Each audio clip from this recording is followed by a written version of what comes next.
Good evening, ladies and gentlemen. This is Acbjj 20, live from Moscow, Russia. Get ready for the first battle. And now, ladies and gentlemen, let me introduce to you the heroes of the first bout of the evening. Let us welcome Kantemir, Shibzukhov.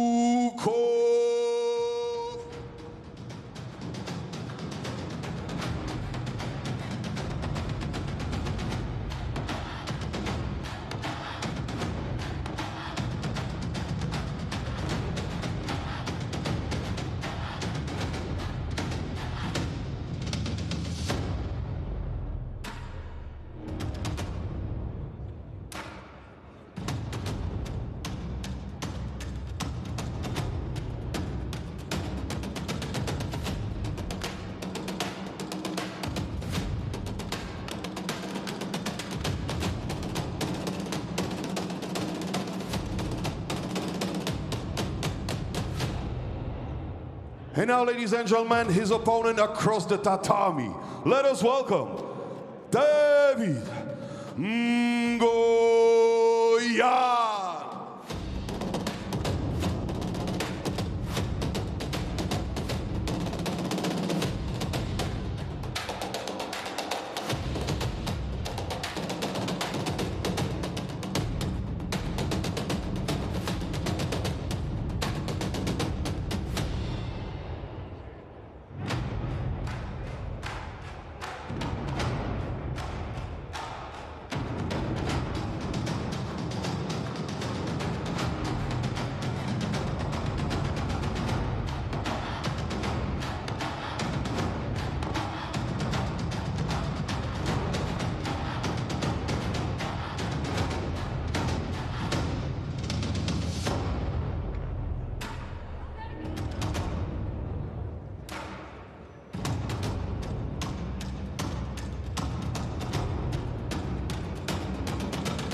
Ladies and gentlemen, we welcome you to Acbjj 20. It's gonna be me, Amin, and my brother right here, Kirill. Hello everyone. We're glad to welcome you at Acbjj 20th event in Moscow, Russia. And we open up our card with Battle Jiu-Jitsu super match between Kantemir Shibzukhov and David Mgoyan. Both of them are professional MMA fighters. Yeah, what we know about Mgoyan, I actually visited his training sessions. I think he's constantly training with Arman Sarukan. He was helping out Arman, believe it or not, with grappling, so with jiu-jitsu part of his game. And as we see right now, he's in top. And let's see how Kantemir Shibzukhov works from the bottom. Now, my colleague right here, he's an MMA coach. And I think he knows better than I do that usually MMA guys from the bottom, maybe you don't have a very dangerous close guard game. What do you think? Because for the most part, you're trying to avoid getting punched and elbowed in the face. What do you think about this? Well, it depends on the rule set you're competing in. Well, if Kantemir has a solid jiu-jitsu background, then why not go for submissions from the bottom? Right. And then, after all, it's battle jiu-jitsu, and jiu-jitsu is a key word here. Oh, nice elbow. Oh, those are crazy 12-6 elbows. I'm sorry, you were saying, huh? Yeah, and a lot of fighters in MMA are concentrated, like in modern MMA, you're concentrated on standing up as well, and this is a separate aspect of mixed martial arts. No, interestingly, we see that Kantemir's guard is actually open. He's not exactly trying to hold him in his guard. He's welcoming him David, to stand up, yeah, because there are way too many punches that you can absorb from that position. This is the constant dilemma for a lot of jiu-jitsu guys. Like, if they try battle jiu-jitsu rule set or MMA, usually when someone is in your guard, this is purely dominant position for you. Yeah, you have so many attacks and your opponent has nothing. He has to open the guard first. But in MMA rule set and in battle jiu-jitsu rule set, you can do elbows, you can headbutt. Look at this. Look at this. David is fighting mad, you know, fighting aggressive, fighting like he really wants to double you today. Gets one hook in, gets the seat belt right now, try to pull him in. He's in a great position right now to attack.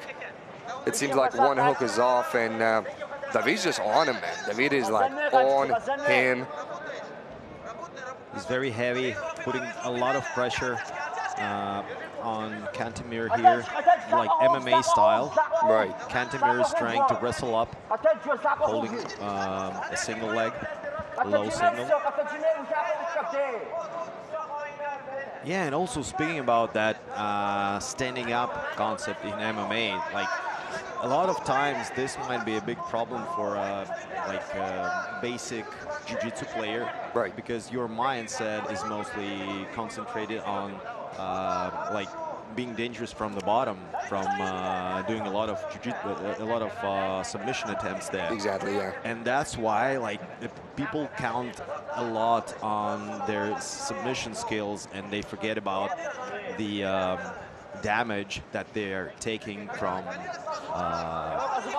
top. Yeah. David is doing a fantastic job right now. He's been pretty much dominating this part of the fight, the first half of the fight. Now we see Kantemir is sort of attacking Dars right now, and David is doing a good job of staying flat on the mat. This is a great defense for the Dars. We'll see if Kantemir elects maybe to hunt the back. David is doing everything absolutely right now to defend. So far it seems that there's not a lot of danger. Yeah, not a lot of pressure. He has eliminated a lot of pressure by flaring the elbow and being flat on the mat. Right. Now he's hunting for the back. Maybe, who knows, maybe David got a little bit tired from all of the ground and pound he has punished Kantemir with, and now Kantemir is sort of attacking a guillotine. Nice takedown. Yeah. Really good. Beautiful pressure from the top right into the side control right now.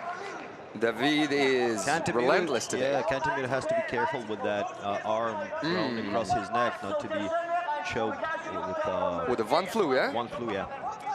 It's a horrible thing right there. Like, you have to hate a human being to do the one flu choke. Actually, this is crazy. He's hunting for the Kimura right now. Let's see, steps over the head almost. That was a great position. Look at it, Kantemir just slowly slips away. Boom, great punch to the body. David, interestingly, like, I actually like these kind of people, these kind of athletes. David is like one of the nicest guys, one of the kindest and like very quiet guys you will ever meet. And here we are. He's fighting like a maniac right now. And now he's attacking a Dars of his own. Let's see if Kantemir has remembered how to defend. Islam Makhachev style, yeah. He's holding his forearm instead of biceps.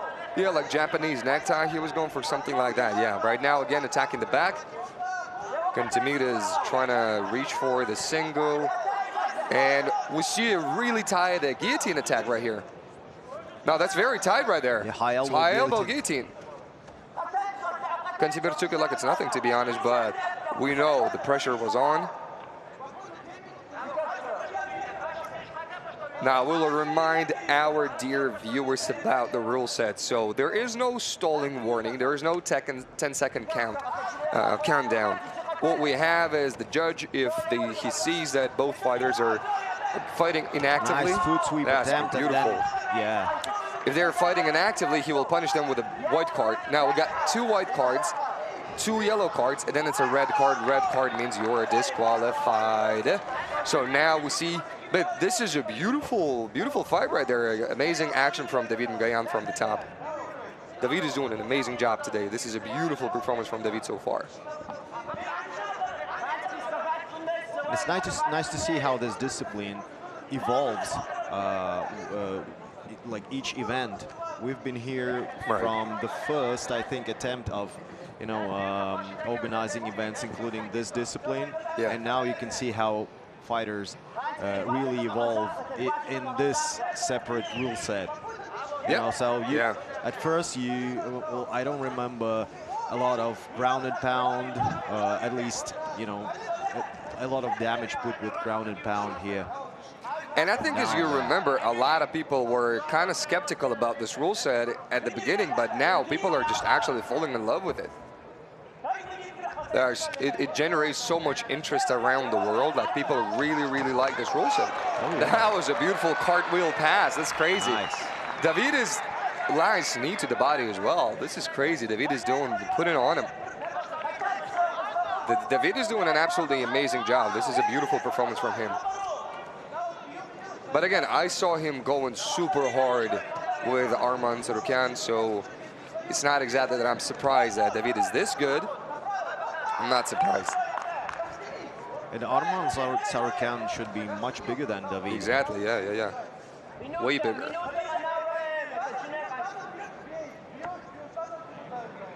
Man, this is so draining for Kantemir. He's already tired, but David also had this body triangle from the top. David is actually actively looking for a finish. What we like about the battle now, he's got a Kimura grip. As he's trying to cover his... Is it a bicep slicer? No, it's just a Kimura variation. Ah, there we go, yeah. Oh, what a great job. Beautiful job by David Mgoyan. Kantemir beautiful. Somehow defending it. Yeah. Hey, David gets the tap. David puts on an absolutely amazing performance tonight in the building. That was amazing. And look, of course, the sportsmanship, like I told you, David is one of the nicest guys you will ever meet in your life. But still a very competitive matchup between those two warriors. Listen, if you didn't know about David Mgoyan, you got to keep an eye on this guy now, because this was an absolutely world-class performance, guys. This was beautiful. I don't know what's his record in MMA. We got to find out. He's 7-1. 7-1. Kantemir is 9-1 as well. There we go. Oh, that was an absolutely beautiful performance from David.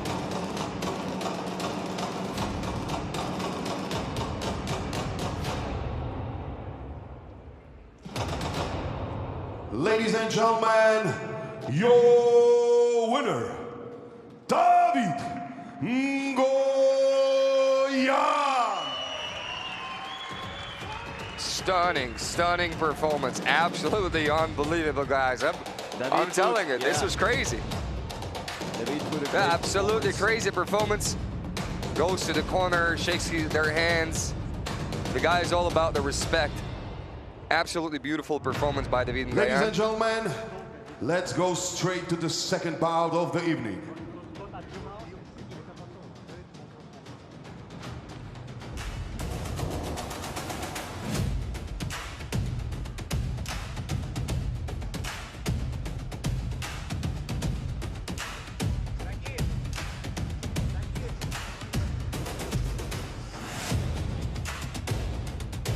Look at these attacks. This Kimura was on. Yeah, very technical, beautiful to watch. Let me introduce to you. Let's hear it for Abdulbasir Medzhidov.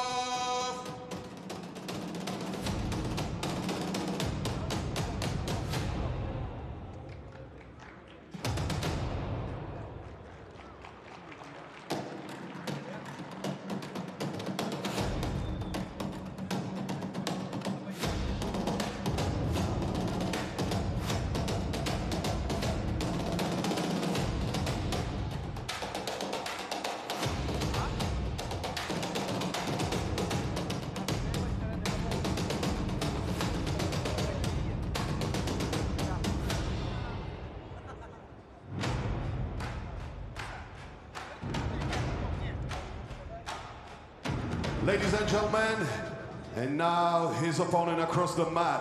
Let us welcome Umar Saparbaev.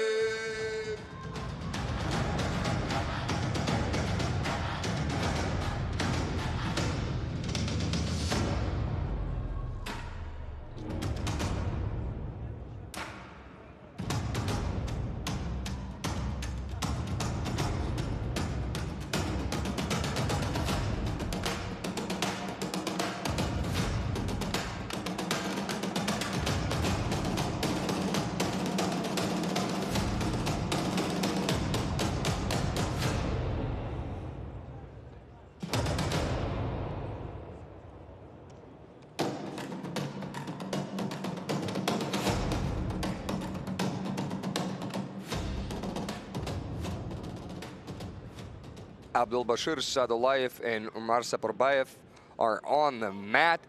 As we speak, they're about to have their no-gi super match. 95 plus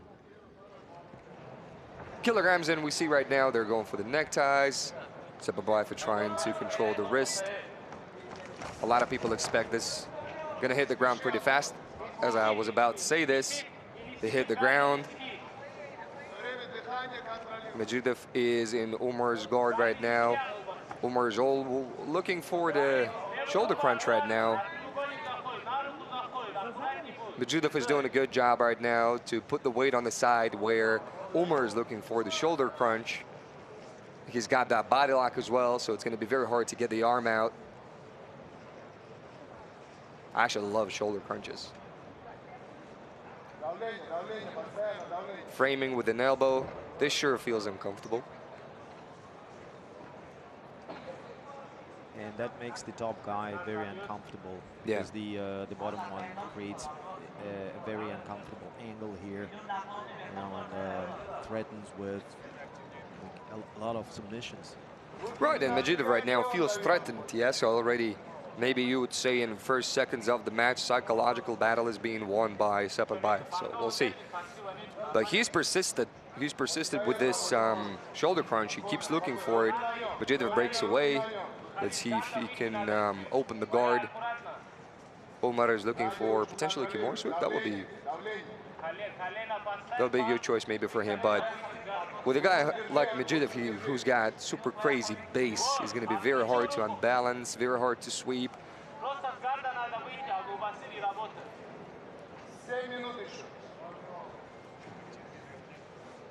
Cornerman giving some advice to Medzhidov, yeah. to Medzhidov, yeah, to pass the guard. Yeah, open the guard, pass the guard. Now we see this pressure passing right now from Medzhidov. With the guys this size, not a lot of times you see loose passing, rumble passing as some call. We're gonna see pressure passing. He stands up right now, trying to block the hip from too limited, exactly what Umar did right now.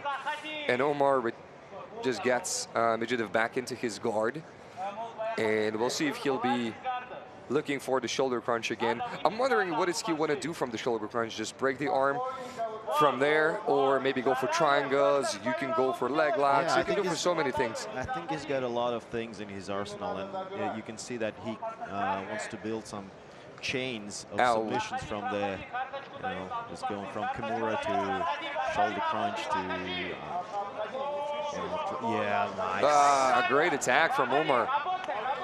And we have 3 out of 4 judges calling for the white card. And there we go, we got it.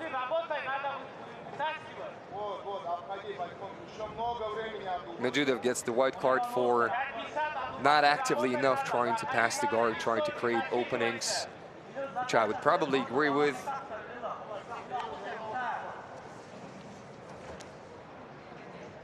That rolling triangle attempt and then going very good. He's trying for it again. To that matrix, yeah, that was beautiful to watch too. There we go.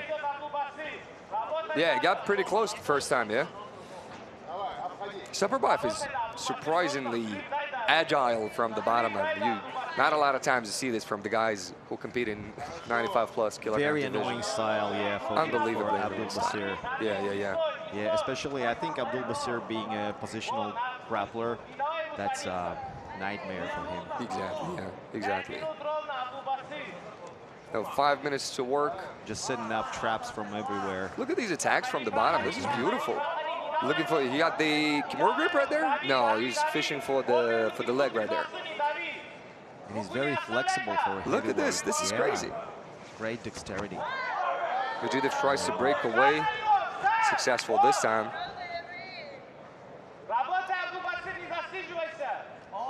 Corner of Medzhidov for calling for more active actions right now. Yeah.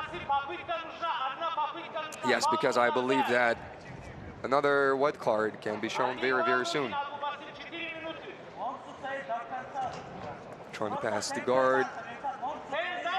That's the thing with a lot of times when you got a guy on the bottom who's this flexible, who threatened you like 4 times in submission, so you get a little cautious. It gets into your head and you don't want to engage into the guard. But in this rule set, bad news for you, you're going to be disqualified. And there's not even a 10-second countdown for stalling, so you'll be penalized right away. And as we speak, the second card appeared right now. So Abdulbasir definitely needs to get more active. Look at this. Combining that rolling technique with getting into the matrix. Very nice. Beautiful job from Umar.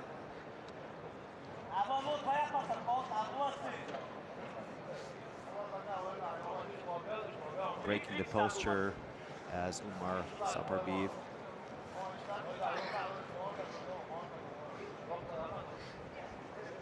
I like how Umar Saparbaev always looks for the angle. He never stays flat on his back.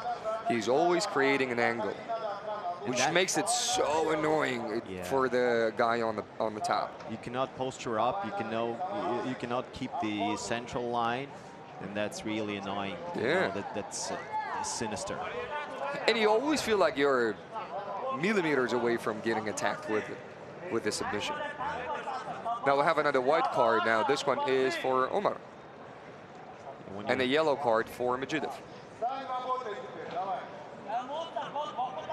Medzhidov's head mind is busy with, just defense, basically. Defense, thinking how to defend those submission threats other than his own attacks. That's another thing, Instead, when you get attacked 3-4 times with a submission, instead of thinking about what you're supposed to do, you start thinking about what the other guy does.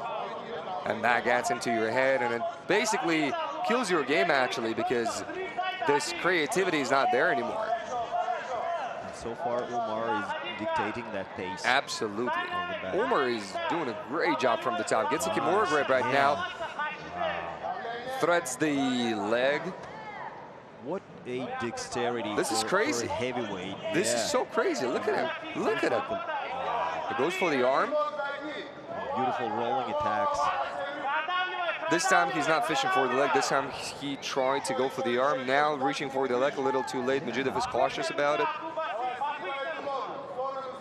He constantly combines reaching for the arm and then goes for the leg.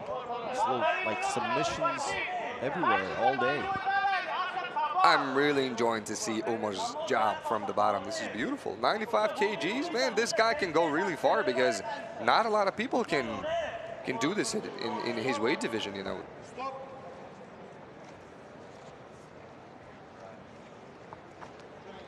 Now, referee stands him up, about to show him one more card. Yellow card for Abdulbasir.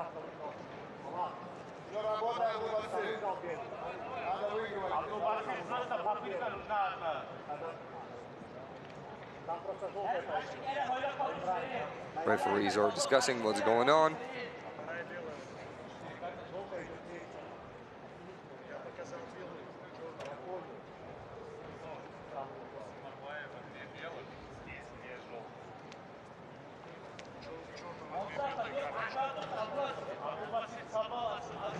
Now they're switching things up because it's supposed to be Saparbaev having 2 white cards and Abdulbasir 2 yellow cards, which means that Medzhidov will be disqualified if he's inactive again. Next card is a red card. And considering this submission hunting, submission heavy game from Umar, he's not going to be satisfied with winning Medzhidov by DQ. He wants to sub for sure. Aye, beautiful. Nice.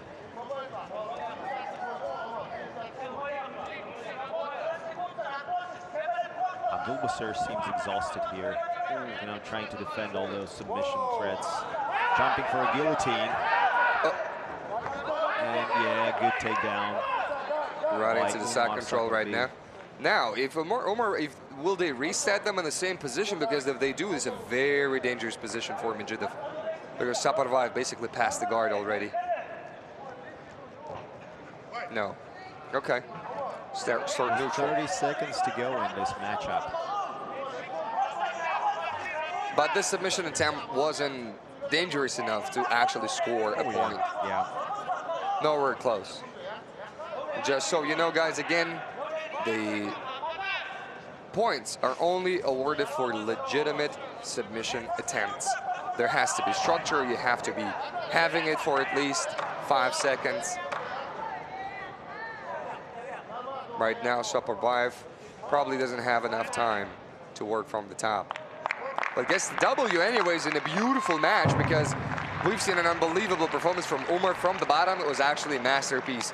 Like, it's a beautiful, beautiful, beautiful jiu-jitsu from Umar from the bottom. It was absolutely amazing. Absolutely amazing. And that pace dictated by Umar from the very beginning was really great to watch, you know.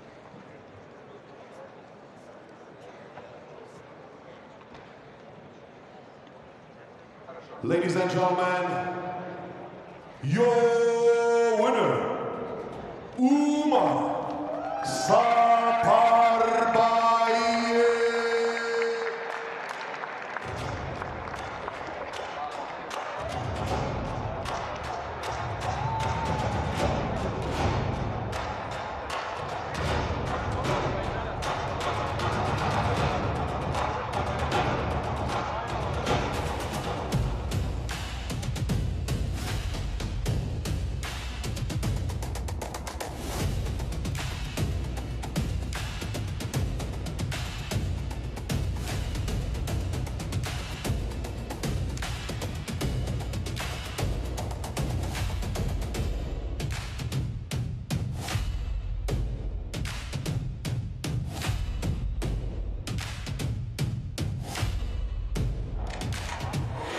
Ladies and gentlemen, and now let us welcome Atakeldi,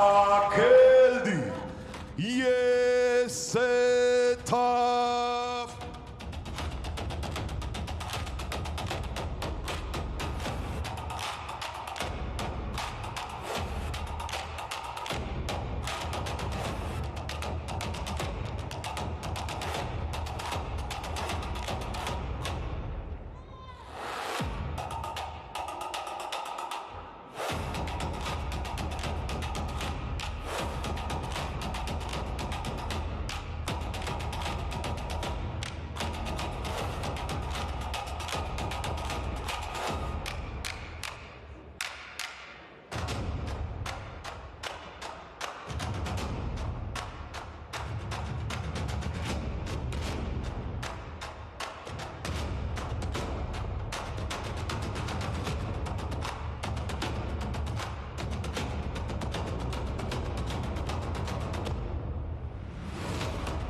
And now, ladies and gentlemen, let's hear it for Mukhammad Shakhbanov.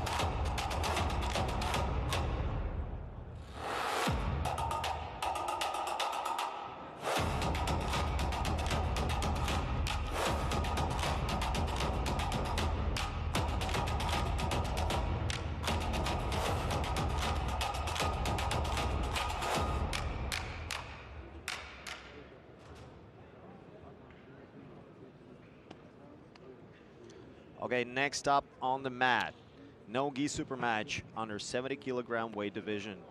Mukhammad Shakhbanov versus Atakeldi Yessetov. Mukhammad Shakhbanov is a really seasoned grappler. 2024 no-gi world champion in brown belts.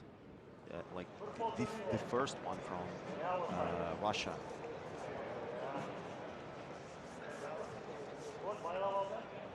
I am so excited for this match because if you guys know, this is the third time they meet. They met 2 times, I believe. 1 time Shakhbanov won, the last time Atakeldi won via armbar.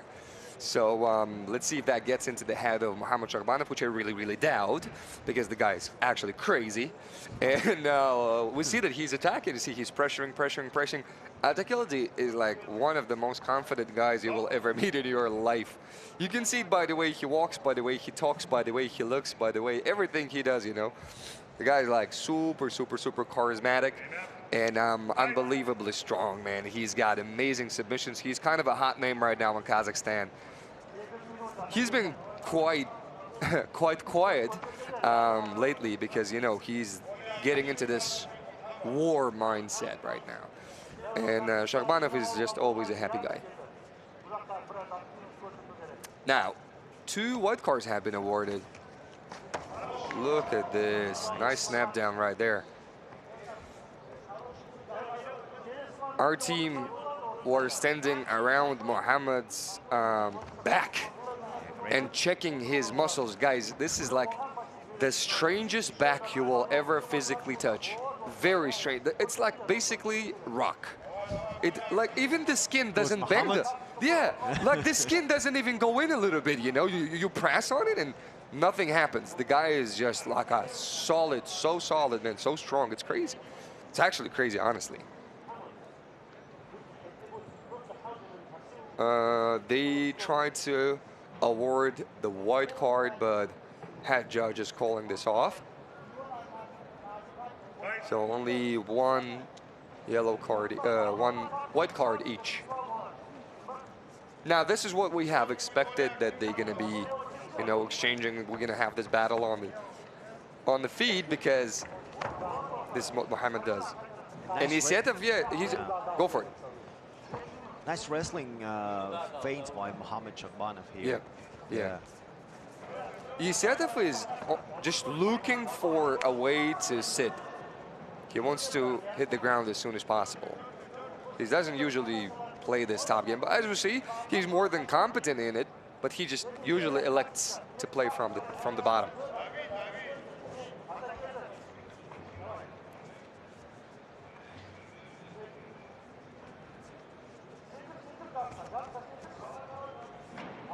This is probably the 3rd time Muhammad is trying this inside foot sweep. Lead leg inside foot sweep. And the most complicated thing about pulling guard in ACBJJ professional rules is that you have to either break the posture or jump guard or go for a takedown, like, but it should be a real takedown, and then like end up in half guard, guard. So, but even breaking the posture is not enough. It's not enough. 1 knee has to go on the ground now. Yeah. This is the change we've introduced lately. So just break the posture is not enough. You gotta at least make him put at least 1 knee on the mat.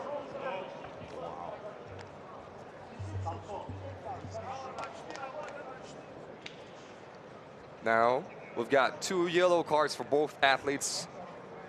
We'll see if they decide to switch things up right now. That's a great change, in my opinion, in ACBJJ rule set. Yeah. Those cards, you know. Yeah. That makes them fight. I mean, sometimes fighters are a little bit too cautious, a little bit too careful, and these cards are actually an unbelievable motivation.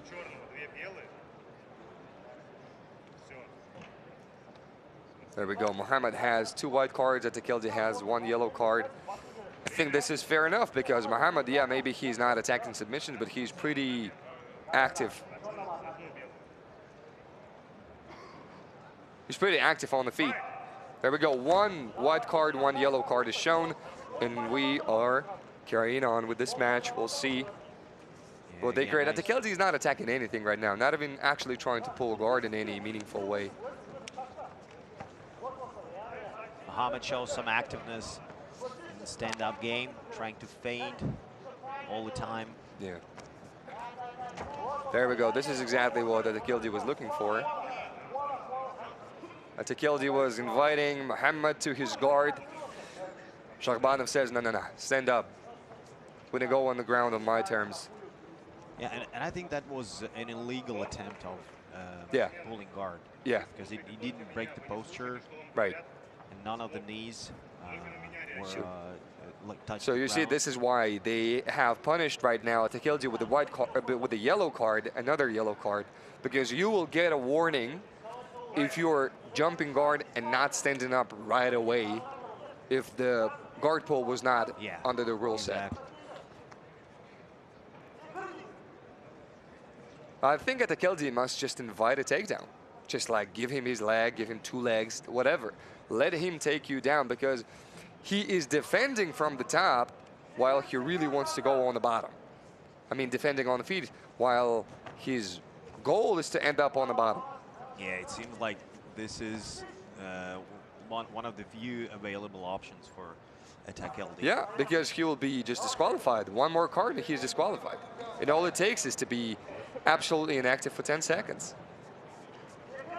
And to be honest with you, he's not doing much right now, but Mohammad Shakhbanov is pushing, pressing, looking for the action right now.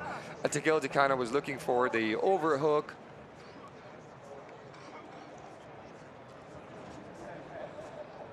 Atakeldi seems to be a little bit frustrated with how things are going for him in this match.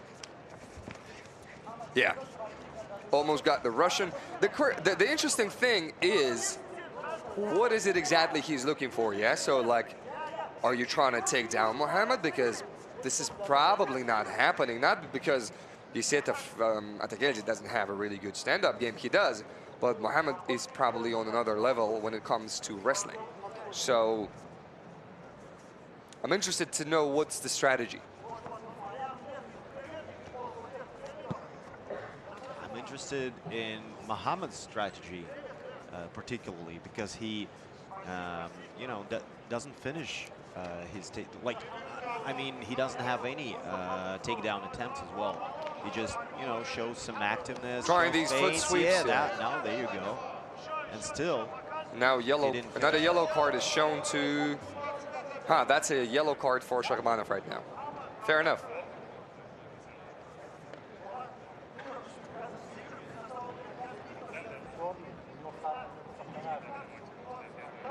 Atakeldi is very close to be disqualified. Mohammad Shakhbanov gets a yellow card as well, so we'll see how this changes the action. It's a beautiful fight from the top. It's very technical. Atakeldi looks amazingly confident from the top. Shakhbanov keeps pressing into him. Not that it's not an amazing... Well, there we go. That was a beautiful one. Now Atakeldi right when he wants to be. Mohammad Shakhbanov threads the knee through. Look how Atakeldi spins. Now Atakeldi can stay on the bottom. Now Mohammad Shakhbanov has to engage. If he doesn't engage, he will be penalized with another yellow card. Atakeldi is super calm right now from this north-south position. He loves to play from the bottom. Mohammad just so strong right now. Just pushes those legs away and stays super heavy from the top. Let's see if he creates anything from here. Mohammad Shakhbanov has been very smart from the strategic point of view, because he didn't do a lot of real takedown attempts, but he just did those feints all the way. Yeah, very well played, yeah? Yeah. Very well played. And now passes into his side control. And as I told you about his physique, now imagine being in his side control. This is probably super heavy right now from the top. Nice job by Atakeldi. Atakeldi again, he can stay on the bottom. He doesn't have to stand up. I like how this fight plays out. We saw a little bit of a battle from the stand-up. Now we have a chance to see the beautiful jiu-jitsu of Atakeldi from the bottom and super heavy pressure from Shakhbanov from the top. Mohammad just didn't want to risk taking him down from the very beginning, because, you know, he's very dangerous from the bottom. And now, as we have only 1 minute, like 1.5 to go, then he just, you know, pretty easily he performed that takedown, and then now he's trying to dominate from the top, which could be pretty dangerous if it happened like in the first half of the match. Yep. I also think that maybe Mukhammad didn't want to engage into Atakeldi's guard before when Atakeldi just fell down, because he's also playing with Mukhammad is playing with the judges' scorecards. It's not that he fell down and I just engaged in his guard. I took him down. So this was probably very important for Mukhammad to show the judges it's not that he elected to be on the bottom. I put him down, you know? Yeah. This is big. This is actually big. Muhammad should be careful with. And so far, not receiving that yellow card again. We've got 20 seconds to go. Mukhammad, Atakeldi needs a Hail Mary. He needs to do something very, very crazy right now. He just needs to explode into some submissions. Because Mukhammad gets the mount right now. Mukhammad, that's a pretty dominant performance, to be honest with you, from Mukhammad Shakhbanov right now. Mukhammad is on the tear. There we go. Mukhammad emotional in his victory, but stoic in his fight. Beautiful performance, beautiful. Amazing takedown. Shut down the game of Atakeldi.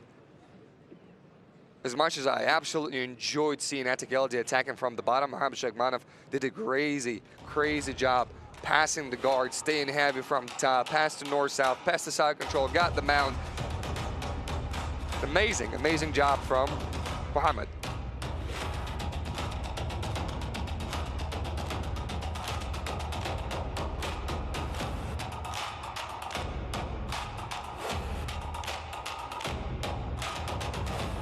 Ladies and gentlemen, your winner, Mukhammad Shakhbanov.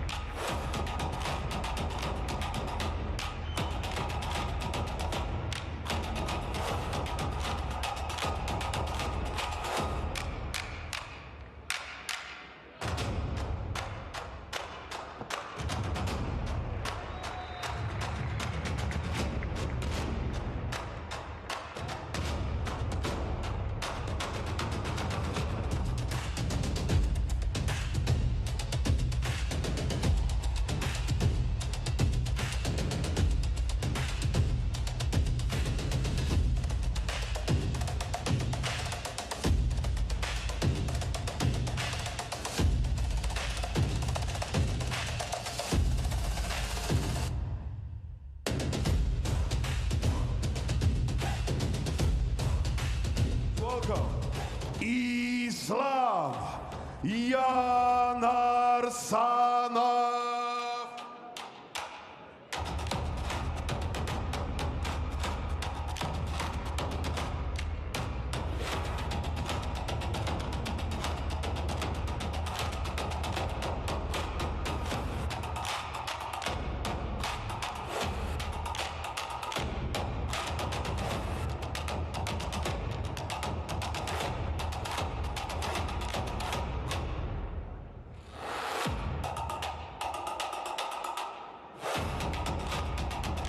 And his opponent.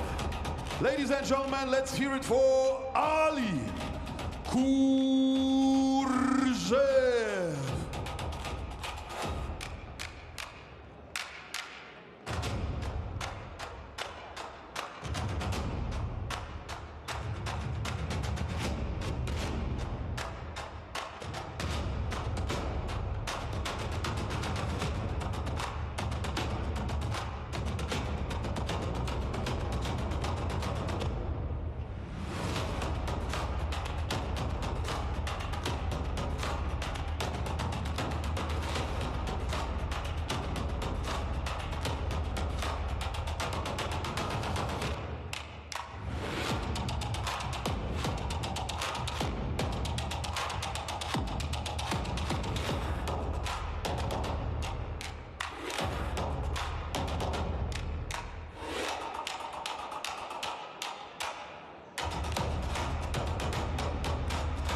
Now we have Kurzhev on the mat against Yanarsanov. And this is going to be battle jiu-jitsu, mind you guys. So get ready for a slugfest right now. It's going to be crazy. Also a clash of styles. Yep. Ali Kurzhev being an honored master of sports in Sambo, European champion, like world championship medalist, Russian national champion, versus Islam Yanarsanov, who is representative of karate, as they call it. Also jumps on the footlock, and that's it. He gets the finish right here. Nice. This is such a great performance by Kurzhev. This is crazy right now. That's Russian Sambo on display here. Is this going to be like the fastest submission we've ever had? This is probably it, isn't it? Maybe. How long was it? Very well, maybe. It was 33 seconds. Yeah. 33-second finish. What a beautiful performance by Kurzhev. This is crazy. It feels like he's even unhappy himself right now. He's like, nah, I wanted to fight a little bit longer, guys. Yeah. Ali Kurzhev, his twin brother, is Ladies cornering his brother right now. What a performance. This is crazy. Ali Kurzhev.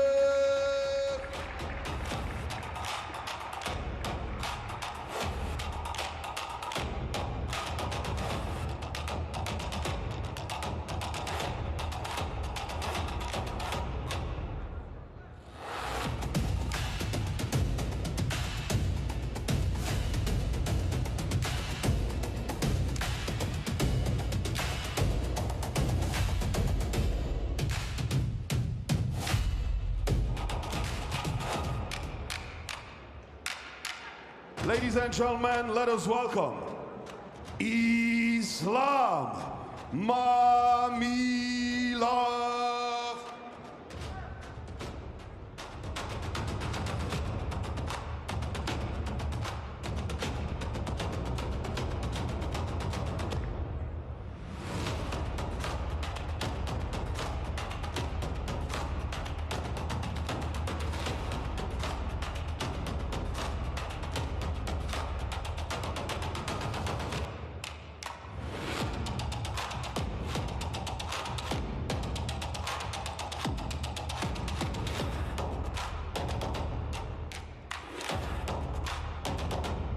And now, ladies and gentlemen, let us welcome his opponent, Dzhimsher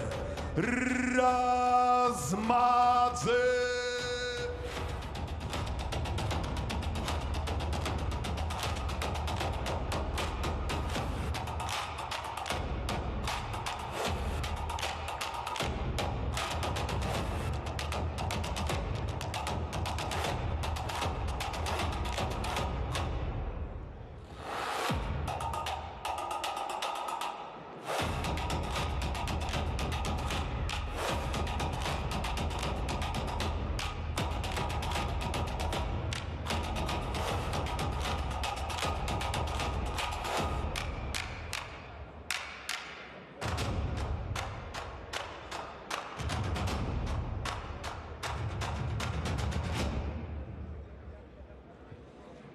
And let this match begin.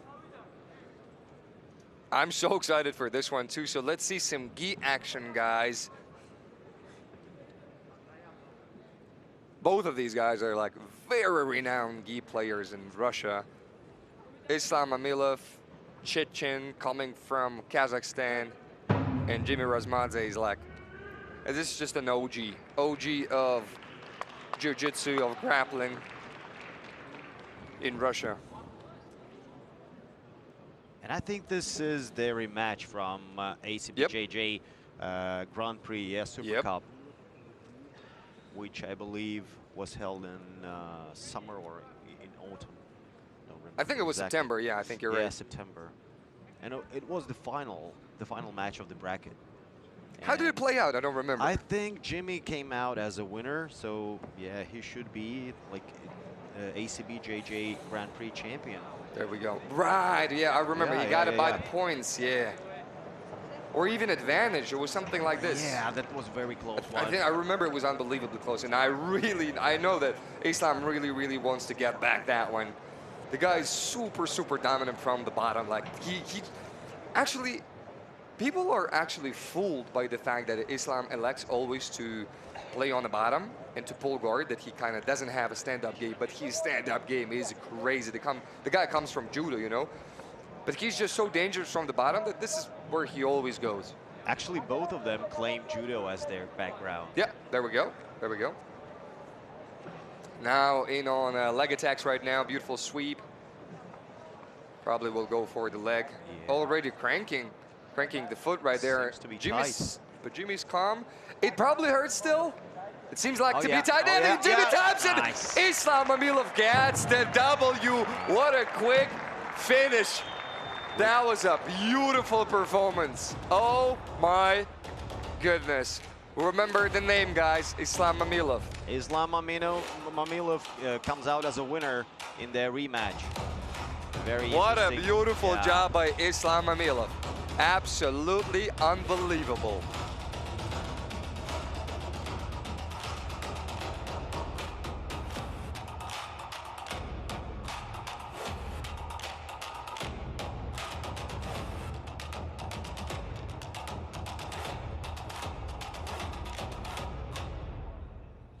Ladies and gentlemen, big applause for your winner, Islam Mamilov.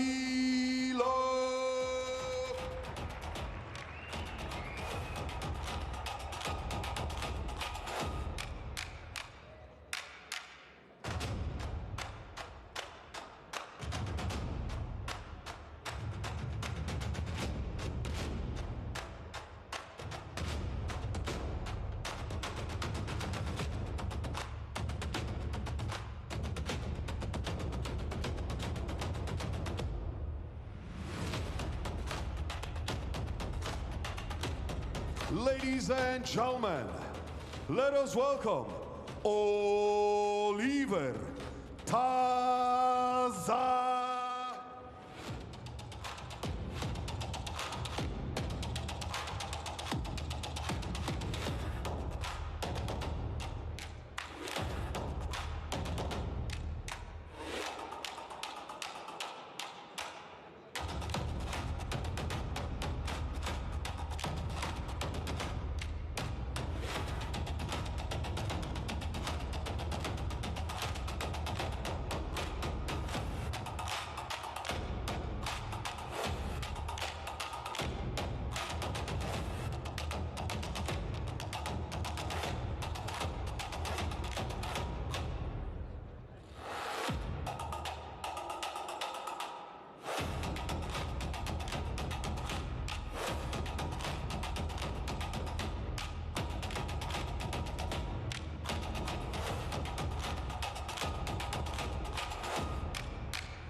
And now, ladies and gentlemen, let us welcome his opponent, Nikolay Vetrov.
Guys, I've been on my feet for the last 2 fights we've got. For this one, I'm definitely going to be on my feet. I am so excited to see this match. It's crazy, guys. I've got goosebumps right now. 2 super technical guys, 2 leg lock specialists. One is like a black belt under John Danaher, guys. This is crazy. And Nikolay Vetrov, guys, if you don't know who this guy is, he's literally, in my opinion, one of the best right now technicians in the world. Oh, yes. Both of them are masters of leg locks. Oliver Taza says he's not afraid of already leg lock game, and he's going to accept it here. Look at this. Nice. Nikolay's already on the top.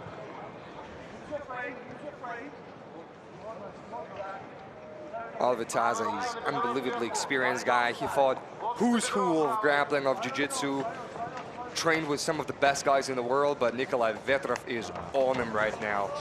He was looking for a leg attack right now. Yeah, and most of his victories come from leg lock attacks. Yeah, inside and outside heel hooks. Yep. For the most part. He is fishing for one now, but it's going to be very hard to submit Nikolay Vetrov with leg locks. Look how strong Nikolay is. Even Taza said it himself. When I saw this guy, he thought, how's this guy making this weight? I think Nikolay is so much motivated yeah, about this match. Yeah, right. So this is he's really pumped for this one. Yeah, this is a chance for him to prove that he belongs to the elite level of competition in BJJ. Exactly, yeah, absolutely. Right now we see that Nikolay is unbelievably heavy from the top. He's got this body triangle on. Now Oliver Taza needs to be careful because he's kind of giving up his back a little bit right now, and Vetrov is staying super heavy, super relaxed, calm, patient from the top. Look at Nikolay. The guy is actually grappling right now, as if he fought who's who of grappling world, you know? Yeah, Nikolay is using his long limbs to establish that body triangle from an awkward angle. Yeah, it's beautiful. So far, Nikolay is probably even surprising himself. Yeah. This is such a dominant performance so far. I see some blood on the rush guard, so maybe Taza is bleeding, maybe got a little bit elbow to the face or a headbutt. And as we speak, Nikolay is staying unbelievably heavy from the top. The guy is so strong physically, and when you combine it with a technique where you know where to put your weight, that's crazy. And they stand back up. Let's see what now Taza needs to create something, because in judges' scorecards, of course, Nikolay is far, far ahead right now.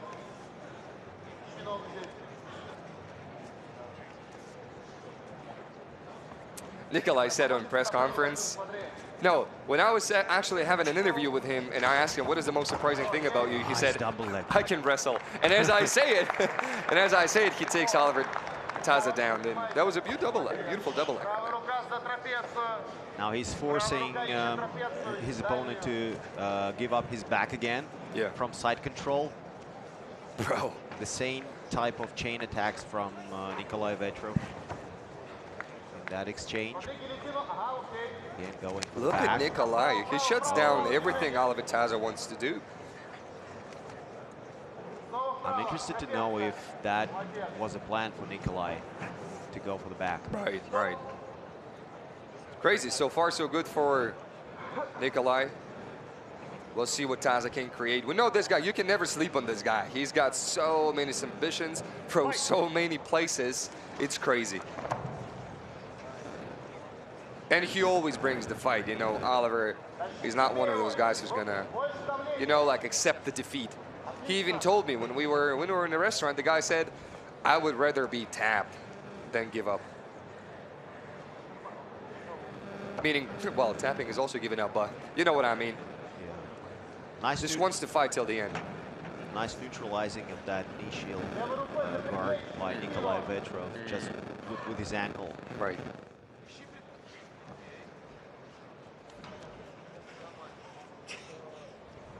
Seemed like Taza wanted to go for his scissors. That's what he's looking for. Nikolay anticipated it. Heavy from the top, heavy with those collar ties. Yeah, I'm yet to see where the blood is coming from. Look how heavy Nikolay is from the top. Passes to side control almost. Was it a legal guard pull? Not because he kept engaging. There we go.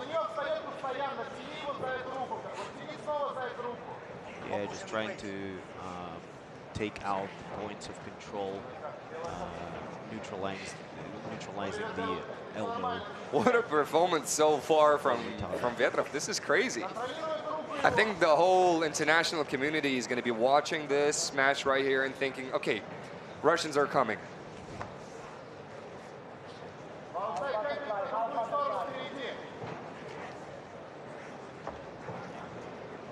Now, a little bit of Joseph Chan style. Wanted to step over those butterfly hooks. Man, so far, I'm unbelievably surprised, to be honest with you. Nikolay is the representative of the new generation of Russian BJJ athletes. And if you go for like a super match to Russia, being a foreign athlete, it's not going to be easy money for you. Right. Like now, you're going to have it's not a walk in the park anymore. Yeah, now you have people like Nikolay Vetrov in this country. You know that this is we're about to have our first generation of people who started jiu-jitsu as their base, as their foundation, because basically what we have right now in Russia still, and for the last 10 years, we only had guys coming from Sambo, coming from judo, coming from freestyle wrestling, and then just trying to adapt to BJJ. But now you have these pure BJJ athletes, and they're going to be world class for sure. Just like with any other sport in this country. Just Russia loves fighting, guys. This is crazy. Jiu-jitsu gyms right now in Dagestan, in Chechnya, they are packed with people. I'm telling you, there are so many people training there. Nikolay Vetrov, a beautiful takedown. Probably the most surprising thing is maybe not even the fact that Nikolay Vetrov has shown such a dominant performance, but that he scored takedowns. That's not something you see a lot. Yeah, it's strange to see Nikolay Vetrov not going for leg locks. Yeah. You know, that's pretty surprising. Pressured passing after takedowns, this is like the most unexpected thing. I think his whole team are like, what is my coach doing right now? I've never seen that before. Nice defense. Vetrov is so aware of anything Taza is going to throw at him. I'm pretty sure that Nikolay probably prepared specifically for Taza very, very well. Knows all of his tricks.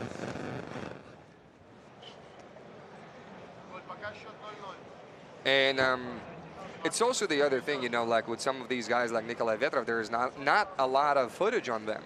You know, so Taza didn't really know what to expect. He only saw one quintet performance, he told me, from Vetrov, but Vetrov probably seen so many matches of Oliver Taza. So it's going to be unbelievably hard for Taza to surprise Vetrov, whereas for Vetrov, anything he does is going to be surprising to Oliver because he only seen him like one or two matches. Yeah, you're right. And this is probably the least he has expected, that he's going to be attacking him from the top like this. Meanwhile, there's 30 seconds to go until the end of the match. What a performance. Let's see if... Yeah. But Taza, again, keeps fighting, keeps looking for subs. Seems a little bit exhausted right now, but Nikolay is just on him and on him and on him. And I'm pretty sure Nikolay Vetrov probably wants to finish. He likes submissions. He submits a lot of people that he fights. Got 10 seconds to go. Very smart game plan put on display by Nikolay Vetrov here, surprising his opponent with wrestling, with takedowns, pressure passing. And this is it. What a performance by Nikolay Vetrov. This is, okay, now a lot of people in the international grappling community, I'm going to be keeping an eye on this guy.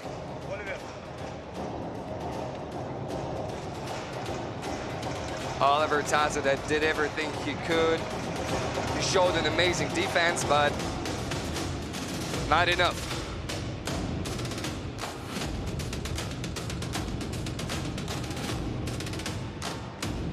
Ladies and gentlemen, your winner, Nikolay Vetrov.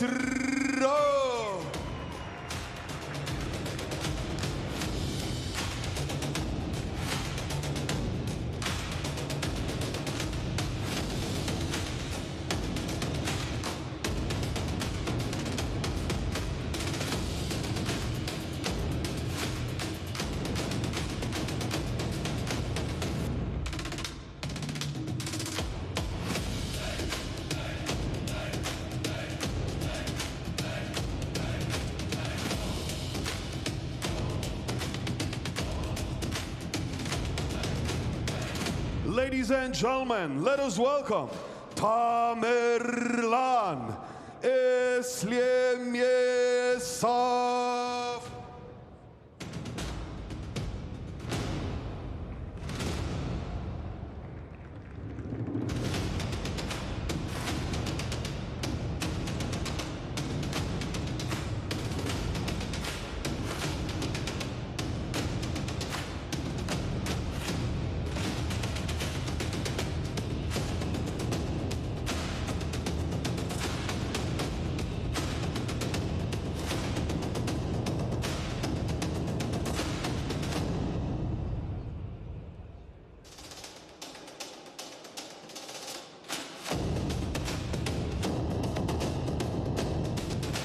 And now, ladies and gentlemen, let's hear it for his opponent, Eldar Sayidov.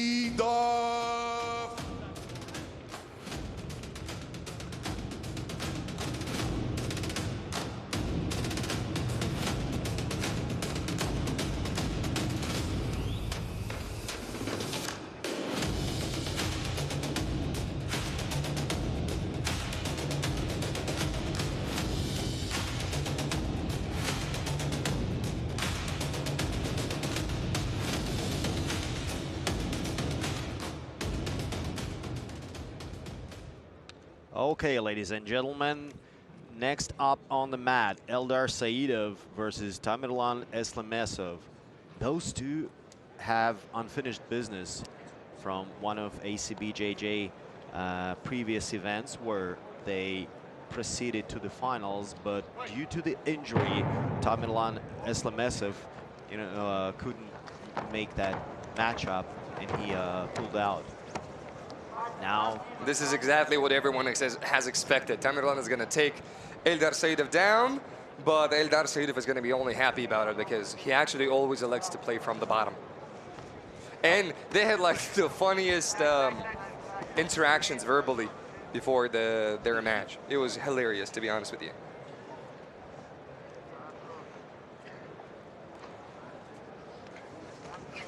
Eldar had an unbelievable performance in Brazil, has knee-barred Rafael Trabuco, and has heel-hook Thiago Sá. So that was a beautiful performance, and actually, I think injured both of them pretty badly. And Eldar Sayidov right now is playing from the bottom. This is exactly where he wants to be, and this is exactly what Tamerlan knew Eldar is going to do this. Stylistically, that's a very interesting matchup. Very Tamerlan interesting. being a positional, positional grappler, he's got great control, great guard passing, and Eldar Sayidov, who's a nightmare or a positional grappler, being very dangerous from the bottom, from everywhere with his leg locks, especially.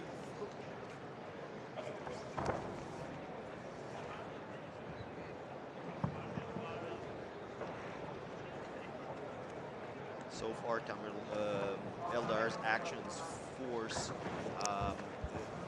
Tamerlan to receive the first white card, I think. Yeah. This is another thing that I've expected, that Eldar is going to be attacking from the bottom, attacking footlocks, heel hooks, attacking. He's good with everything. And the question is, will Tamerlan be able to defend in a way that doesn't make the judges show him the white card? And right now I see already one judge, and yeah, it's awarded as we speak. So he needs to be more active than this. I know Eldar is going to be so mad if he doesn't win by submission, and if he wins by the DQ of Tamerlan Eslemesov, the guy is going to be actually mad about this. And meanwhile, I also remind you guys that maybe the winner of this bout right here will be a contender for the belt. We have a vacant belt for 85 kilograms, I believe, in no-gi.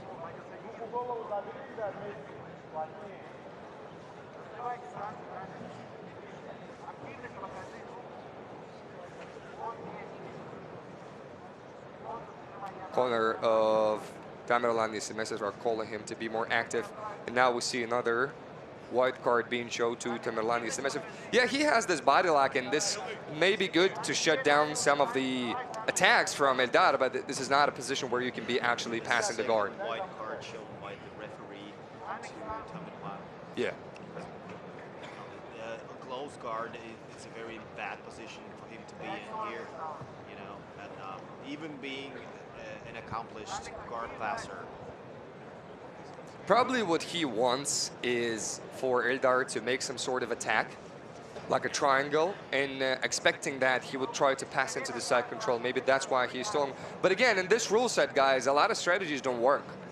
And you see Eldar getting a little bit frustrated, like, come on, bro, we got to bring the fight.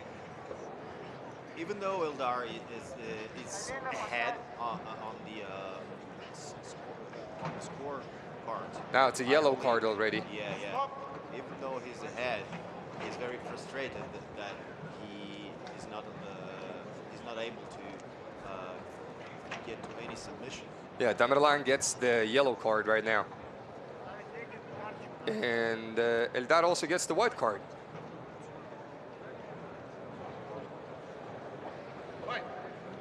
So let's see what they create now. This is exactly where Tamerlan wants to be. He wants to keep it on his feet and maybe stay active enough to win by on the scorecard in the eyes of the judges. Can't say the scorecards because there are no scorecards. And probably looking for these kind of chances, you know, where Eldar is pulling and then he has a chance to pass. Now attacked with sort of a guillotine. Actually just a headlock, just a very tight headlock. But now Eldar wants to find the sub. Eldar is very dangerous. He always finds a submission from any angle, especially with the foot. Now this scoops the leg, and I know Tamerlan is going to tap fast. He's going to be very cautious because he knows Eldar so well. He knows his game so well, so maybe he will know when it's time to tap. So right now, toe hold, attacking the toe hold right now. It's tight. It's very tight. And he gets the tap. Eldar Sayidov gets the tap. He's the winner tonight. Makes some pushes just to show people that he's in a great shape. And actually, he promised some of the people to cut to 85 kilograms, so maybe he's trying to do just that right now. That was absolutely spectacular performance by Eldar. The first chance he got the sub. We'll be right back with the next match. Ladies and gentlemen, your winner, Eldar Sayidov.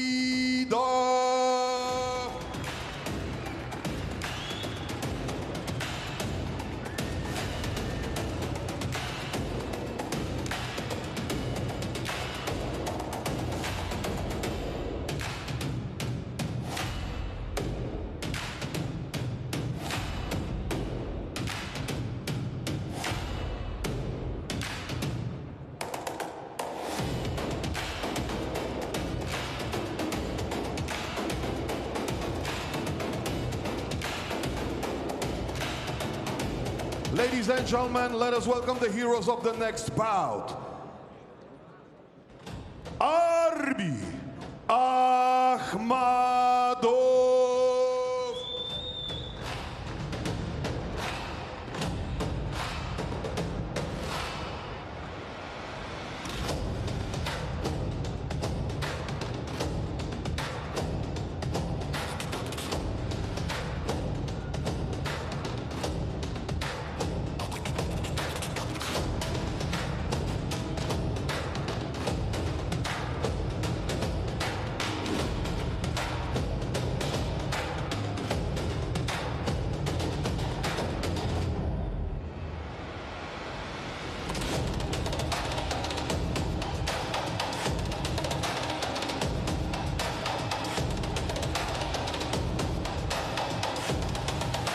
And his opponent Islam Ibragimov.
Now, Arbi Akhmadov versus Islam Ibragimov on their Battle Jiu-Jitsu Super Match rules.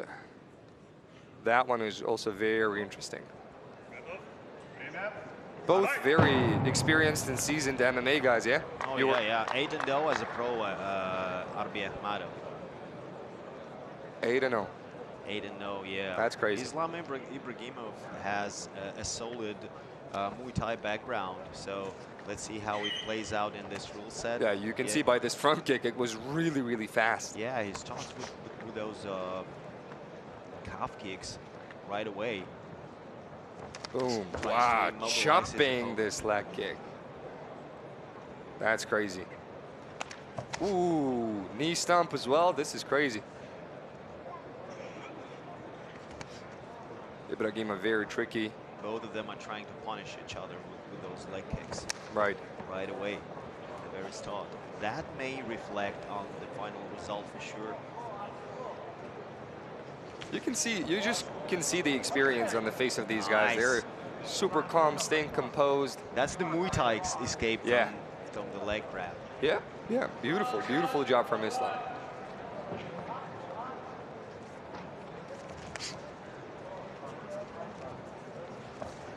Nice. Nice from Arbi. This is like the second time he saw the leg kick coming and was able to avoid it, so we'll see, maybe he has his numbers down. Unintentional ground kick, what was it? Yeah, probably it went to a point, partially at least. Just an inside leg kick. Whoa! Nice What a beautiful technique from Arbi. Look at how strong he is. That was a beautiful right hand. Pulled him in and just smashed the right hand. That was beautiful. Unbelievable. Yeah, great job by Islam. Imagine if he was allowed to punch in the head. That would be bad news for Islam. Beautiful technique. Both of these guys are so technical. Look at this. Look how strong he punches. Oh my goodness. This is crazy. Is Arbi that strong? That's crazy. Just actually off-balance the guy by punching him in the stomach. Nice switch kick attempt by Islam. Look how laser focused he is. That was a great kick. Arbi just switched his stance for an instant and threw a very nice liver kick from here. Now the first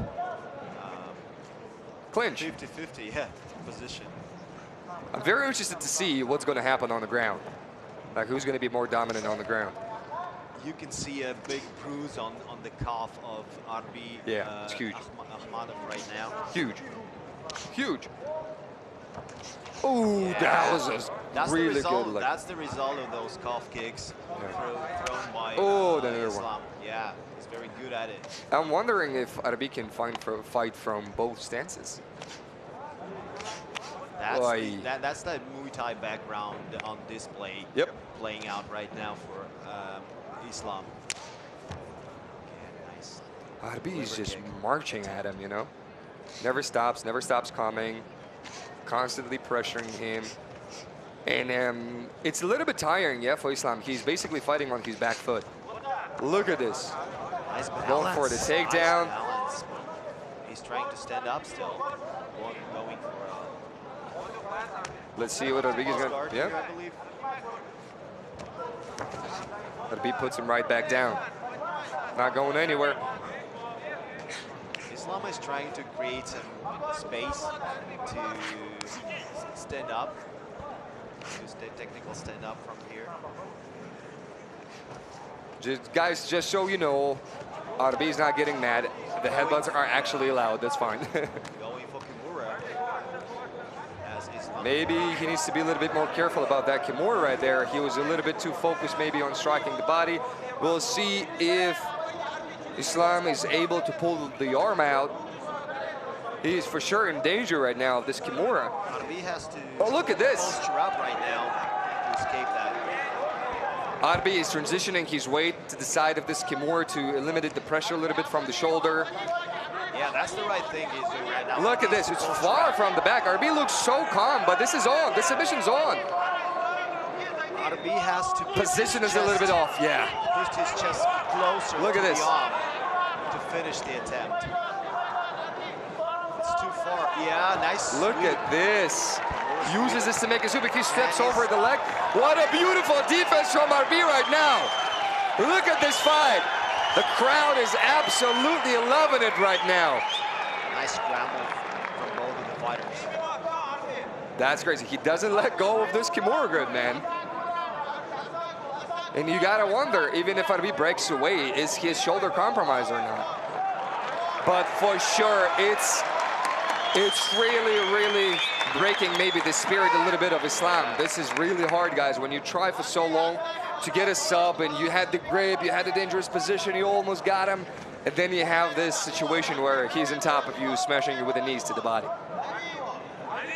Anyways, despite being on top, Look at him. I think that Islam is still ahead on the judges' scorecards, you know, at least from the point of damage. Right. And that's the main aspect judges look at in that battle jiu-jitsu. And I believe there was a solid attempt, solid submission attempt. Yeah. It caused a lot of defensive reactions, so we don't see the point right now. I believe the point should be awarded. We'll see. Now Arbi is just staying very heavy from the top, pressuring Islam. This is such a heavy pressure. It looks like he's gonna tap. Is it an easy He shows two thumbs up. He shows I'm fine, no worries about that. So heavy from the top. He's doing the mother's milk. This is crazy. This is shooting smother choke.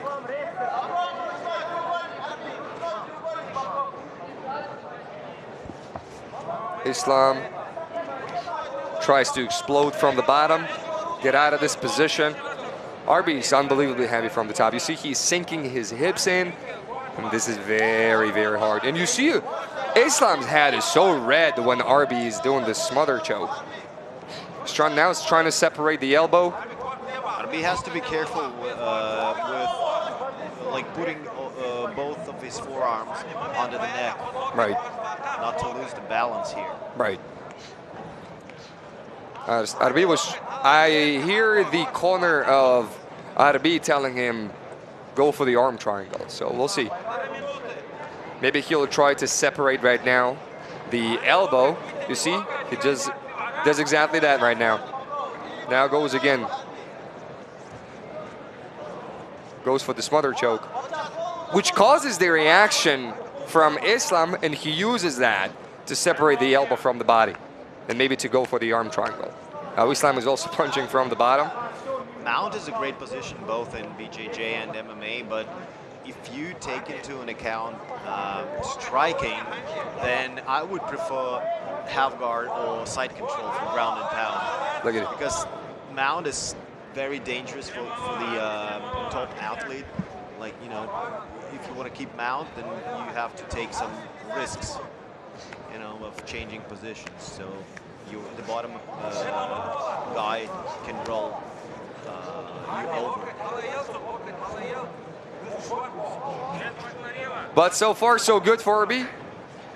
landing a lot of Yeah, punches, threatening submissions, making Islam very uncomfortable with those smother attempts. Very confident control, mount control by Arbi. Amazing.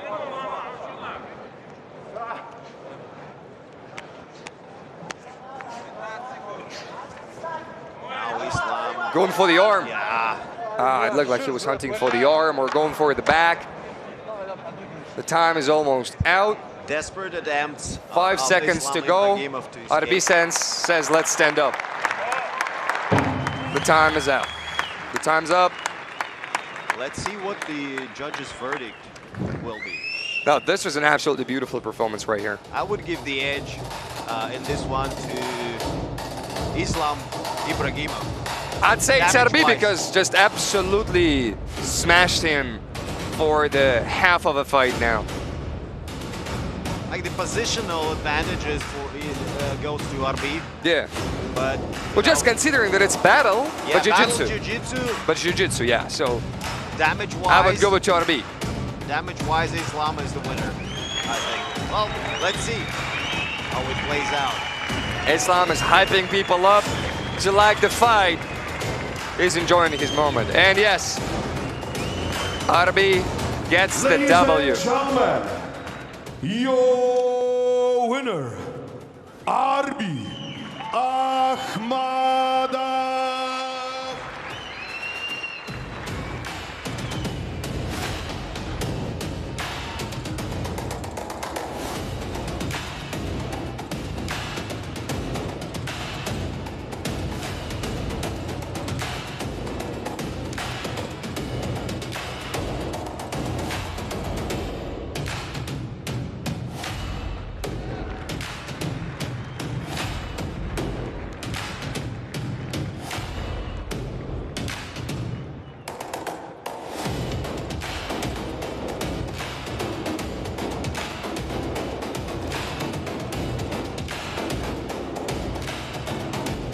Ladies and gentlemen, let us welcome Anton Dmitrakov.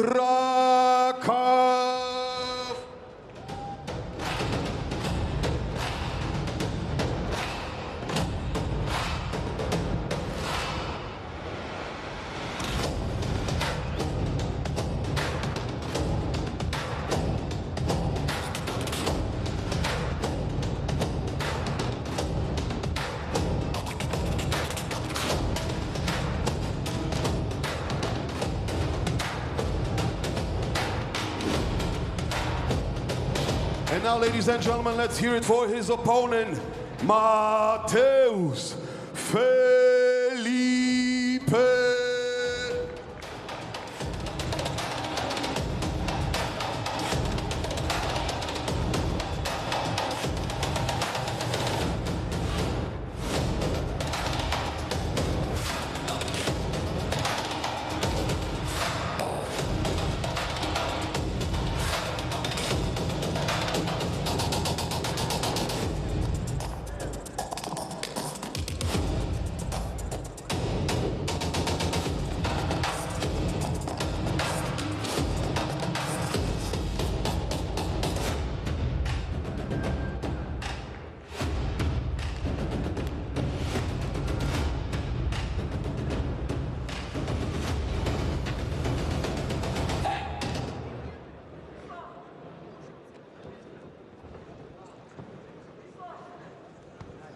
We go over to the next one. Matheus Felipe versus Anton Dmitrakov on Acbjj 20 mat right now. Matheus Felipe representing Checkmat Qatar, Acbjj World Super Cup winner in 2025 in June, I believe.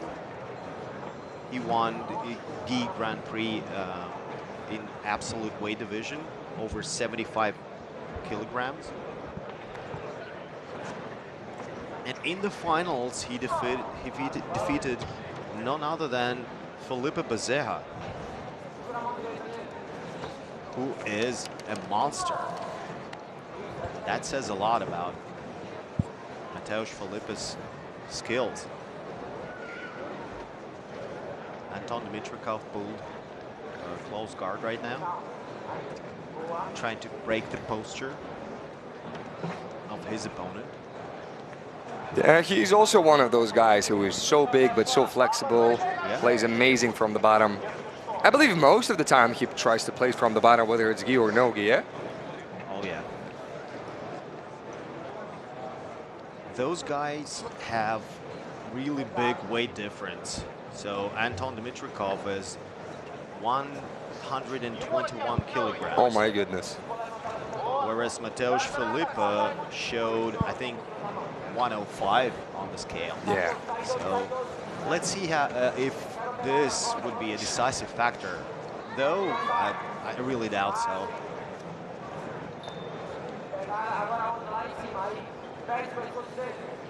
They go up again.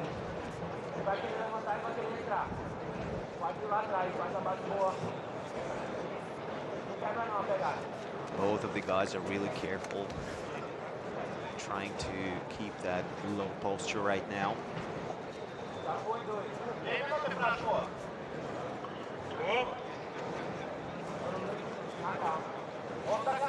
And the white card is being shown to both athletes for not being active enough. Fair enough.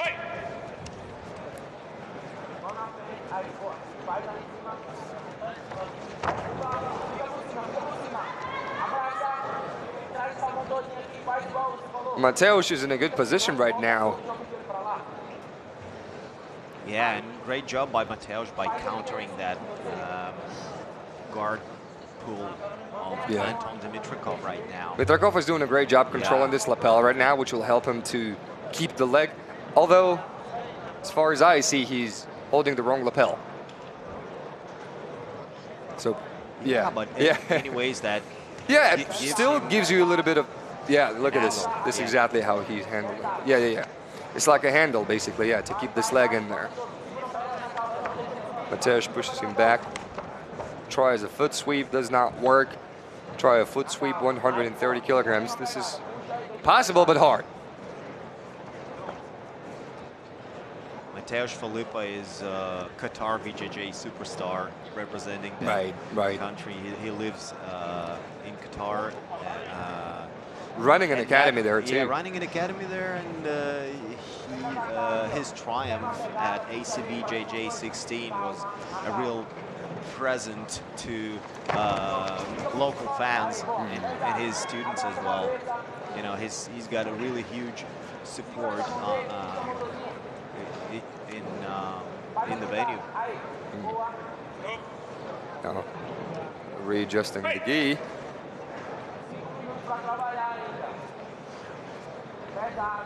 Trying to threaten with the collar choke. Cross collar choke from half guard here.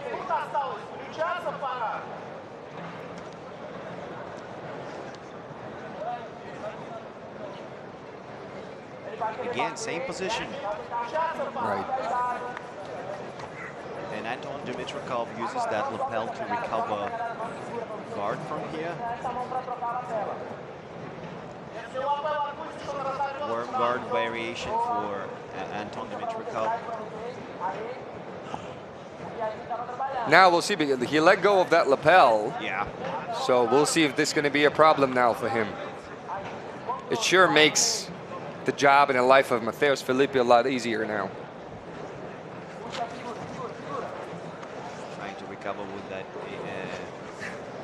inside de la Riva. Reverse de la Riva.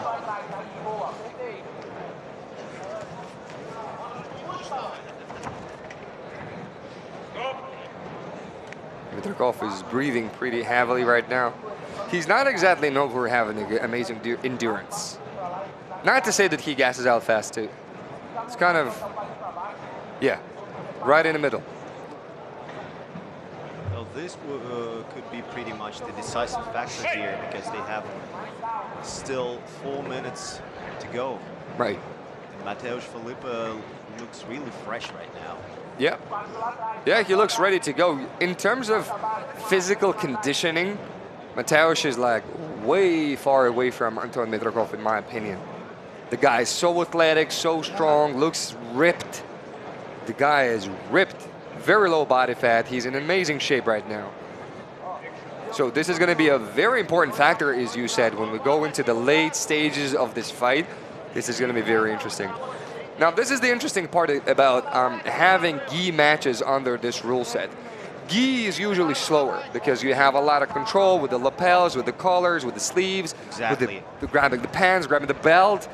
But now you're under the rule set where you gotta be more active. So for all of the gi guys coming to compete to ACBJJ, you gotta know that you have to switch things up. It can't be as patient, as slow of a pace as you do usually in the gym. Yeah, when you do gi matches, gi sparrings. Right. Here you just gotta go for it the whole time. Not that long of a time actually, 9 minutes, 7 minutes.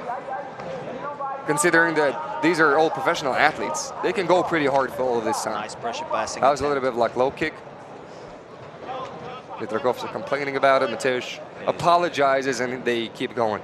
Protesting about that foot sweep, Yeah. which turned out to be Calf kick. a calf kick. Whatever, so No, that happens. sort of, yeah. Oh, that happens. That's okay. It's okay. That happens.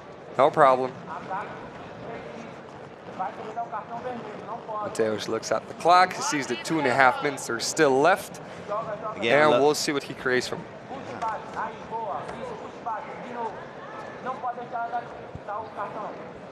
trying to increase that pace gradually from the start of the. Now, judges show the card Yeah, again. from the start. 100%. Matheus Felipe. That's very smart of him, and that's, you know, Brazilian style. A lot of Brazilian fighters like accelerate their pace from the start of the match to the end, to the final bell.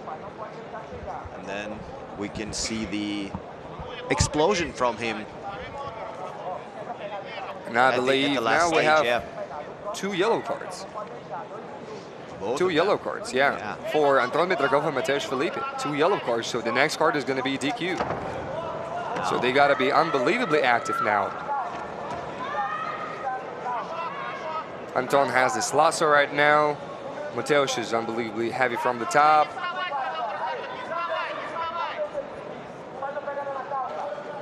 You see a little bit more urgency now on Matheus' face.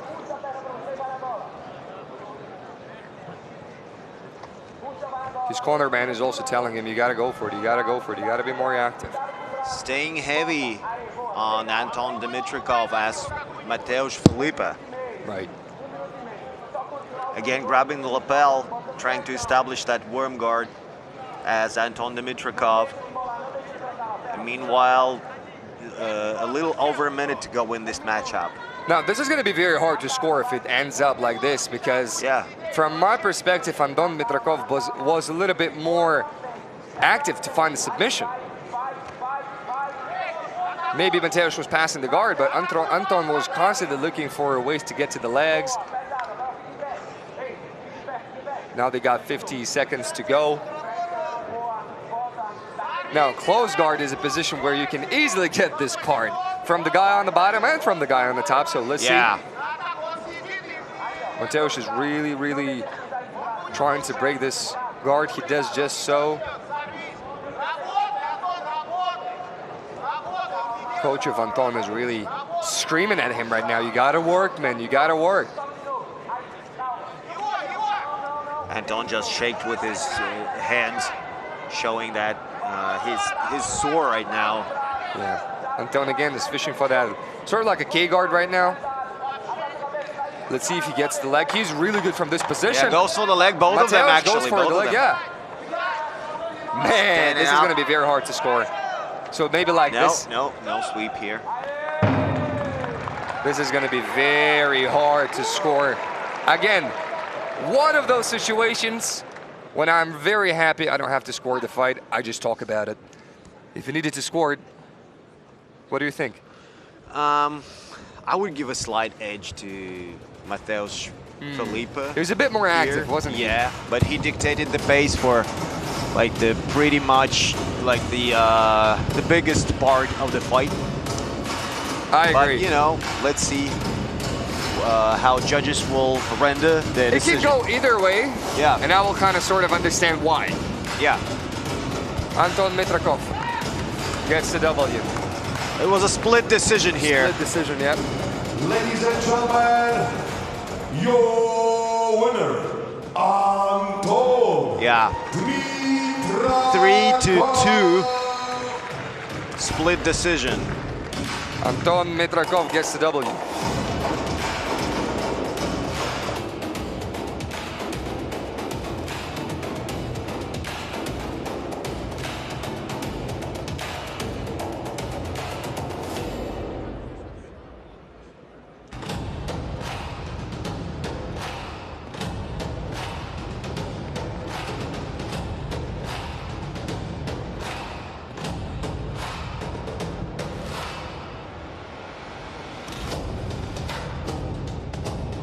Ladies and gentlemen, let us welcome Michael Perez.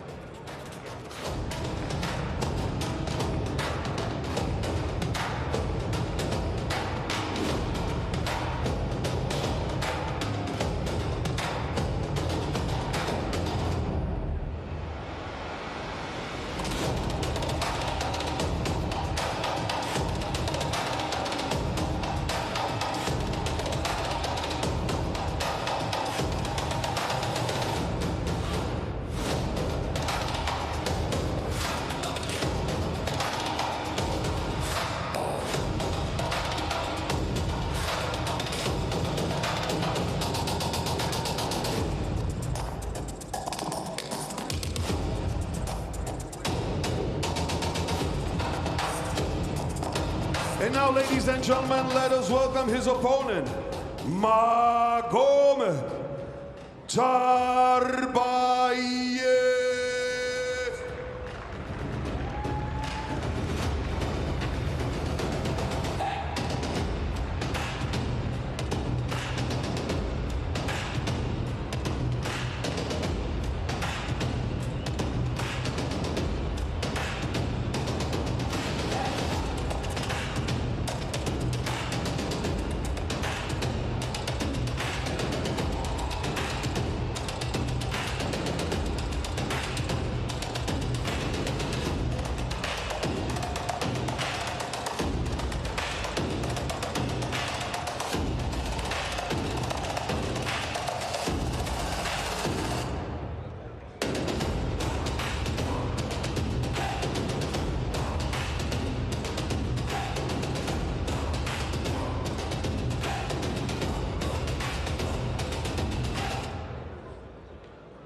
What a matchup as well. Now we got a coach of Atas right here.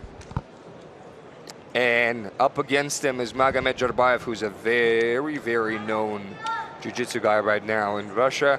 And actually not only now, people know about him in Europe, people know about him in the US because he's actually going for the ADCC Worlds in 2026. One of the signature representatives of Russian BJJ, for sure. Yeah. Used to be just very heavy from the top, always passing the guard, taking everybody down, and not doing a lot of submissions. But now this guy is like becoming a pure jiu-jitsu guy. He's like hunting submissions, going for darts, anacondas. A lot of people believe that this is like a clear victory for Medzhidov, but I believe Michael is so dangerous from any position. Well, Michael hasn't been so active recently as a competitor, whereas Magomed is really at his prime right now from this point. Like, Michael is mostly concentrated on teaching no-gi classes at Atos headquarters gym in San Diego.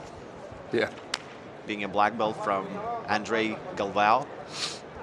You know, but let's see how this one play out, and if Medzhidov comes out as a winner pretty easily here. Medzhidov is just so good on the feet. It's crazy. Very confident, very sturdy, like super hard to move, super hard to do anything on him. I've seen him go against people who are way bigger than him, and he's been just dominating. It's crazy how strong this guy is. I get a little bit eye poked right now. Unintentional, we're good. Also, Mgoyan Arbi is no stranger to ACBJJ events, being two-time ACBJJ Super Cup winner. Right.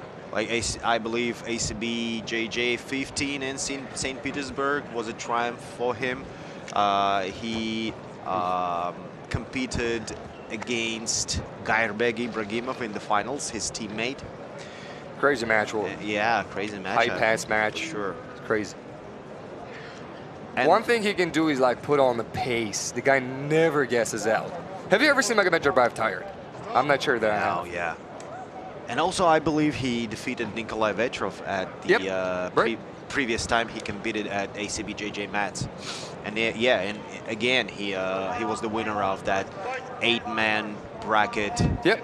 Grand Prix, yeah. He yeah. won. Yeah. It was amazing. Absolutely amazing performance by Shakhbanov. And then he was also defeated, I think, Mamilov. So yeah. maybe we'll make a rematch. Who knows? Yeah, I think in the finals. Yeah. Right in the finals. Yeah, exactly. Yeah. It was a very, very close judge's decision.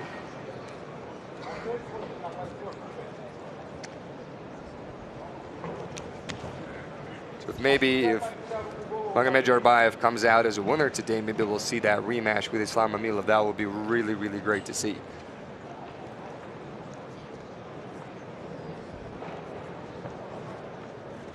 Very heavy collar ties. Now, when you have a double collar tie from a freestyle wrestler like this, it probably means that he doesn't really respect your ground game. He doesn't expect that you're going to shoot. He doesn't expect that you're going to go for a single leg. Michael is great from the stand-up, actually. Michael looks big, too.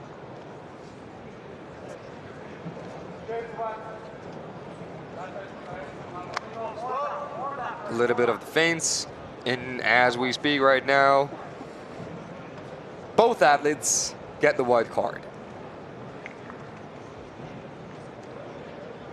So you got to be honest. I kind of expected when you have Mgoyan Arbiyev's match.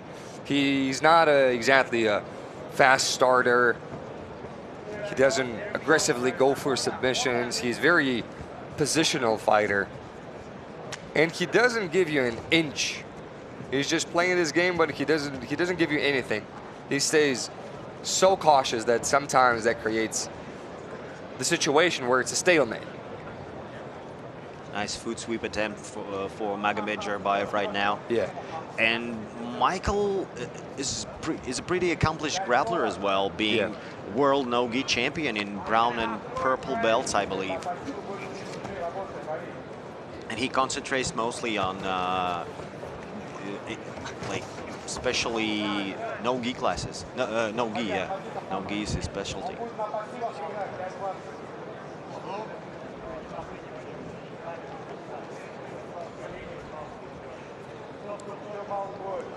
Is it a yellow card? The judges are a little bit disagreeing whether he should have the yellow card. One of the judges is saying that, well, he got him on the knee. So we got to call it off. And now Michael is invited to go to the bottom. Fair enough. Yeah, probably agree with this.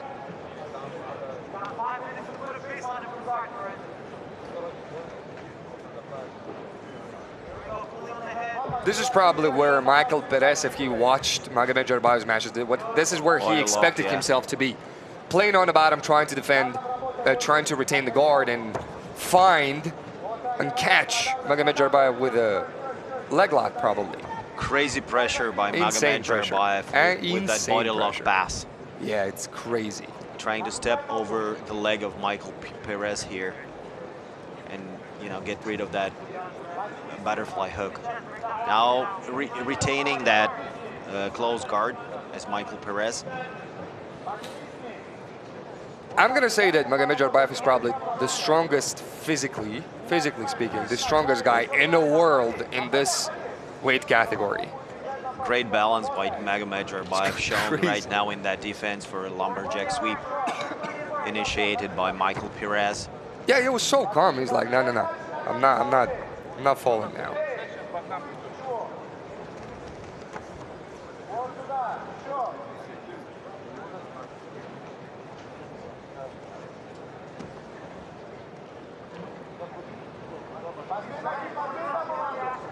We might see some K-guard action go from Michael. Nice. He's really slick. Nice timing by Very Saparbaev here. Going for a knee-cut pass.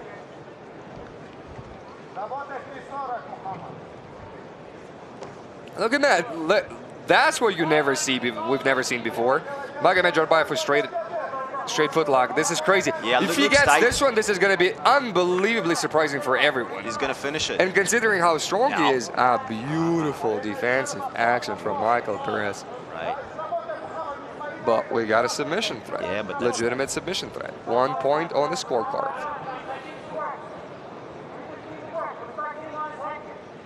Mgoyan Saparbaev is using his footwork to find an angle for that pressure pass right now. Now being heavy on his knees, low hips. Trying to neutralize that knee shield established by Michael Perez here. Absolutely beautiful. Beautiful job switching side to side. Michael's guard retention is just on another. Look at him. Now. Mgoyan Saparbaev sitting for a heel hook. Bro, like, when have you ever seen that before? Well, Mgoyan Saparbaev is not a freestyle wrestler who he used to be maybe a decade ago. Now he's a pretty accomplished jiu-jitsu athlete and you know, very versatile in his game. Yeah, he's got everything. Leg locks, bottom game, whatever jiu-jitsu can offer you. It's actually super exciting to see him going for the attacks, for submissions. Now, double unders is the worst place you can possibly be with Mgoyan Saparbaev. This is crazy. Interesting, you see Michael Perez closing the guard like that, crossing his feet. Michael Perez is trying to keep his hips low here, and then he manages to get rid of that double unders. Steps over. Now, it's very interesting to see if Mgoyan Saparbaev is going to be actually able to pass the guard of Michael Perez, because Michael's guard is unbelievable. It's so great. It's actually sometimes even when he's doing the no-gi, it feels like he's wearing the gi. Like, at least his opponent is wearing the gi. The ways he's using those hooks, the way he frames, the way he puts his body, positions his body, it's crazy. Very hard to pass his guard. And you can see that flexibility in his ligaments. You know, his knees, you know, like it looks like they bend, I don't know, over 90 degrees. Yeah. Yeah, very flexible.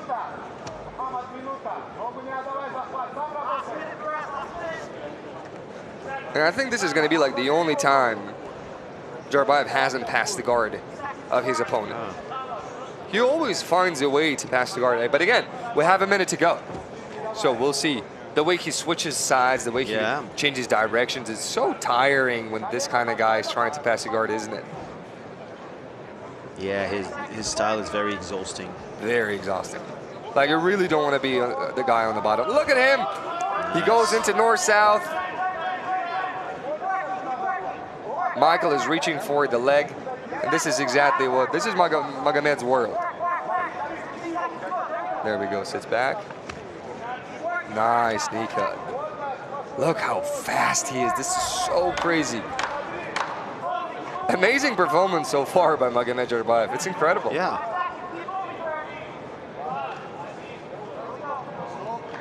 And time is up. Beautiful performance by Mgoyan Saparbaev. And of course he gets the W. He was more active, passed the guard a couple of times, got the 1 point on the scoreboard, and your winner tonight is Mgoyan Saparbaev. Unfortunately, Michael Perez didn't manage to show his attacking skills. However, his defense was really great in this matchup. Yeah, you know, world-class defense. But it's not enough for the victory to be a defensive fighter.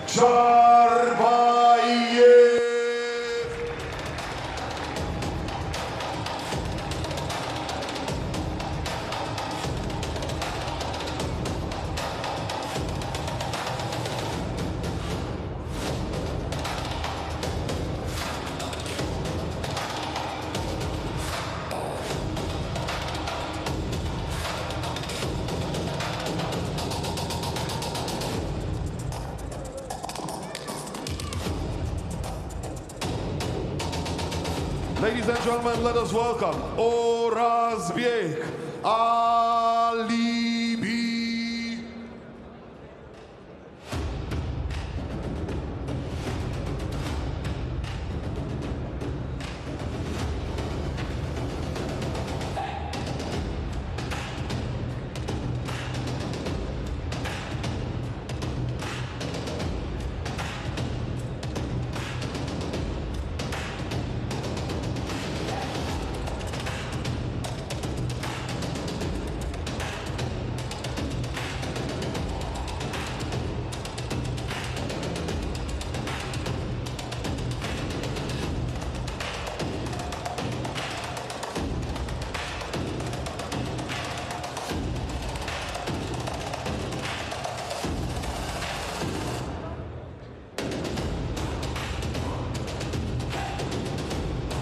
And now, ladies and gentlemen, his opponent, Gustavo Batista.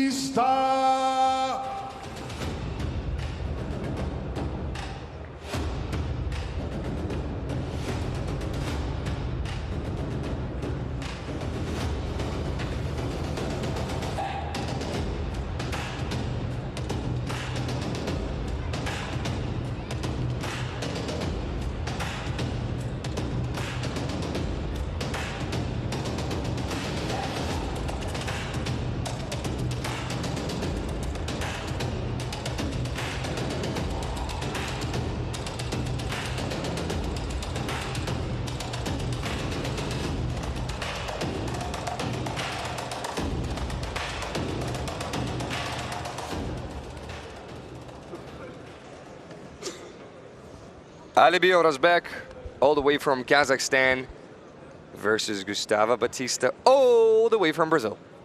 And that's going to be very interesting. Gustavo Batista is the winner of Grand Prix that we had in Brazil.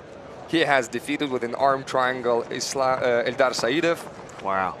Just very, very impressive. The guy is amazing. Whereas Arbi is active professional jiu-jitsu events competitor and ACBJJ Super Cup bronze medalist in no-gi as well. The funniest thing when I asked Arbi what is the most surprising thing about you, he said people think I'm a professional jiu-jitsu guy. He said this is my hobby. And look for a hobby guy. Nice. He's smashing a world champion right now. Look at him go. That was a beautiful sequence right now from Arbi. As far as I remember, he doesn't have a problem with endurance. Man, you see how strong this guy is. This is unbelievable. So far, so good for Arbi. Arbi looks much bigger than Gustavo right now. He's huge. He's really huge. Putting a lot of pressure, trying to. It's like one of those guys who has to cut to make 95. Imagine.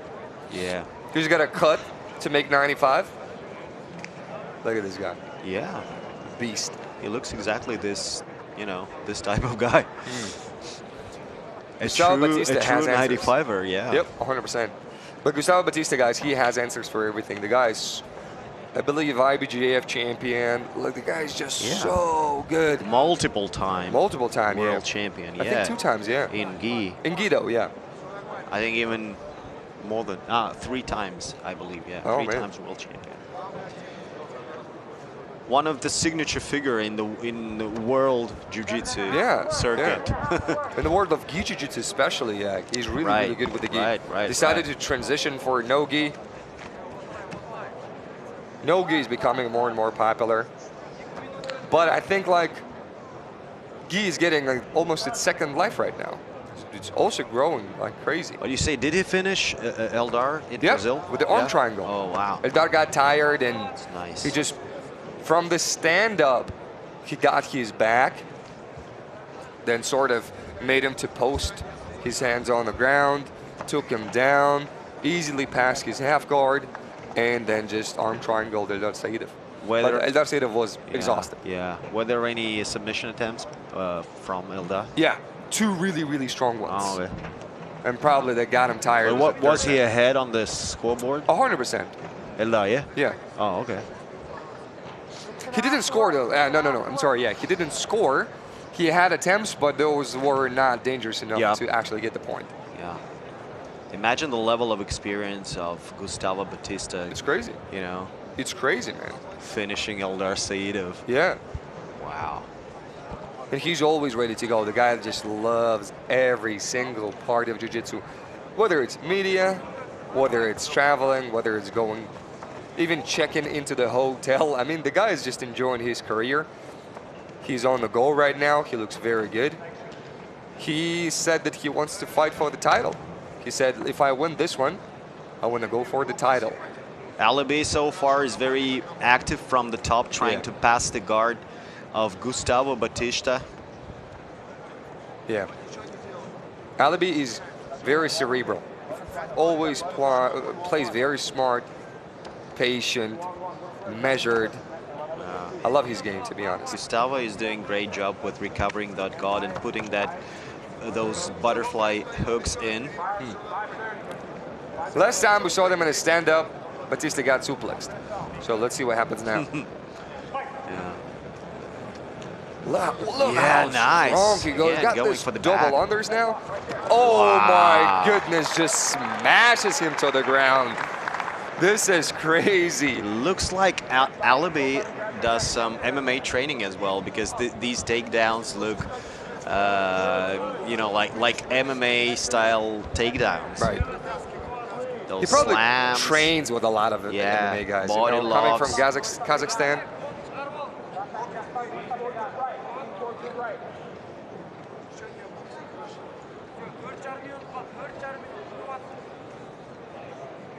Batista opened his guard.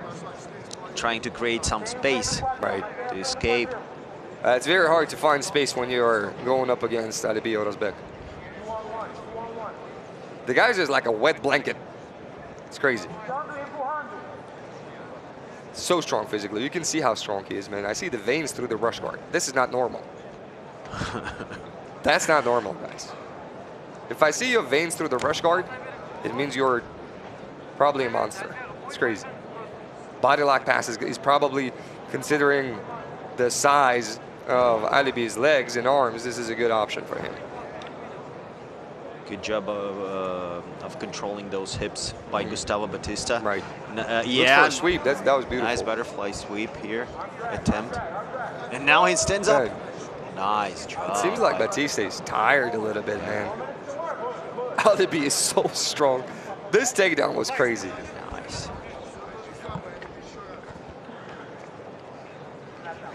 The way he got those double unders, you see the strength difference is quite significant. Gustavo looks very motivated to, you know, to get ahead on that scoreboard right now. Seems to be very emotional. And we have 3.5 minutes until the final bell. I think the last time I've seen Arbi Rozbek was in Krasnodar in ACBJJ. Do you remember, how did that end up? I think he came third. Yeah. Oh, right. He was in the bracket with Eldar Sayidov, no? Yeah, yeah. I think Eldar submitted him, and then Eldar had, actually had to face Tamerlan in the finals, and which never happened. Yeah, which didn't happen, which happened today. Yeah, yeah, exactly. Yeah, you can't say never now. And Arbi, I don't know, I don't remember who he defeated in bronze medal match. Arbi is just putting it on him, man. This is beautiful performance so far again from Arbi. Today these Kazakhstani, Russian guys are really surprising a lot of people, I think.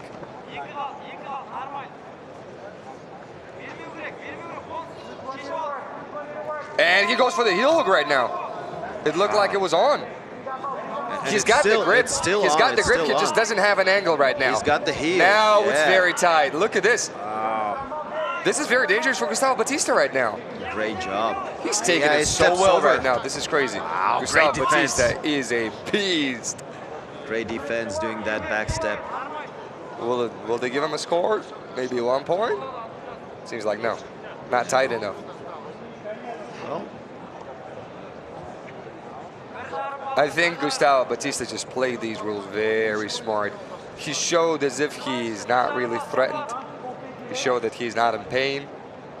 Didn't do anything too crazy to explode out of this position.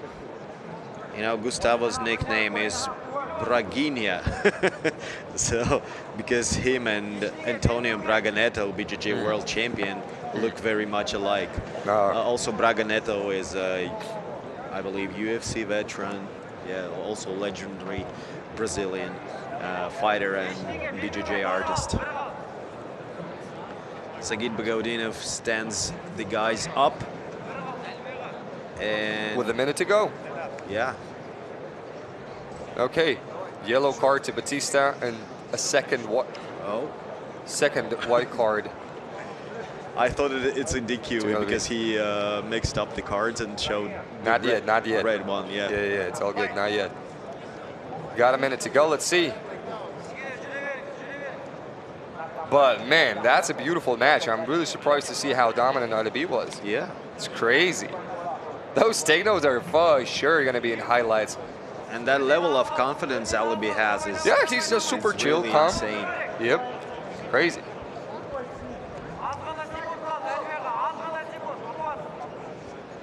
Batista is a little bit frustrated. I see Batista a little bit surprised with Arbi's performance right now, I think. And again, look at this. Arbi is just way too good with his balance. Batista is going for the guillotine right guillotine. now. That looks very tight. That looks very tight right now. That's a real attempt for sure. This is very tight. Arbi is staying very, very calm right now.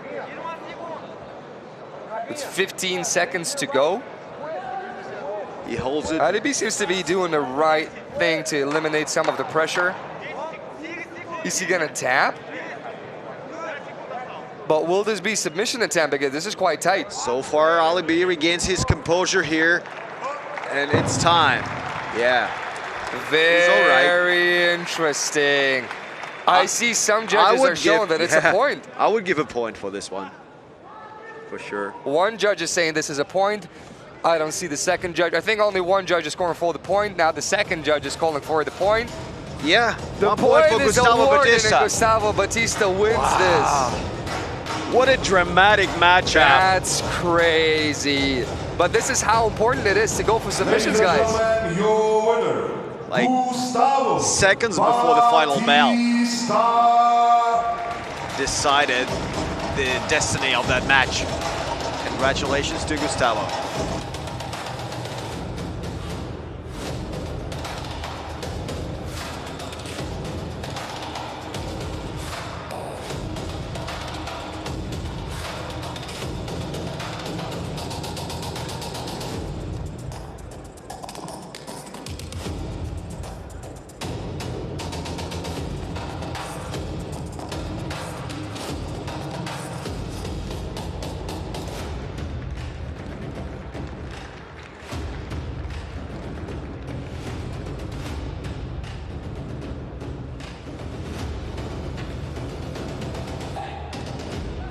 Ladies and gentlemen, let us welcome Miri Sadegov.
And now, ladies and gentlemen, let us welcome his opponent, Inal Etleshev.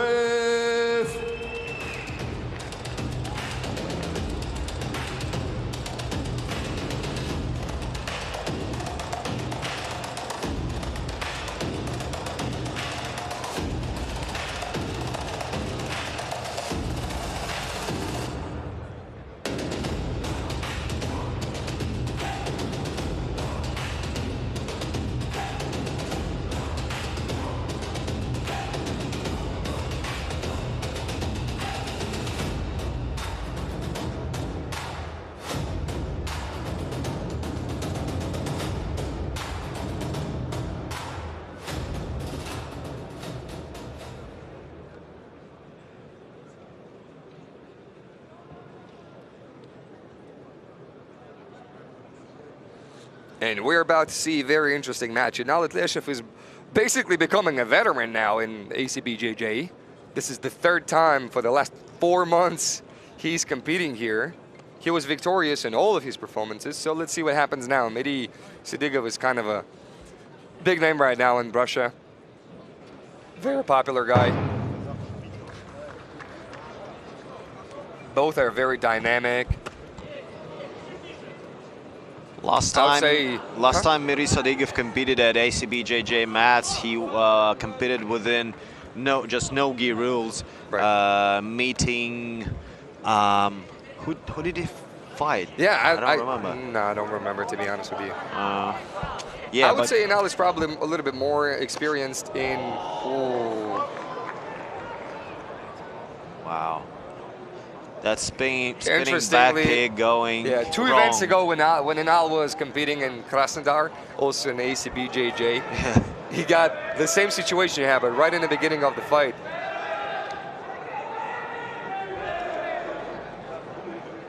Someone kicked him in the groin, and the same thing happened now. Yeah, right in the beginning of the fight. This is crazy. Right, and then like these guys just don't want him to have kids. I don't know why. I don't know what's the problem. Because they're going to be of the same level of toughness. Right. Oh, now yeah. an eye poke. Eye poke, yeah. And Nikolay, same thing happens again. Just always very unlucky in the beginning of the fight. Bad fortune again for him. Now, you see he's bleeding. He got him right in the nose right now. Maybe his finger, you know, was inside his nose hole. Whatever. Maybe, but it seems like he kind of framed with his palms on his face and broke his nose maybe. Oh, so he's bleeding pretty badly right now. Seems so. Technical stoppage right now to get first aid. Hopefully he's going to be able to continue. Nikolay is very tough. Very tough, yeah. I'm like 99.9% sure that he's going to keep fighting, regardless of any injury he has. Even if you cut off one of his limbs, yeah, he would continue to 100%. fight. Oh, there we go. There was an uppercut. Yeah. Uppercut? Yeah. Yeah, actually, he actually uppercutted. Look, on the replay, we see that he has actually uppercutted him right in the face. Let's see if our colleagues show the replay again. Under this rule set, the way it works, if you initiated the punch, you were punching before he was shooting, and then he started shooting after you started your attack, and then you got him in the face, this is his problem. But if he was going first, and then he caught him with an uppercut, that would be a problem, that would be penalized.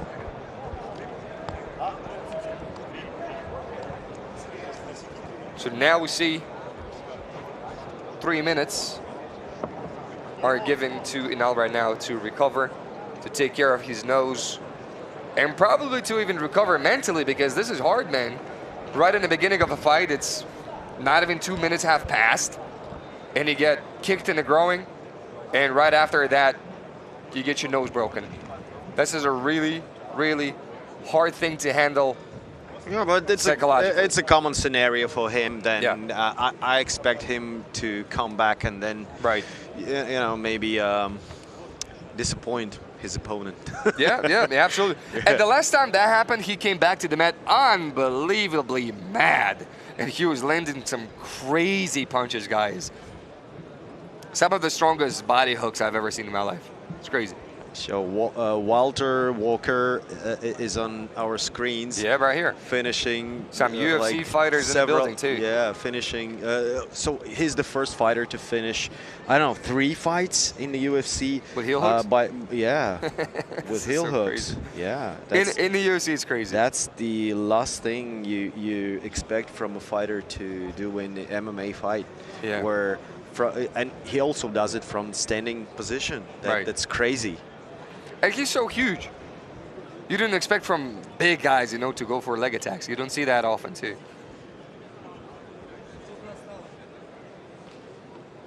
And he also claims himself as a Russian man. Yeah. He says, I'm a normal Russian guy. I'm just a regular Russian man. That's what he says. Я русский, я иду до кольца. Right. That's what he says here. The guy's hilarious. Now, we actually have a lot of star power right now in the building. We have very popular MMA fighters. We have the winner, actually, Nikolay Vetrov right now is enjoying his life after a beautiful victory over Oliver Taza. And now Fleshev. Yeah, he comes back to the mat. Of course, the crowd is loving it. The crowd shows their respect. Thank you for giving us opportunity to keep watching you guys fight. His nose is still bleeding right now. He's tough as nails, bro. Now he's gonna put the pace on for sure. I'm pretty sure he's gonna be now even more mad. Look, even now, you see there's more snap to his punches. So he needs to get hurt. Feels like an Fleshev wants to get hurt before. He's a purple belt in jiu-jitsu, which I think Midi doesn't have this. So probably now elects a very good strategy of going to the ground. And you can see how this sport evolves with each event. Even the fighting stance of both the fighters is adopted for that rule set. So they keep that front arm very low to defend their body. But you know, their head remains open, and there's this kind of like armor defense. In on the leg, be careful. It also, I think, leads to injuries and head punches as well. But anyways, from the competitive point of view, they're doing the right thing. Heavy punches to the body. Yeah, Midi's striking has actually got much better, I think. It's like snappy punches right here. Midi has a hand-to-hand fighting background. Right. But Inal is a professional MMA fighter too. Yeah. Got him to the head again. Probably when they were breaking. Inal is protesting now. When they were breaking away. But he's like, come on, guys. Let's hype things up right here. People are loving this style of jiu-jitsu right here. Nice check by Inal. A nice front kick. Right. Very sharp. MMA style. Right. Midis looks so focused and composed right now. It's very interesting.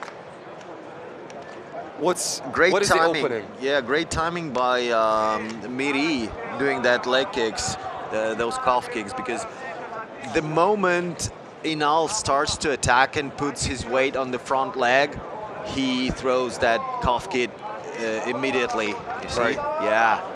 Yeah. You can tell Inal's leg is probably compromised a little bit because he elects to sit down and play some guard, which you don't see that often again from an MMA fighter. Those are strong leg kicks. Yeah. Inal switching stances because of the damage he took on the front leg. Yeah. His leg is compromised for sure. Oh, that one seemed low. Inal is shooting for the leg from way far. Yeah, trying to go for a X guard. Right. Which, in the case of battle jiu-jitsu, you can be punched very hard in the stomach when you're playing like X guards and going for leg attacks. Miri Sadigov delivers really strong punches with bad intentions now. Very physically strong, explosive athlete with a lot of fights behind his back. Now we'll see Midi working from the close guard. Headbutts to the solar plexus by Inal Itleshev. Right. Yeah. That's actually probably very tiring as well. So that's the difference of close guard position for in MMA and battle, in battle jiu-jitsu and in regular jiu-jitsu, yeah? Right. So now the top fighter probably has a slight advantage here. Right, exactly. However, Midi is doing a good job with throwing those elbows from the bottom, trying to put some damage on Inal's shoulders, which may reflect on the final result as well. Nice standing up. That's what I was talking about when talking about standing right now up. is in a very good position to pass, actually, to side control. And both to pass and to punch as well. Right. To throw some elbows. So Inal has to get that underhook now to establish a solid position for ground and pound. Good job by Medzhidov with establishing that, with regaining that close guard, sorry. We got 4 minutes to go. The corner of Medi is telling him you got to stand up. We'll see if Inal definitely wants to keep it on the ground because Inal is bleeding from his nose right now. Yeah, it's badly. really bad. Yeah. Yeah, his nose is compromised for sure.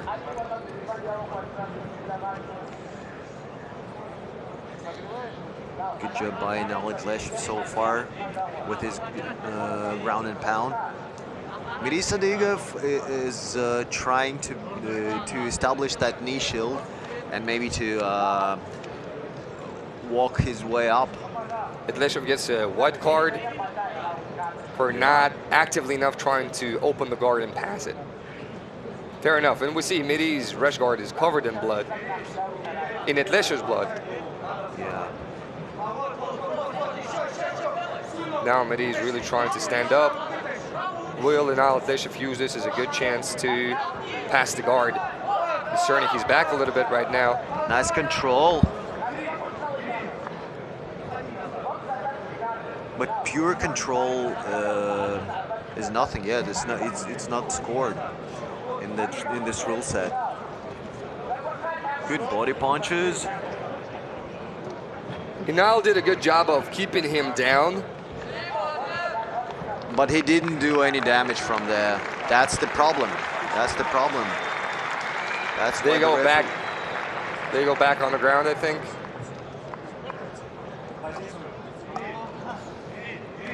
They just reestablish the guard, yeah, reestablish the position here.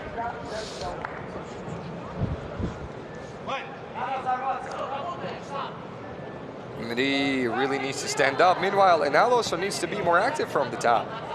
He might get penalized again and again and again and lose the fight. Because for sure, damage-wise, activity-wise, Medi is winning this one.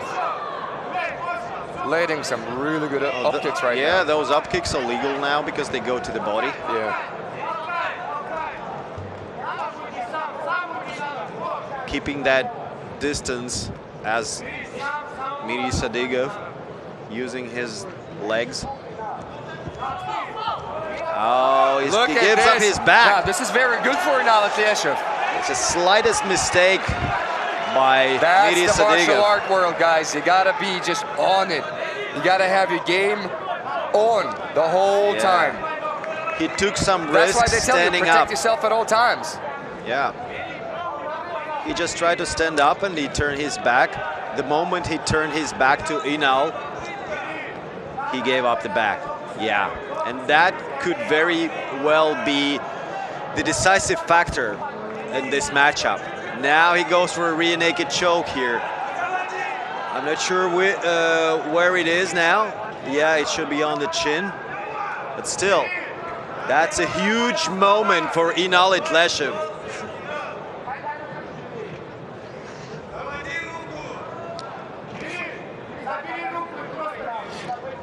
Great job by Inal Edleshov. You know, turning this fight, you know, in this stream at the very last stage of the fight. Fighters are talking with each other.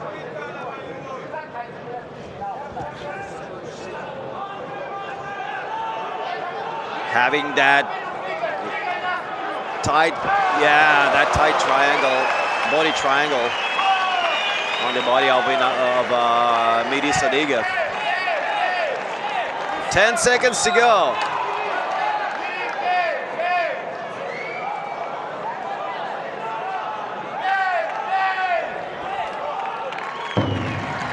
And it's time. What a matchup by both the warriors.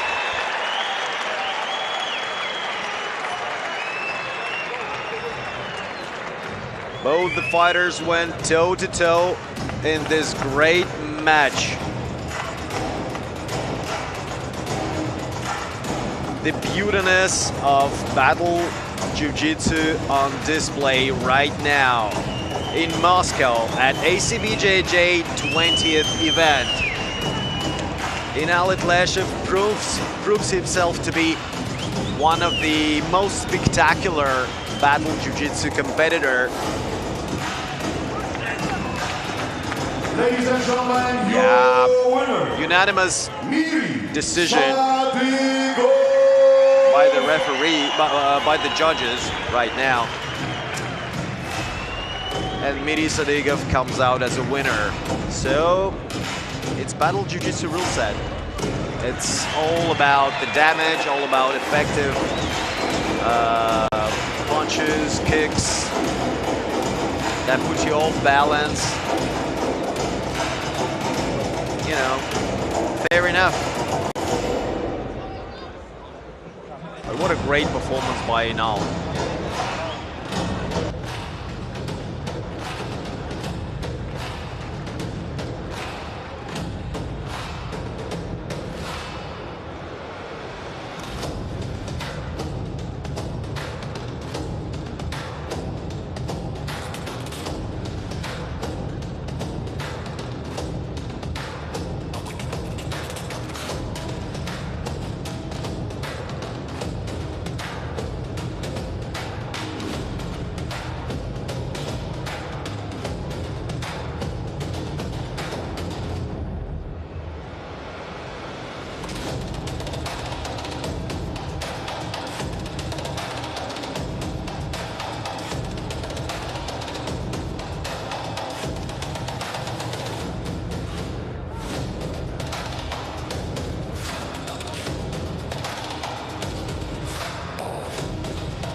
Ladies and gentlemen, we will have a 10-minute break.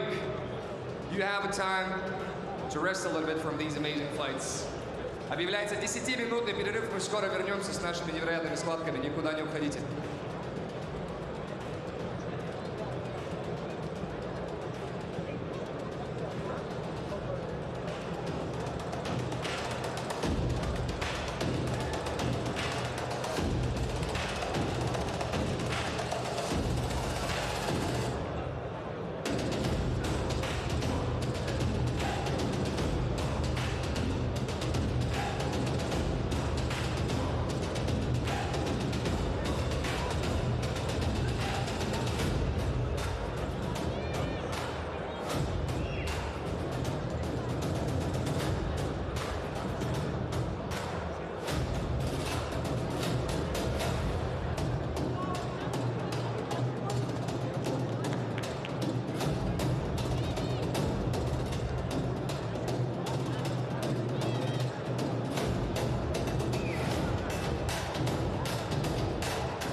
Ladies and gentlemen, the next bout is gonna be kids no-gi match, 35 kilograms.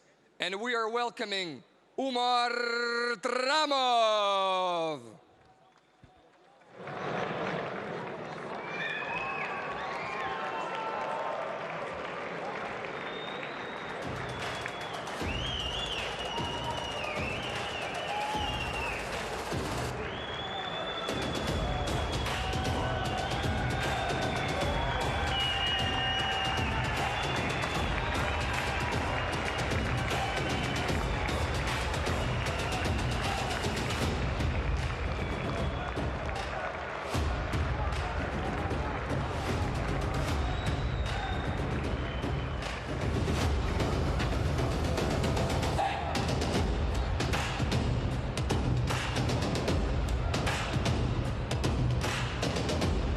Now we welcome his opponent, Tamerlan Jandarov.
Now, the kids match we're having at the moment is an exhibition match between Umar Tramov and Tamerlan Jandarov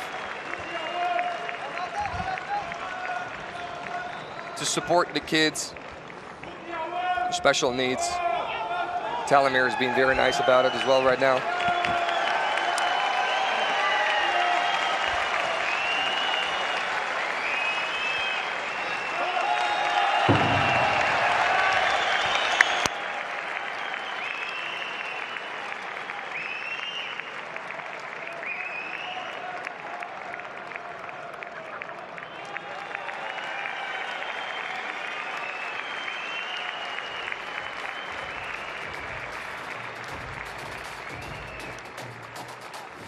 And your winner is Umar Tramov.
Уважаемые дамы и господа, добрый вечер и добро пожаловать на волейбольную арену «Динамо», город Москва. Здесь в эти минуты начинается мейн-карт турнира Acbjj 20.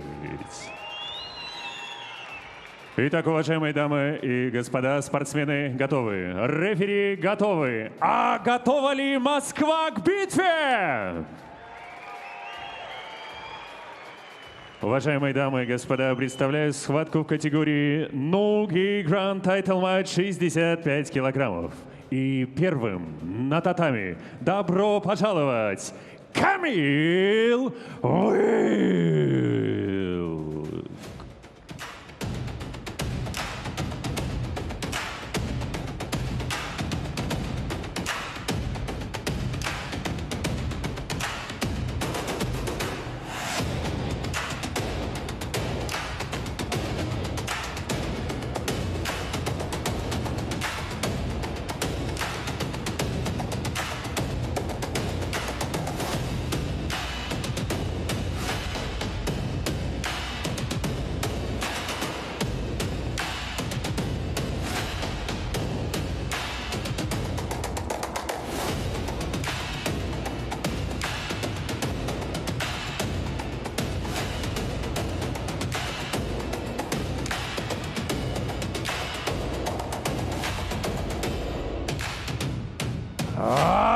Вот его соперник. Приветствуйте, Кайрбек Ибрагимов.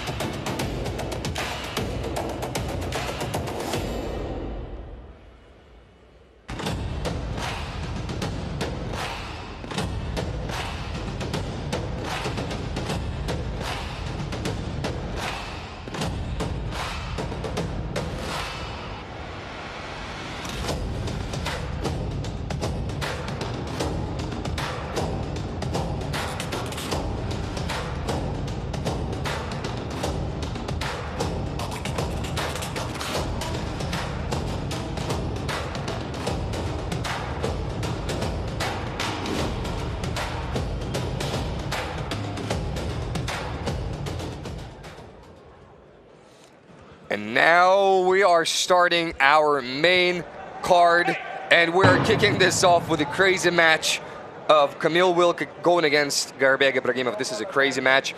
Garbeg is basically amazing everywhere, but of course his strong side is staying on the top and like putting on a lot of pressure on you. Kamil Wilk is a leg lock specialist. He's running actually leg lock camps, and it's a very interesting matchup, and it's just not just a no-gi match, guys. This one is for the grand title of the 75-kilogram division. And as we say this, look at this fast attack. Like I said that Ibragimov is good with takedowns. Kamil is good with leg locks. The guy takes him down and he shoots a leg lock. You know, like this is... Everything turns inside out, yeah. Yeah, it's crazy. These guys met each other at ADCC trials. There we go. Where Garbek won a close victory by points. So it's not the first time that they meet each other on the mats. Yeah, I would say this particular rule set probably favors Kamil Wilk a little bit more. Yeah, for sure. Garbeg has been very active, flying to United States, training there with the best. Kamil Wilk, I saw him going against very big guys too, like the strength of Ibragimov is probably not going to be a problem for Kamil. So slick with his attacks. Look, he's in on the leg right now. Yeah, nice transition. What an entry. What an entry, look at this. Will he be able to extend the leg? Very nice job by Kamil Wilk. It could be a very, very fast heel nice, hook. he's above the knee line. Yeah, nice escape. Nice job by Garbeg to escape the skill hook attack. But still, it's 1 point. It is 1 Kamil point. Wilk. Well, 100%. 100%, no questions asked.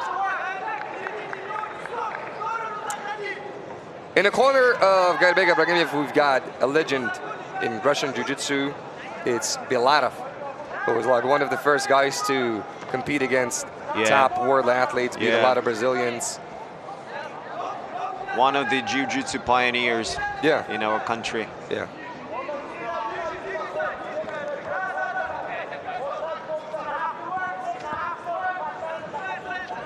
Interesting how Kamil's legs right now are tangled. Gairbek is controlling the ankles, trying to nullify the spinning under him.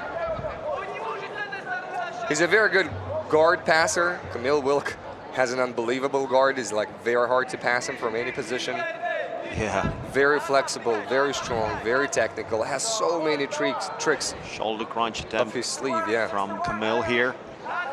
Trying to control Gairbek from the bottom with the overhook. Right. And trying to go for a butterfly sweep here. Right.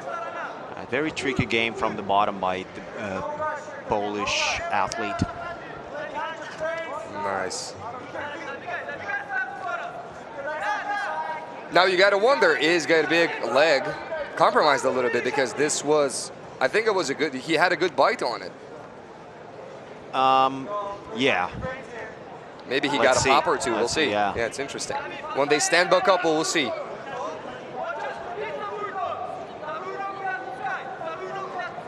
Passing that type of guard is really not an easy matter for any athlete. 100%. Yeah. But Gairbek rolled with people like Joseph Chan. Oh yeah. Gave him really good hard rounds. So Kamil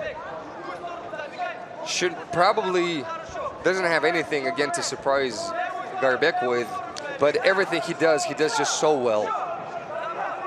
It's one of the things that I think comes with being a coach, is that by explaining and teaching these techniques, you gain a sort of a beautiful and more in-depth understanding of these positions and submissions and what have you. And the level of experience those guys have is enormous. Crazy. You know, Kamil Wilk is ADCC world veteran. Right. Gairbek Ibragimov is super heavy future competitor. Yeah. It's crazy. You see it on Kamil's face. You see on Kamil's face that the pressure from Gairbek right now from the top is really bad. Look, he passes him out. Beautiful job by Gairbek Ibragimov. Now isolating the elbow, gets it pretty high. Puts his hand on his face. Interesting. Nice. Nice job by Look, he go for fishing for the arm triangle. Yeah. Camille is doing a great job of turning and not allowing to get the elbow, to get behind the elbow. Struggles desperately for maybe he gets a gift wrap right now. The position. Yeah, gift wrap. Right. So we see Gairbek going back for the take. back. Easy back take for Gairbek. This is interesting. And establishing body triangle. Gets the arm through. Look at this. This is a very good choke. Gairbek Ibragimov gets the submission via RNC. He wins this fight and gets the title. Amazing. Amazing job by Gairbek Ibragimov, proving himself as the leader of Russian Jiu-Jitsu.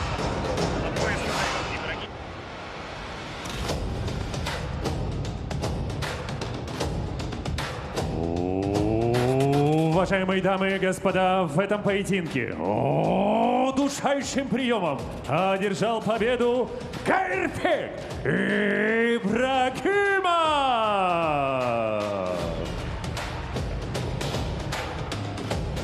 Уважаемые дамы и господа, для вручения первого чемпионского титула в категории ноги 65 килограммов на татами приглашается первый черный пояс России по джиу-джитсу. Ваши аплодисменты, Леонид Готовский.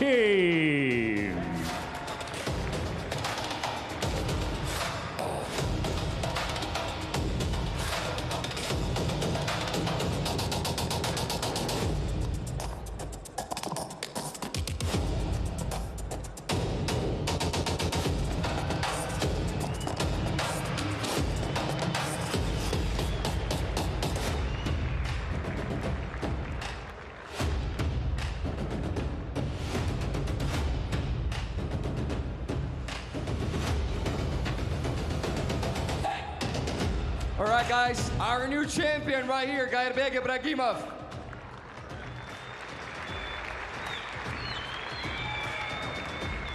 Arbi, a couple of words about your victory. Пару слов о твоей победе.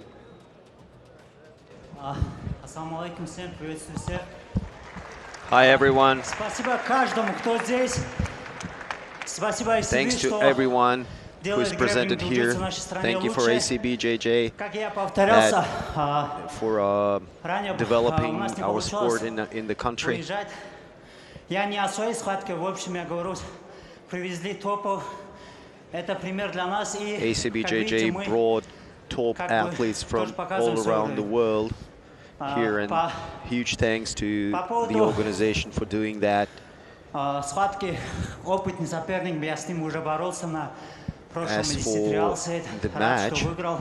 I've Спасибо already ему, это один из fought опытных this представителей нашего opponent вида спорта. and had a victory И смотрите, over him previously, каждый, кто становится and лучше, it's развивается, he's a great уходит, representative of выходит. our sport. Я просто пару слов хотел, очень сильно не получалось всегда отметить. Это моих тренеров, это Адилу Абдужалил и I would Ахмедов like Заур. to Им спасибо. mention my coaches.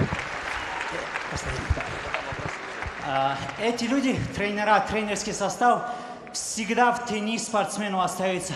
Они деньги, ничего, ни славу, ничего не Their job получают, только благодарность. is И я hidden бы хотел from the fans' сказать eyes, спортсменам, and they хотя бы don't receive благодарить не any money, забывайте. any fame, and I'm very grateful to my Теперь ты coaches. чемпион. И планируешь ли ты защищать этот титул? И скажи мне, кого бы ты хотел видеть в своем следующем матче? Now you're the Кстати, я- champion. Who would you я like to готов see as your защищать её, opponent in но у in меня your для него next есть человек. title Мухаммад, defense? иди. Сюда иди, на миску. Фейсов сделаем вам. Не, вы не о том подумали. А ну держи, он следующий. Теперь я по поводу того, я готов, конечно, против другого соперника защищать. I'm ready to И defend теперь, the если title, откроют of весовую course. категорию 70, я там готов. А если нет, я готов бороться на 75 в ГИК, то, что будет после нас проходить схватка. Мне очень интересно, особенно Диего Содрейс, он представитель нашего веса, моего веса, это хороший If they do a оппонент. title match in Я был бы 70 не kilogram против weight division, против него I побороться would like to на 75. А так, я думаю, для СЦБ было бы прекрасно, если весовая категория 75 70 kilograms is килограмм good as идут. well. Это самый конкурентный вид, вес в общем в нашем дивизионе, я думаю. Okay. Все. Give it up for Arbi Ibragimov, our new champion right here.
Итак, уважаемые дамы и господа, разрешите представить следующую схватку турнира Acbjj под номером 20 в категории No-Gi Grand Title Match 95 килограммов. И первым на татами добро пожаловать Аю Гутаната!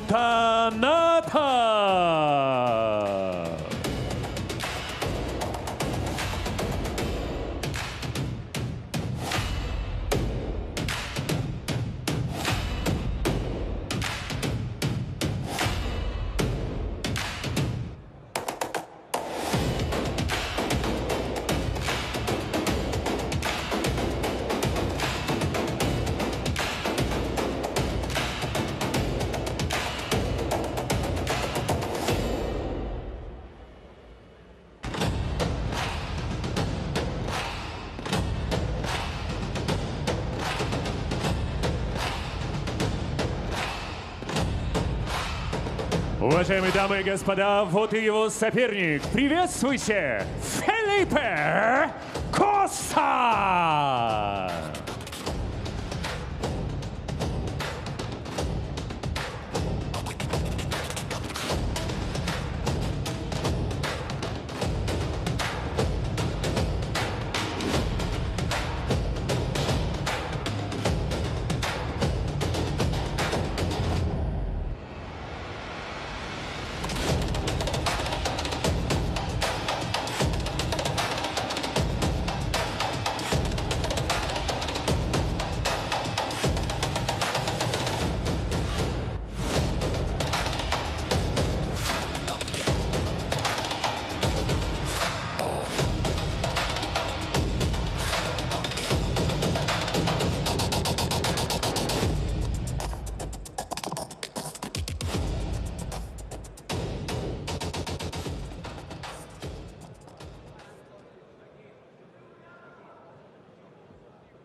We continue our night with the next match in 95 kilograms weight division between Ayub Gudanatov, honored master of sports in grappling, and Felipe Costa, a decorated Brazilian athlete.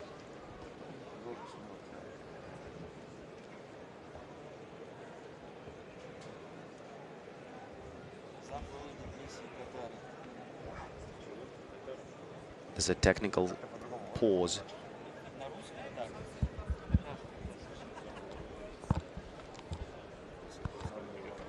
To fix the scoreboards.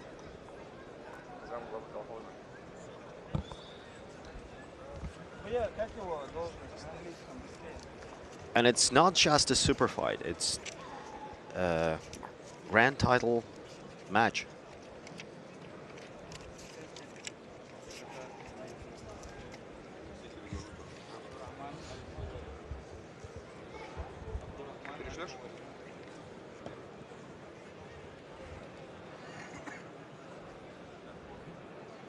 Those technical pauses may reflect on athletes' performances for sure, and it's the fighter's will, the character that are tested in these situations.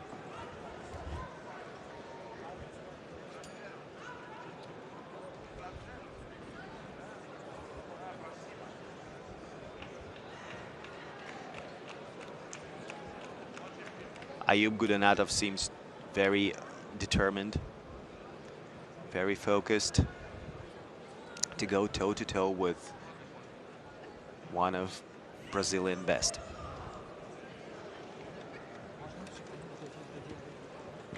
I mean, what do you expect from that clash? From this match, this is actually very interesting because under this rule set, I believe, of course, it will favor Felipe Costa. The guy attacks submissions a lot as well. He's amazing positional. He's actually good from anywhere and everywhere. And it's going to be quite interesting to see how this plays out. I'm pretty sure that strength-wise, the advantage is obviously on the Gudanatov's side. And here, we have probably a classic clash of technique versus strength, maybe. Not to say that Gudanatov is not technical. Of course he is. But in terms of credentials, in jiu-jitsu, of course, Gudanatov comes nowhere close to Felipe Costa. The guy is coming from Brazil, training at some of the best gyms in the world, working really hard. So it's going to be very interesting to see. Gudanatov is so chill, so calm. Yeah. It seems like he's got something up his sleeve right now. He's an accomplished grappler as well. So being an honored master of sports of Russia, you know, that says a lot about him as an athlete. So let's see, but you know, usually the representatives of grappling are more of positional fighters, you know, positional grapplers. but let's see.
Here we go.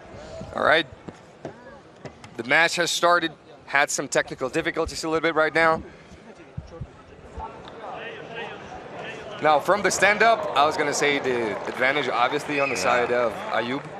And he starts with a great takedown right away.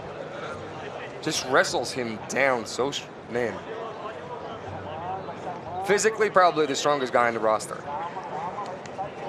Look at him going for omoplata. Rubber guard. Yep. Nice sweep by Felipe. I love this. When you go for the underhook, when someone has double unders, you get an underhook on his arm. You got a lot of options from there. And look, he's attacking in the leg. Boy, that's a good bite. That's a good bite on the leg, and he has to tap. Absolutely amazing job by Felipe Costa. Absolutely incredible.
Уважаемые дамы и господа, в этом поединке болевым приемом одержал победу Фелипе Коста!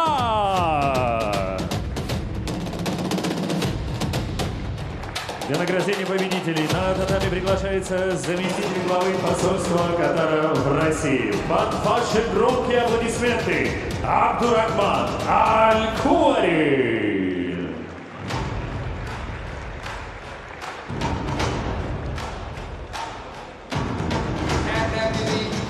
Other embassy right here.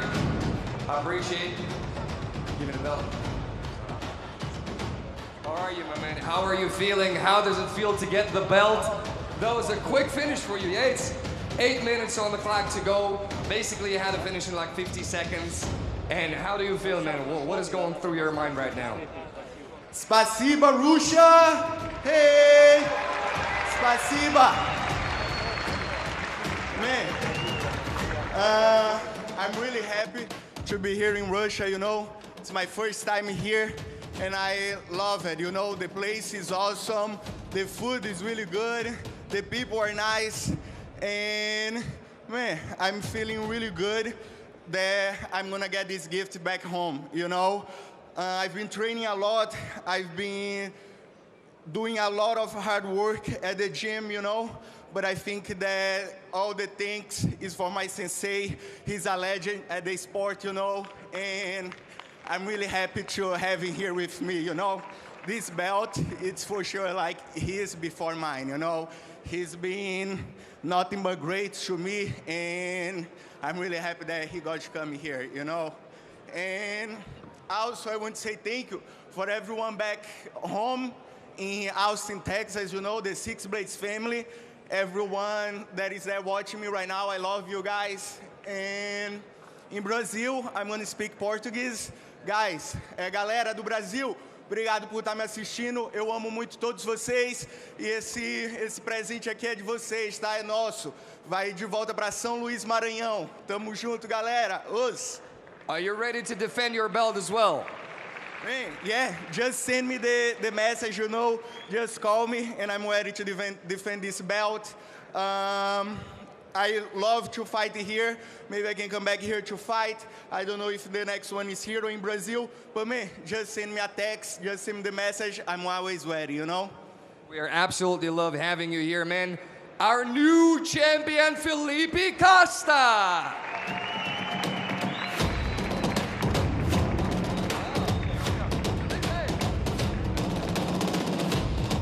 Саламу алейкум ва рахматуллах. Хочу вызвать этого парня на следующий турнир за пояс, отомстить за своего старшего брата Аюба Гуданатова. Ислам Мадаю, на следующий турнир я готов, брат. Аюб, пойду туда в штацию, иншаллах, брат.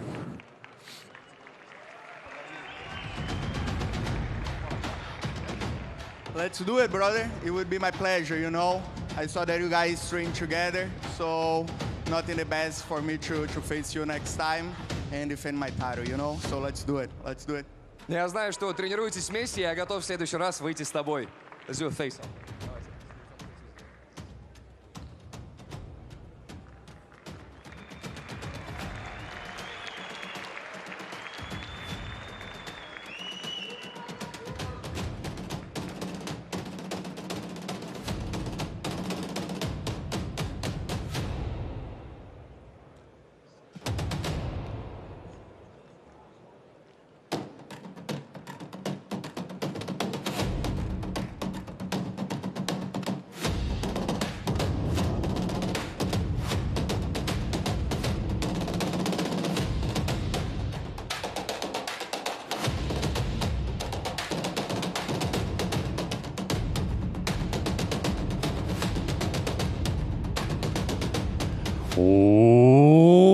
Уважаемые дамы и господа, разрешите представить следующий поединок нашего турнира. В категории Battle Jiu-Jitsu Суперматч 95 килограммов. И первым на татами добро пожаловать Бенджамин Секич!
Уважаемые дамы и господа, а вот и его соперник. Приветствуйте, Камил Гусейнов!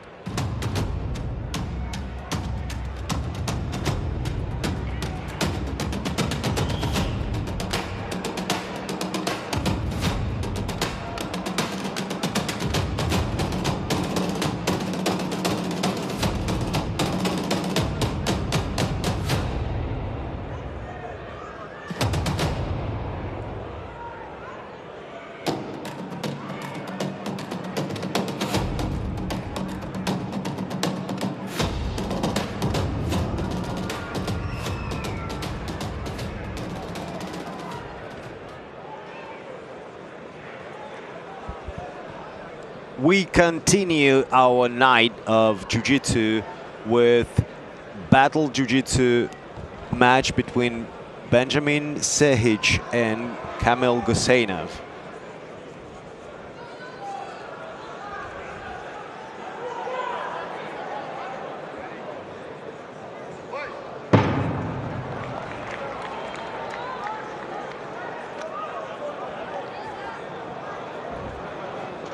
Kamil Guseinov was victorious in his previous ACBJJ performance, becoming the winner in 8-man bracket tournament, ACBJJ Super Cup, within battle jiu-jitsu rules. Was really dominant against all of his opponents, having a solid MMA background and wrestling. He seems to be a real threat against his opponents. So far, Benjamin Sehic is trying to stop that pressure of Kamil with his attempts of punches and kicks. You know, let's see how the endurance factor plays out in this matchup, because Benjamin Sehic looks much bigger than his opponent, you know, and much less athletic as well. So he needs to carry all that weight. Let's see how it plays out and reflect on his performance finally.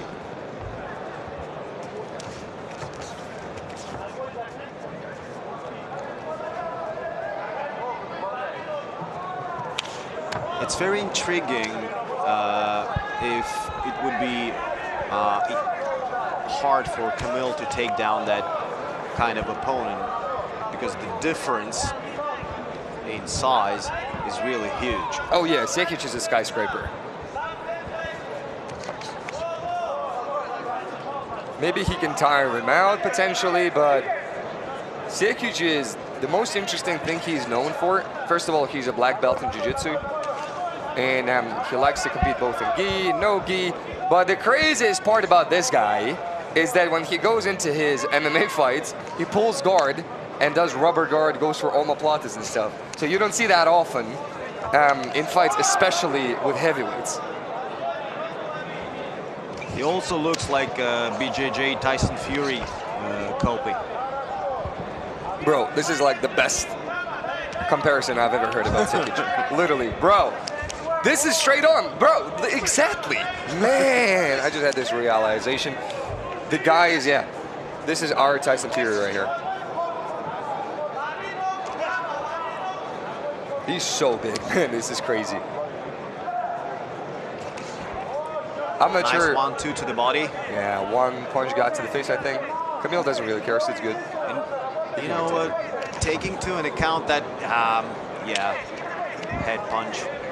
Taking into account the size difference, Kamil's punches seem to not bring any, you know, any damage at all. Yeah. Like they seem really light. Yesterday after... You know, it's just... Yeah. They're moving very well, yeah? Yeah. Light on their feet, fast, snappy punches and kicks. It's crazy. But Kamil's looks a little bit more sharp right now. Oh, that was a good right hand. Oh, nice. That's really good. Nice punches to the body by Kamil. You can see he's getting the reaction out of Sekic right now. Sekic said yesterday after a press conference, he said, tomorrow I'm going to smash your guy. All those body punches reflect on, you know, Sekic endurance. 100%. 100%. With every punch that he lands on his body, he's definitely draining his gas tank. No questions asked.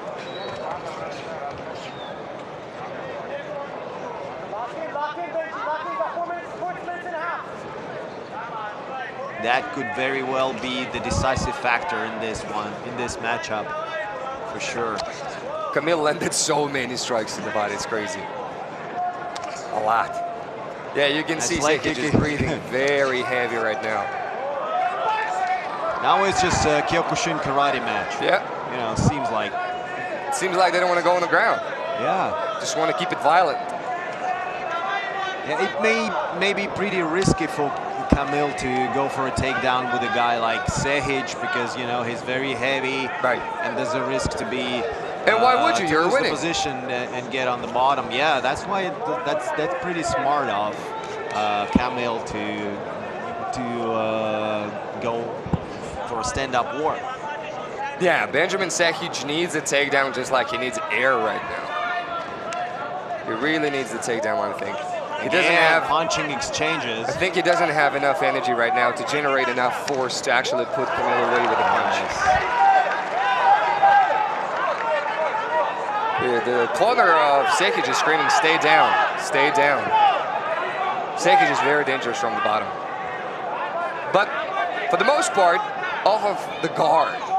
You know, if you get in his guard, this is where he's got almost all of his attacks. And Kamil has great ground and pound as well. He's not just the one who's going to control you there and put a lot of pressure on you. Sekic is exhausted. He will rain a great ground and pound on you, and you know, no mercy from him. Yeah, 100%. He's got an underhook on the left side, great control, and he's trying to isolate the head, you know, doing head pressure to Sekic. That's a great position for raining down punches. Good knee to the body. I think knees to the body would be a good choice for him right now. Yeah, especially considering how already beat up Sekic's body is. Yeah. Just add to the damage. Just keep pouring those kicks and add to the damage. He might expose himself because of that. Sekic tries to use that shoulder crunch to regain his guard. But Kamil's base is very solid. Right. I love how he's switching the hip right now, putting even more pressure on Sekic.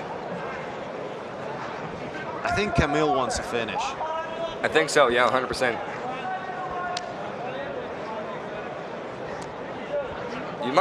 You might see a card for Sekic right now because he's really not doing much. But Sekic is very physically strong. He holds him. And he's got a lockdown too, you see? Yeah. And he doesn't let him posture up. Right. Yeah, the lockdown works really great for him. He needs to retain that underhook from the bottom to do any actions.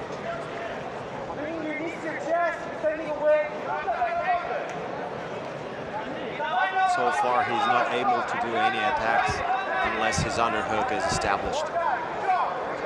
Nice. There he is, scooping a butterfly hook right there. Yeah, good job. Now, with the guys that big, anything can happen. Sekic is a submission specialist. It's just Kamil is so heavy from the top that he's not exactly allowing Sekic to get any attack going on. It's 30 seconds to go. Kamil is pretty much dominating this match.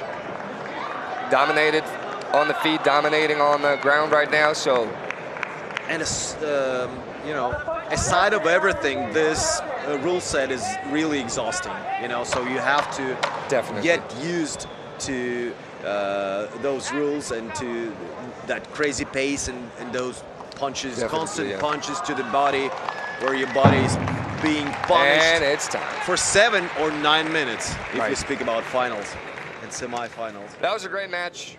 I think the winner is quite clear. Yeah. Kamil Guseynov gets the W, and that's a very dominant performance from him. Very dominant. Sekic is trying to dance here, showing that, you know, he's having fun here. Sekic is just enjoying his time. Yeah. He loves it. Congratulations to He congratulates Kamil. Even though he told me that he's going to smash him, he said, I also love him. Уважаемые дамы и господа, в этом поединке единогласным решением судей одержал победу Камиль Гусейнов.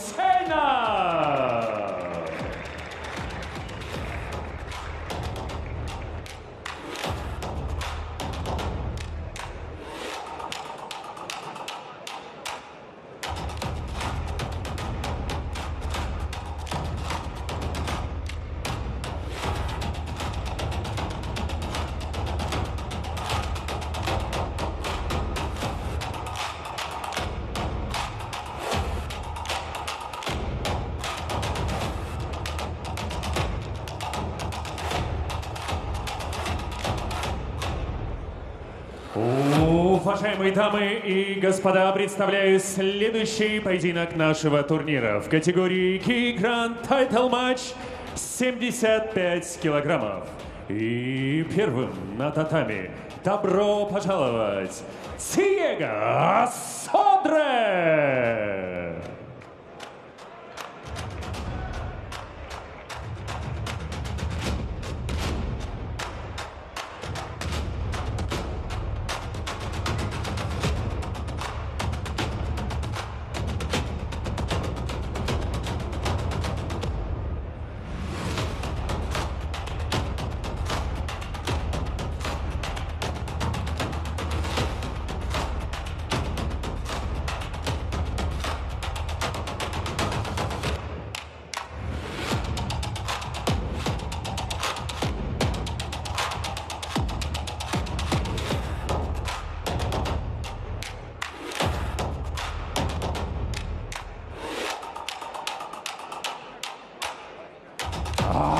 Вот и его соперник. Приветствуйте, Джонатас Грейси.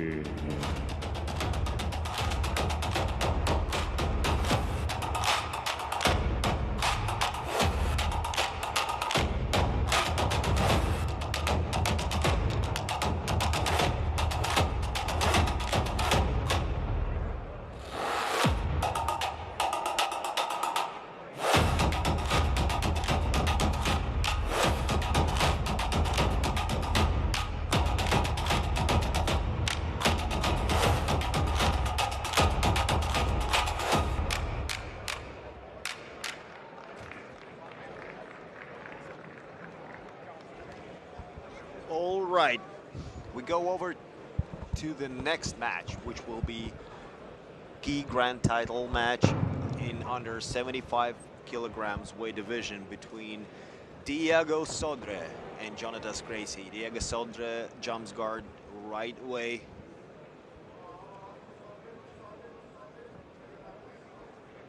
He's very slick from the bottom, having some good control. Diego Sodre goes for the leg. Good defense by Diego. Sorry, Jonatas Gracie has just done the submission attempt.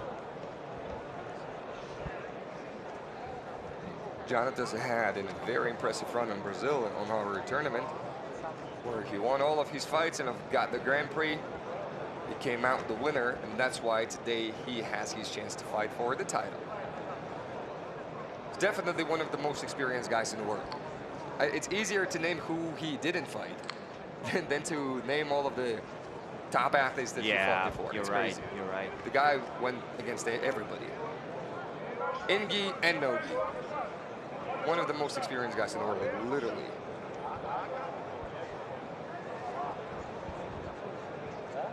But Sodri brothers are known to be unbelievable in gi, especially. So far, we see leg entanglements and, you know, attacking the lower extremities. However, it's a gi match, so which is gi matches pretty are, uncommon. Yeah. Gi matches are definitely for lovers of arts, for the lovers of poems. This is classic jiu-jitsu, guys. The beauty of this sport is forever be the gi, I think. The gi will always stand as a standard. Nice berimbolo attack. Beautiful. Man, oh man, that was beautiful. From Diego. Now Diego gets a yellow card right now. I'm sorry, I think Jonatas. Oh no, Diego. Diego gets a second white card.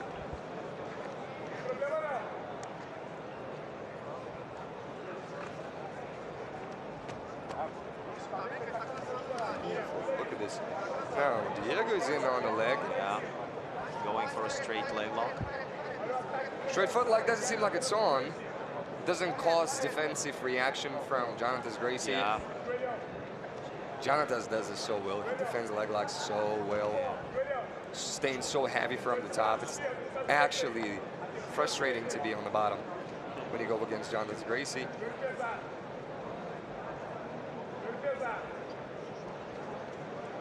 Look at him inverting.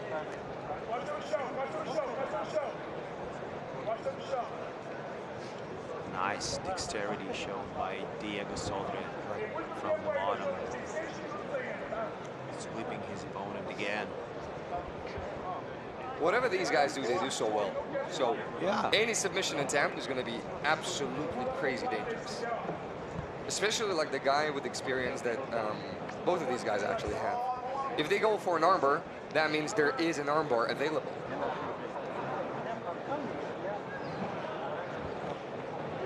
Like, it's very rare to see Jonathan Gracie to go for a shallow attack, you know? If he goes for it, it means it's probably locked in. And if it's locked in, and you go against Jonathan Gracie, it's bad news for you. The guy can submit you basically with anything. Ah, that's a great position right now for Diego. He really tries very hard right now to score that point for submission attempt. Yeah, he's trying to go low for the foot, for the ankle. Good job by Jonathan Gracie with defending this attempt. Jonathan Gracie is trying to hold his opponent. No, it's actually short. There we go.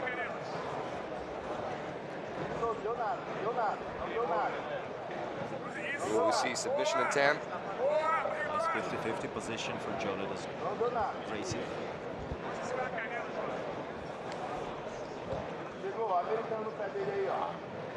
What a tactical masterpiece we're seeing right now on the match, guys. I'm telling you, these guys, this is a match where any small mistake you make is going to cost you the title. Because these guys will capitalize on anything you give them. If there's a small opening, it's a problem. This is why sometimes gi matches get boring, especially for people who are not acquainted with this game, Jiu-Jitsu gi. Because honestly, it's like if you know all of the details, you'll realize how unbelievably this battle is, how technical gi Jiu-Jitsu is. And the craziest thing is, in order to win this one bout that is in front of you, in order to win this, you need to win 1,000,000 micro battles with the grips, with the lapel. You're right, the yeah, collar. yeah. It's like so many micro battles that you have to win in order to get to submission. And it's really hard to combine that, you know, battle of inches approach with ACBJJ rule set. Yeah. You know, that's why it's so professional interesting. rules. Yeah, because you gotta do the gi. I know you gotta be technical, and we can see actually that the referees are giving a little bit more time to know gi guys. But anyways, you have to be effective. You have to be 100%. spectacular, and 100%. sometimes you have to go for some risks.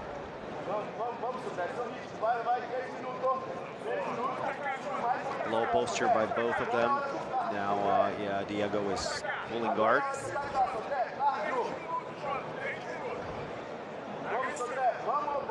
Trying to create some space to prevent Jonatas from passing. Jonatas is desperately trying to hold that position and to be heavy, keeping his head very low. Look how heavy Jonatas is from the top. With that flexibility, Diego can go for a very bolo or a rolling attack any second, you know, so that's why you have to keep an eye on him and put a lot of enormous pressure on him. Definitely, yeah, definitely. And that's really exhausting. So it seems like they don't, you know, don't waste any energy, but you know, this is really energy consuming.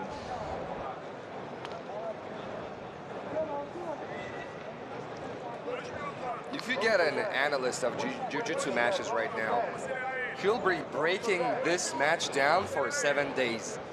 There are so many technical things these guys are doing right now. There are so many. They're literally, each of these guys are inches away from giving up a very dangerous position or a very dangerous grip or even a submission attack. Very dangerous.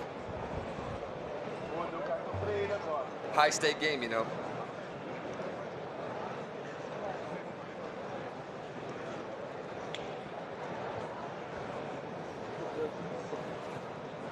And now we see, I believe, both of these guys have 2 white cards.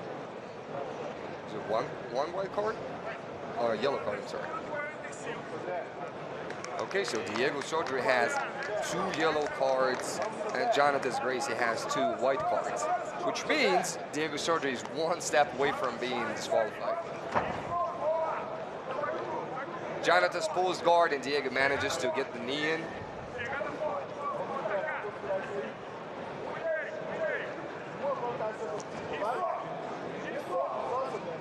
Nice job by Jonatas of clearing that knee. Yeah.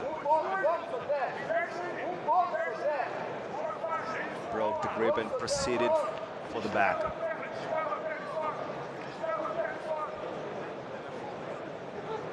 One minute to go in this title match. Yeah, Diego Sodré got to do something crazy. Just has to go for it. Go for broke. We already seen today how someone can win with a submission attempt in the last minute. He's looking for the leg now. Right. Which is great. Leg attacks in jiu-jitsu, guys, is like knockout punches. They come up from nowhere sometimes. You can be dominating the match, you can be smashing the guy, but then he rolls under you, shoots, let's say a heel hook or a knee bar, and if it's locked in, bro, you gotta tap. If you don't tap, you'll be out of sport for a long time. He's trying desperately to take that leg. And it's 15 seconds to go. If he secures a solid submission attempt, he will get 1 point, which will be huge for him. Now he's got a toe hold here. He's got a toe hold. He has to bend his opponent's knee in order to get the point, but he fails to do so.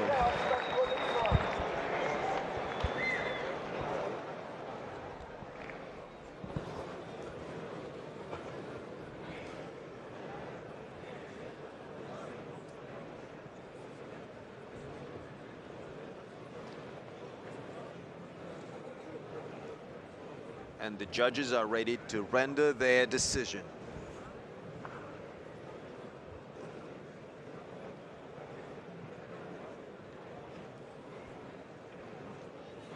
Which is pretty clear as well. Уважаемые дамы и господа, в этой схватке с минимальным преимуществом по предупреждениям одержал победу Jonatas Gracie! Jonatas Gracie becomes the champion due to And the we welcome penalties. to the mat to award the belt Head Deputy of Qatar Embassy and Russia. His name is Abdurrahman Al-Qawri. Уважаемые дамы и господа, для награждения спортсменов мы еще раз с удовольствием приглашаем нашего дорогого гостя, заместителя главы дипломатической миссии посольства Катара в России Абдуррахмана Аль-Кувари.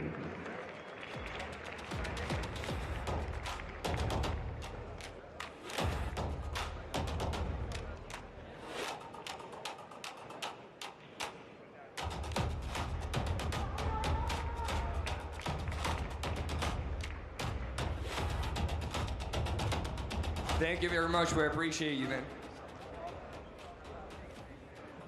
All right, my man. Jonatas Gracie. Let's face that way. So you're the champ. It's only fair. You won the Grand Prix. Now you got the belt. You are the champ. What's next for Jonatas Gracie? It means you're on the tear right now. Now I want to do fight, jiu-jitsu and porrada. Okay. Jonatas Gracie говорит, что он хочет выступить теперь по правилам Battle Jitsu. Okay?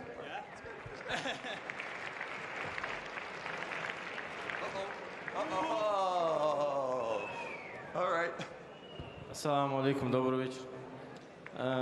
Сегодня я выиграл победителя Гран-при 75 килограмм, с которым мы ранее встречались. Today I won the winner of ACBJJ Grand Prix in under 75 kilogram weight division. Организации, возможно, являюсь претендентом на пояс 75 килограмм. Maybe in the organization opinion, I am the next title contender. Когда организация будет готова, and I would like to call out Jonatas when he's ready. За титул, думаю, я в первую очередь стою и буду рад с ним побороться. I think I'm the first in line for the title, and it would be great pleasure for me to What do you think about this, man? meet this man on the mat. See for everybody, I'm ready for the time. No, he just want to fight to me. He's want to put you into the belt. Train a lot because I always stay ready. Хочешь прийти за этим титулом, придется очень много тренироваться, потому что я здесь, чтобы остаться. Окей. Иди сюда. Islam Mamilov против Jonatas Gracie. Our potential next match.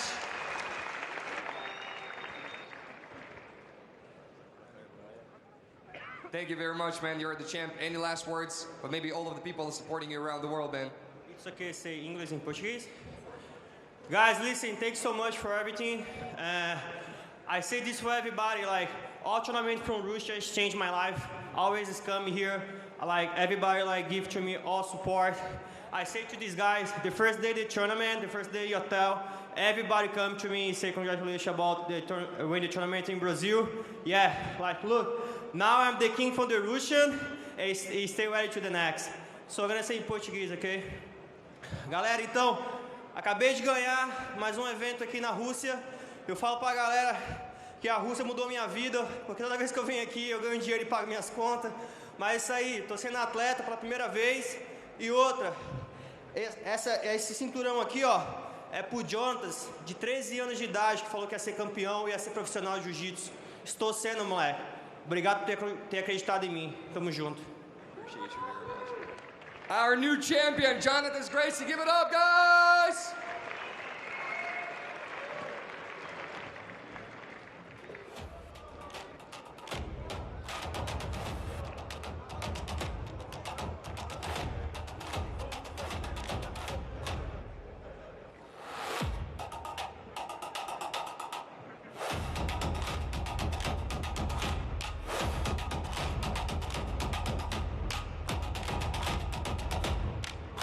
Уважаемые дамы и господа, мы продолжаем. Представляю следующий поединок нашего турнира. Категория Battle Jiu-Jitsu Суперматч 90 килограммов.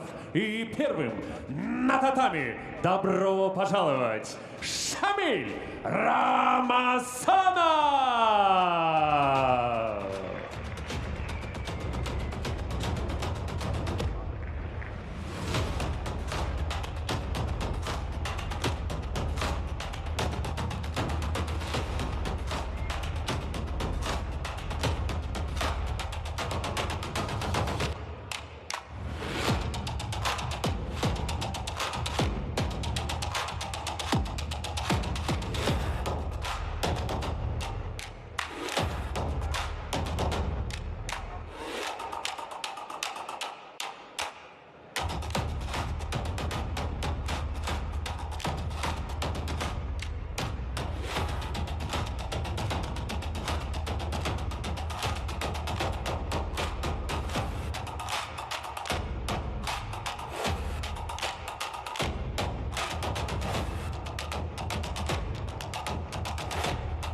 Дамы и господа, а вот его соперник. Приветствуйте, Мурат Абдулатипов!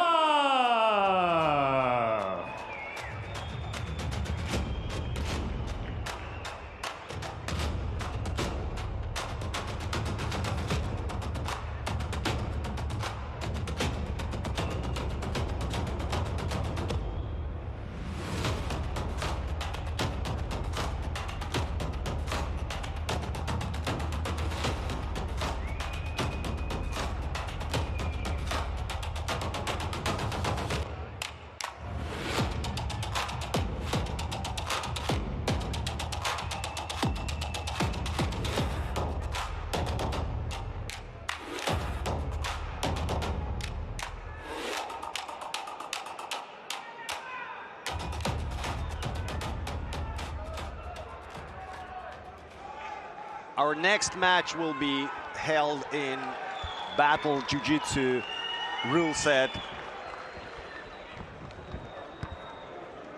We'll have Murad Abdullatipov versus Shamil Ramazanov for...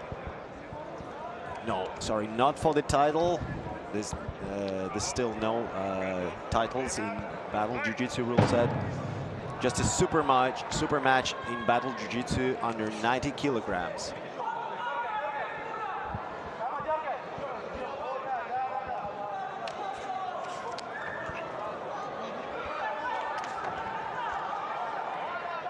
Double-legged attack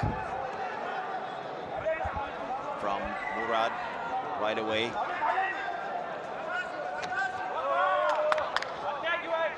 Trying to chain wrestle here, going from leg attacks into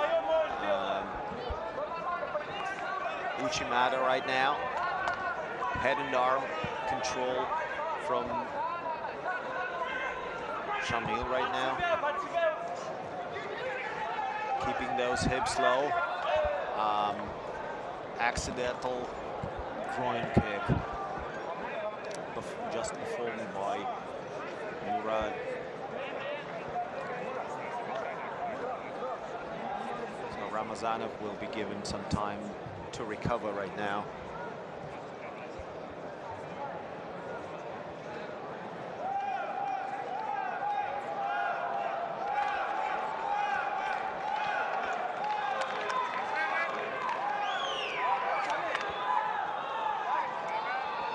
The fighters are brought to the center and they restart here.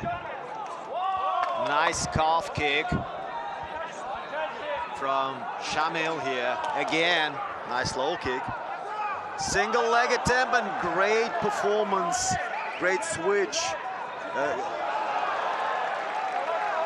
by Shamil here, but Murad still, gets that takedown. Keeping those hips very low to establish ground and pound. Shamil uses that underhook to wrestle up to the feet.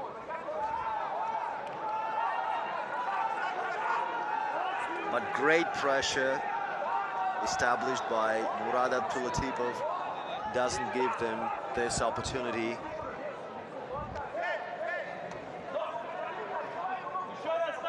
So far, Murad is fighting for a ground and pound position here. Well, this is what Murad does from the top. Usually he just stays on the top, whatever you do. He never goes away, he's always on you. And then he just patiently waits for the moment to submit you. Very patiently. I actually really, really like his style. Shamil still has that underhook that allows him to scramble back to the feet, but so far it doesn't give any results because of the crazy control established by his opponent. So far, this is exactly what we've seen from Murad in the past. Just patiently stays on the top. If there's a chance to take the back, he takes it. If there's a chance to go to the mount, he takes it. If there, he will take whatever you have. He's not forcing things. You see, like with this neck right now. Yeah. He's not doing anything crazy. Just staying very patient, super composed. Nice job by Shamil by recovering from Honestly, that attack. Murad is fighting so patiently as if he's been like a world UFC champion and defended the belt like 75 times. Yeah, he's very so calm, very determined. Composed. Yeah. Amazing. Amazing.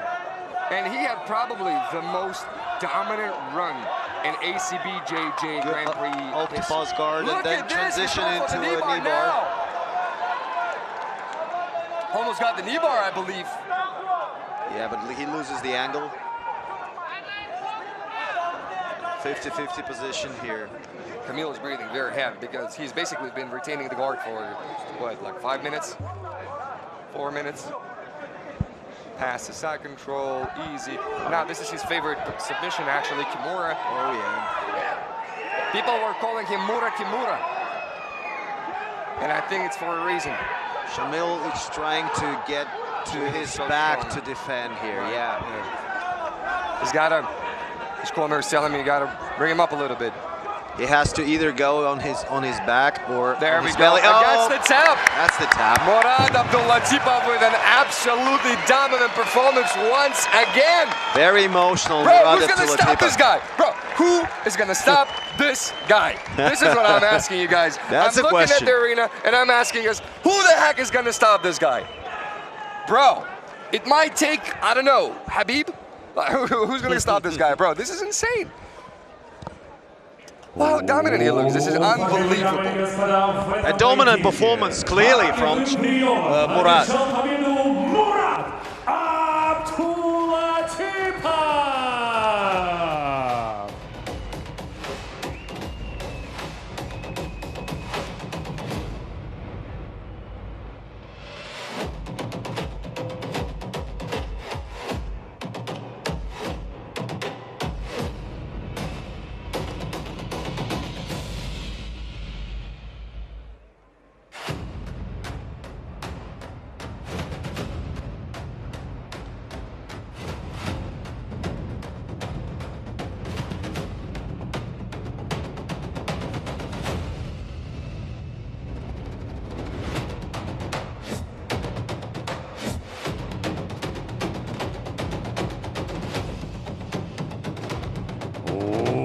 Уважаемые дамы и господа, разрешите представить следующий поединок нашего турнира в категории «Ноги Суперматч» 65 килограммов. И первым на татами добро пожаловать Рашид Вагабов!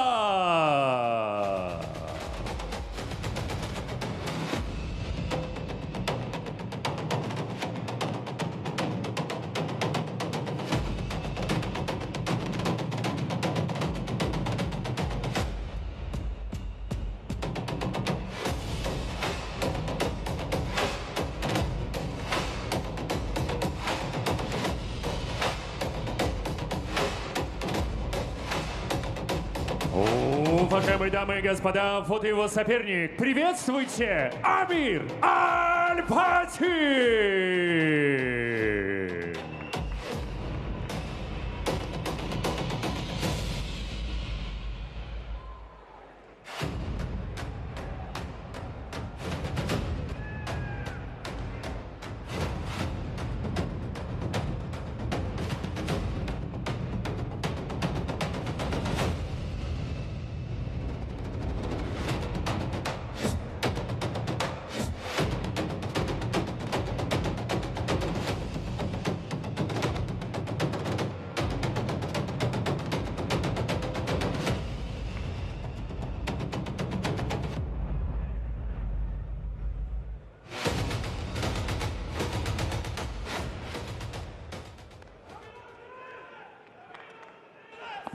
Wow, the match we're about to have is so crazy, guys. It's Amir Albazi versus Rashid Vagabov. It's absolutely insane. Amir always brings the fight. He is so motivated, fights angry, fights aggressively. He has like one of the best coaches, in my opinion, in the world. It's Azamat Dugulubgov, the OZ, training in Dubai, changed his lifestyle, fighting in the UFC. The guy is on the tear as well right now. absolutely unbelievable fighter. The guys are trying to feel each other out, fighting for the grips.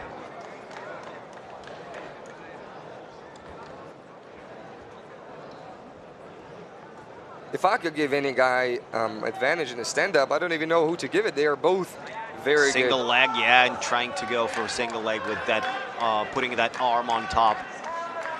Nice attempt. This action is very actively used right now in modern MMA too. I know Albazi is ready to go. Non-stop. Like if this match was 20 minutes, he would go 20 minutes non-stop, I believe. Cardio machine. Yeah, for sure, for sure. Whoa!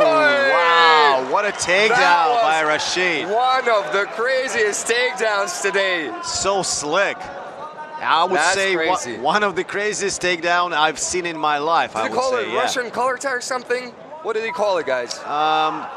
This is crazy. We need to ask some freestyle wrestlers. That's crazy. That was absolutely unbelievable. Now that's just some kind of wizardy. That goes into the highlights for sure. That's for sure. Now you're gonna be seeing this takedown trending on Instagram, YouTube, and what have you. Albazi is gonna be very busy from the bottom right now. Albazi is trying to break that posture, establish that overhook, you know, not to let his opponent posture up and rain down some punches or elbows. You know what I'd like to mention is that the standards of being active in Acbjj are so high that even a guy like Amir Albazi got a warning, got a stolen card. Yeah, Amir Albazi is very basic, you know, with his submission threats going from like Kimura positions into, yeah, from Kimura to guillotine and back and forth. Vagavo's got to open the guard.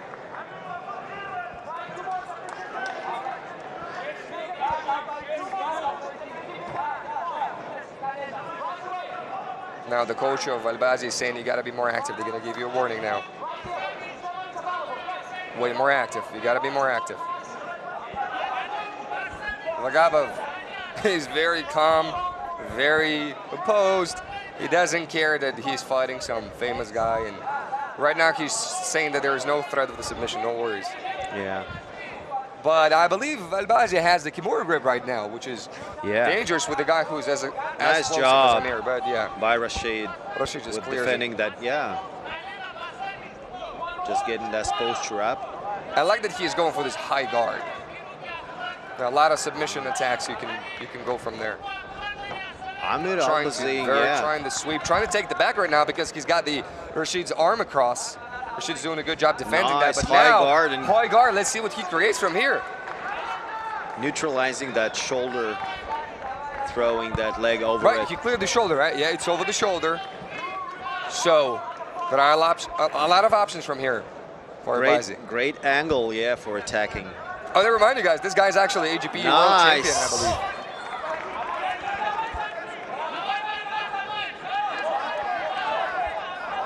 Rashid Vagabov has to do something, you know, not to be warned again.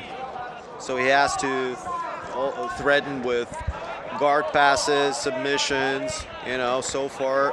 Well, in my humble opinion, Amir Albazi is looking, you know, more preferable from the point of judges because of his submission attacks. I believe very, very soon we'll see the cards. Yeah, I already see one referee raising the white card for Rashid. Yeah, Albazi is very active from the bottom right now. Very active, I would say. He's going for the Kimura now the first time. He's going for the Kimura sweep.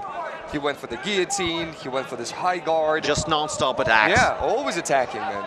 Rashid steps over his leg, proceeding to half guard. Yeah. Keeping that strong base and posture to prevent his opponent from finishing that Kimura attempt. Yeah, Rashid received just 2 negative cards right now, 2 penalties. Trying to thread through the Nice job by Albasir to recover the guard. Great. Rashid is complaining about something. Maybe it was an unintentional strike to the face. And again, he goes for Kimura. Listen, if he goes for this enough times, one of them is going to work. You know, this is very dangerous for Rashid, actually. He's maybe taking it a little bit too lightly, but we're going to see in a minute. Yeah, but anyways, he's not bothered too much from the point of finishing. Now it seems dangerous. What's going on there? Yeah. We're in a very peculiar situation right now where the arm is behind the back. He slips out. Now he goes for a knee bar. Knee bar. Loses the angle, but still has the leg. Nice defense by Amir Albasir. He goes for heel hook, I believe. Nice inversion right now. Solid attacks and sweeps. He's pretty low here.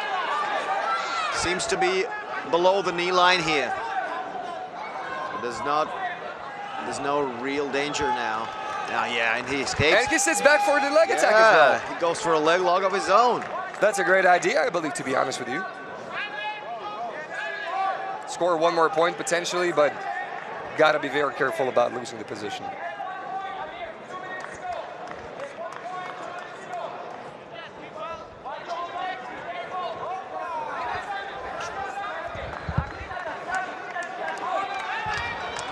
Nice leg entanglement by both of the Now fighters. Albasir is attacking straight footlock. Yeah.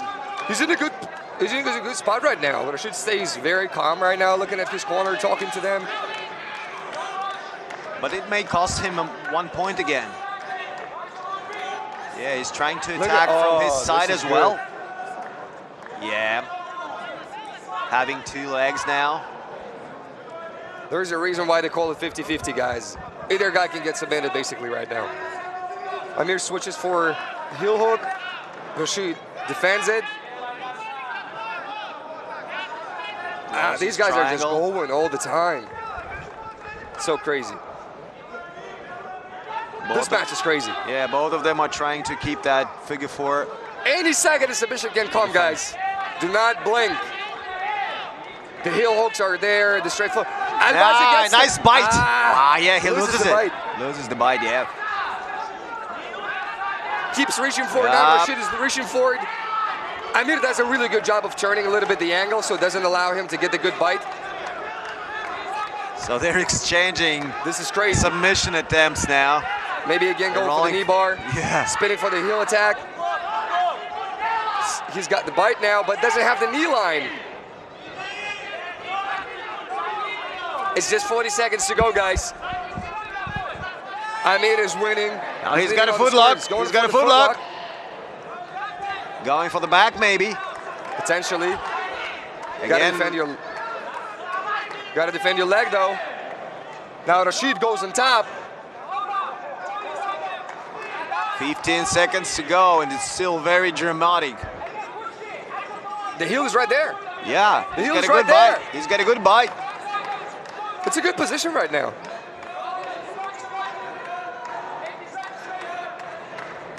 And Amir.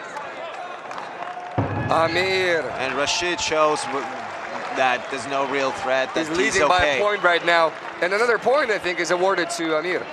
A hard-fought. It's 2-0. Yeah, a hard-fought match. Very spectacular.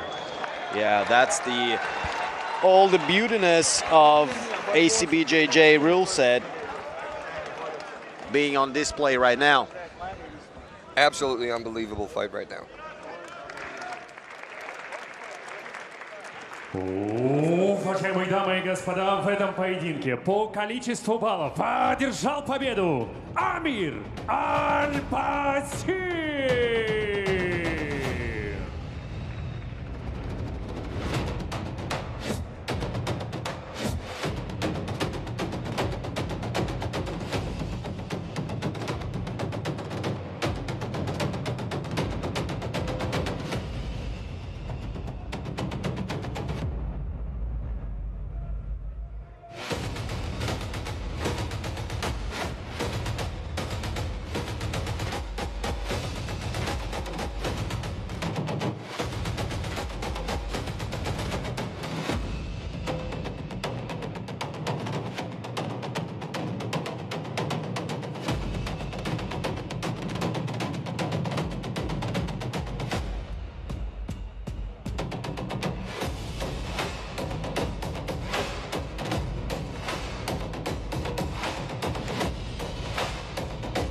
Итак, уважаемые дамы и господа, наш турнир продолжает поединок категории Battle Jiu-Jitsu Суперматч 85 килограммов.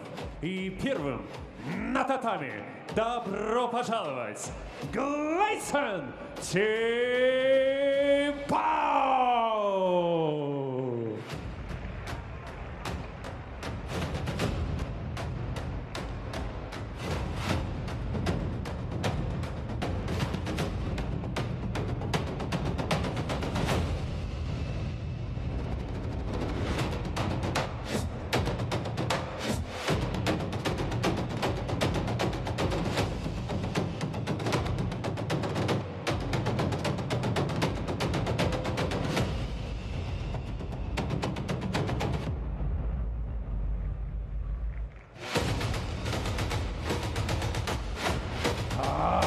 Вот и его соперник.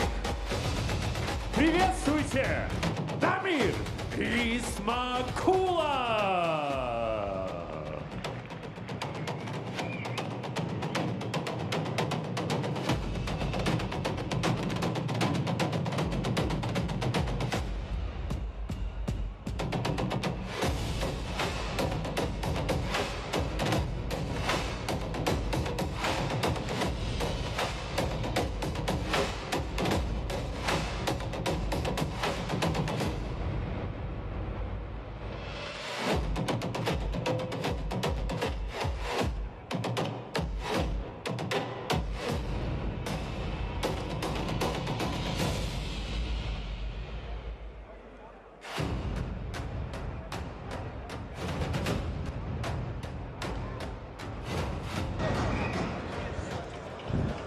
We got an absolute MMA legend today in the building.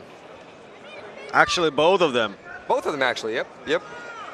Damir Ismagulov versus Gleison Tibau in Battle Jiu-Jitsu Super Match. This one is crazy. I trained with Gleison Tibau, just showing you the video, trained with Gleison. Guys, today in the morning, the guy done like a 2-hour workout. The guy's just a maniac. It's crazy. And he never got tired. I mean, he was breathing heavy, but didn't get tired. Southpaw versus conventional now. Right. You know, that opens up some inside leg kick opportunities. I would give, of course, advantage in the stand-up game to Damir Ismagulov. He's like more tricky, more masterful with this, more snappy punches, faster. That one was very good. I like how focused he is. But anyways, even being a great striker, you know, it's a different story here. A different rule set. Yeah. You can be a great kickboxer or a great MMA striker, but if you know, competing in this rule set changes it all. 100%, yeah, I agree. 100%. Nice, he was reaching for the leg right now. That looked pretty cool. That was a very strong inside low kick. Damir clearly has some speed advantage over Gleison. But as for the strength, I think, you know, the edge goes to Gleison Tibau. If you guys want to feel what is it like to hit the Gleison Tibau to the body, go hit the wall. This is exactly how it feels. It's crazy. Can you imagine this guy cutting weight to 70 kilograms? Absolutely not. Oh yeah, he's huge. Absolutely not. This is unbelievable. First clinch up.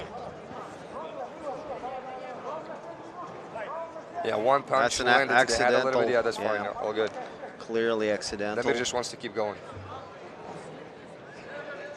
Now they exchanged some, you know, prohibited actions. Oh, that might hurt. Yeah, that one was bad. Great that shield. Yeah, that again to the shield. Nice shields by check by Gleison Tibau twice.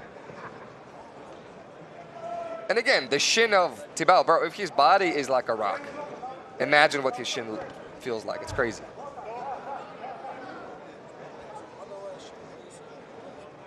Probably they're gonna get a warning right now, a penalty. probably because he was landing on the face a little bit of Tibau. Gleison Tibau is a true role model for Brazilian youth, up-and-coming MMA prospects as well. Nice takedown. Up, up, up, up, up. Oh, no. That's injury. No, His leg, nasty. Yeah, the leg is broken. His leg is broken. Probably he torn his ligaments.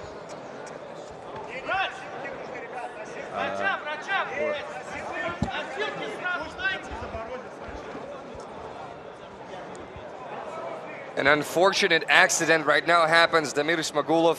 Up, yeah, we see he breaks his leg. His knee. His knee, I think. Yeah, it is his knee, yeah. Now he receives a round of applause from the crowd.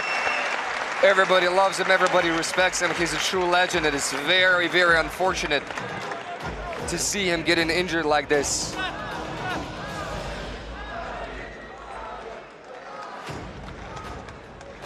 Gleison Tibau is obviously confused about the outcome. It wasn't the outcome he expected, but he's very disappointed. Yeah. Gleison is a true sportsman, is a true athlete. I'm sure he's he would disappointed right he now. would better lose this fight than 100%. 100%. No question asked. Yeah. 1000%, I'm telling you. Great display of sportsmanship by the Brazilian athlete. He didn't do anything wrong, it's just a freak accident.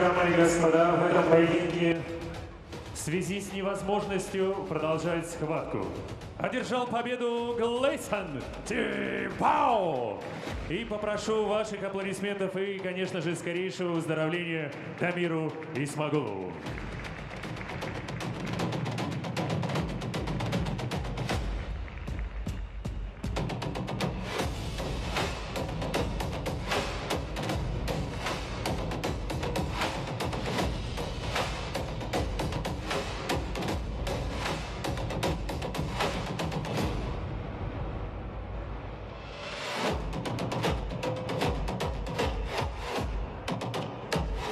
Уважаемые дамы и господа, турнир Acbjj под номером 20 продолжается. И представляю следующую схватку категории ноги Grand Title Match 95 килограммов. И первым на татами добро пожаловать Vetrov Marinho!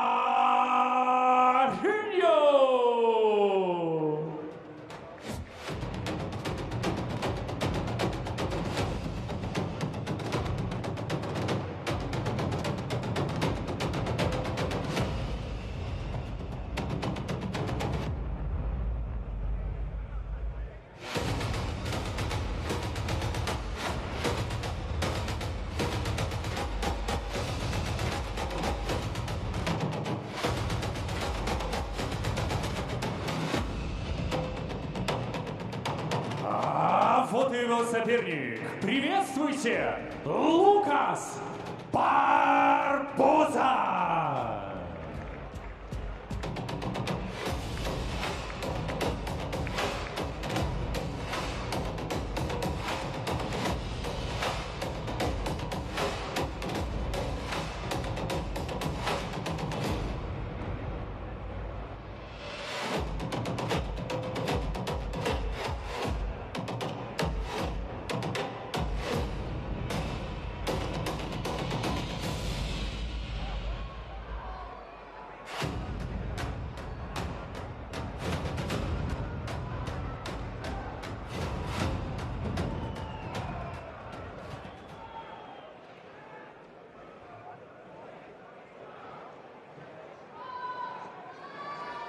Okay, guys, what we're about to see is basically a clash of titans, man.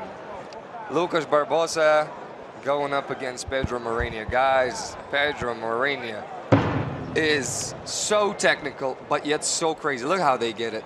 And again, it's a grand title match. Yep. 95 kilograms. Title, yeah, and it's going to be aggressive. I'm telling you, there's going to be some slaps. There's going to be some low kicks. There's supposed to be foot sweeps. You will see some overhooks. that's supposed to be color ties. You know, it's crazy. These guys fight very aggressively. Before we started the event, I told one of my colleagues, I bet that at least 3 times they will get off the mats. Like, this is not enough space for them. Really? First time already been here.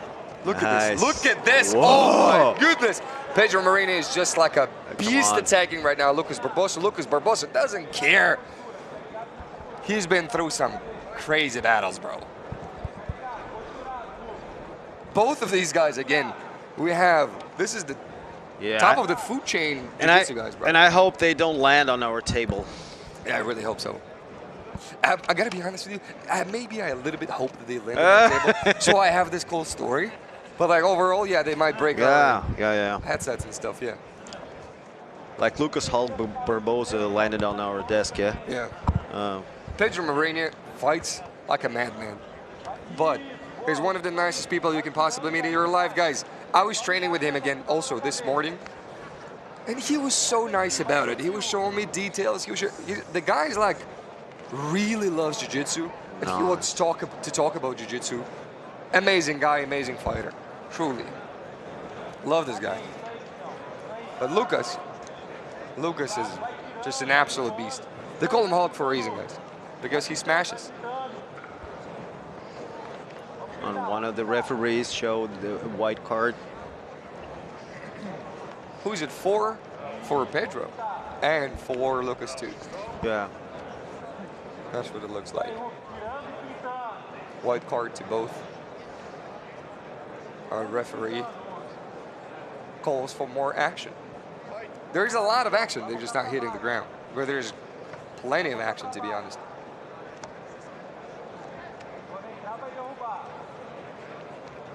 Trying to break. Yeah, nice. Look at this. Pedro Marina is an animal, guys. Oh, look at this right into guillotine. That was tight for a second. That was very tight for a second. Pedro is very good with those guillotines. Honestly, every single attack in the world.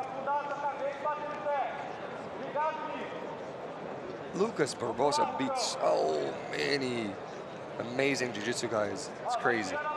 Pedro Marina is on the tear right now. He's won some crazy matches lately. Yeah. He's one of the greatest 100%. of our time. 100%. I agree with you. Look at it. He's going for the wrist lock. This is crazy, guys. This is how he fights. He's going for the wrist lock, Really, bro. really, yeah. Second time. That's crazy.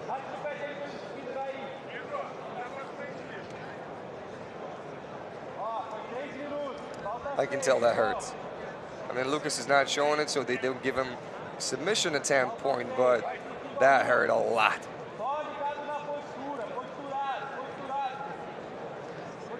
Can't wait for this to hit the ground, man. This is what's going to be very interesting. But neither of these guys are guard pullers, guys. There we go, nice. Establishing underhooks attempt. Look at this. Amazing. Nice. Nice. Pedro's so good with this. It seems like Pedro really wants to find a front headlock. Those guys are so versatile with their game. Yeah. Even like freestyle wrestling wise. And usually Lucas the level shoots. is hard. Yeah. It's hard, Yeah. Lucas usually shoots a double leg. He doesn't shy away from it. Well, something tells me with Pedro Marina, even the guy who's as crazy as Lucas Barbosa, he's going to be a little bit more cautious about shooting, because especially when you have already been threatened with the guillotine. And as I say it, he doesn't. Yeah. But it was a blast double.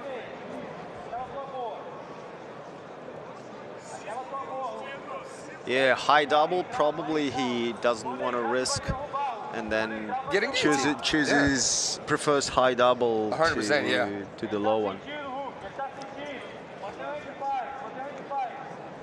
Because Pedro Marina almost finished, well, let's say, established a very, very dangerous attack with a very shallow grip. Now, that was definitely an eye poke, yeah. That one definitely got into the eye of Pedro Marina. He's going to need some time to recover. Yeah, unfortunate accident that happens sometimes. Yeah, right here. We'll see it on the replay. Marini is ready to go, doesn't care.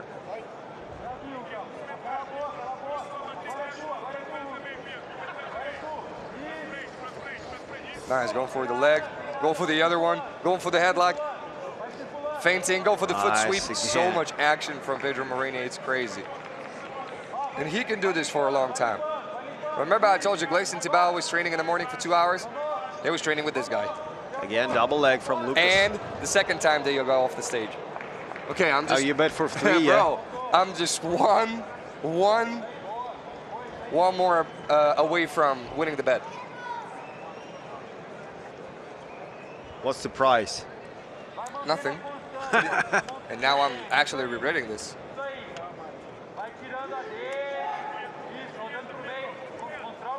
There we go.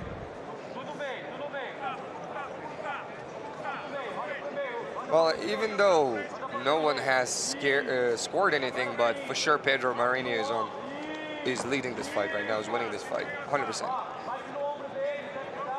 And now we see one more yellow card. Oh no, now both fighters will receive yellow cards. It has to hit the ground, guys. It's jiu-jitsu, so we'll see what happens now. But it's hard. Both of these guys are so strong, stand to their feet so firmly, very hard to take down. But it's crazy, guys. Have you seen what Pedro Marini was doing? Did you see how many attacks he has done? But still, he has a yellow card already, so it's the third penalty. Because we got to get down to jiu-jitsu now. So the level of competition of those guys is so close. It's crazy, yeah. So that they cannot, They're canceling each other out a little bit, yeah? Canceling each other out, and they can't make it to the ground finally. Now again, they both receive yellow cards.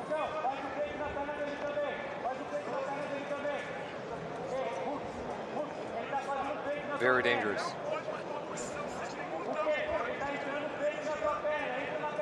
Got 3 minutes to go. Both of them have yellow cards, and it's one card away from getting DQ'd.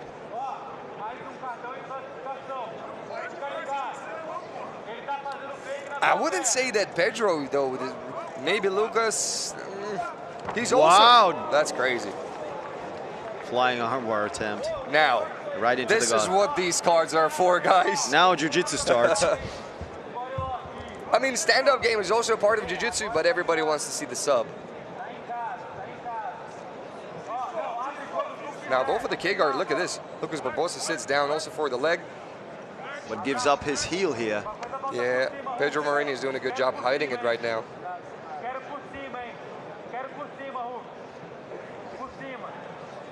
Lucas, I think he found the... I think he got the grip.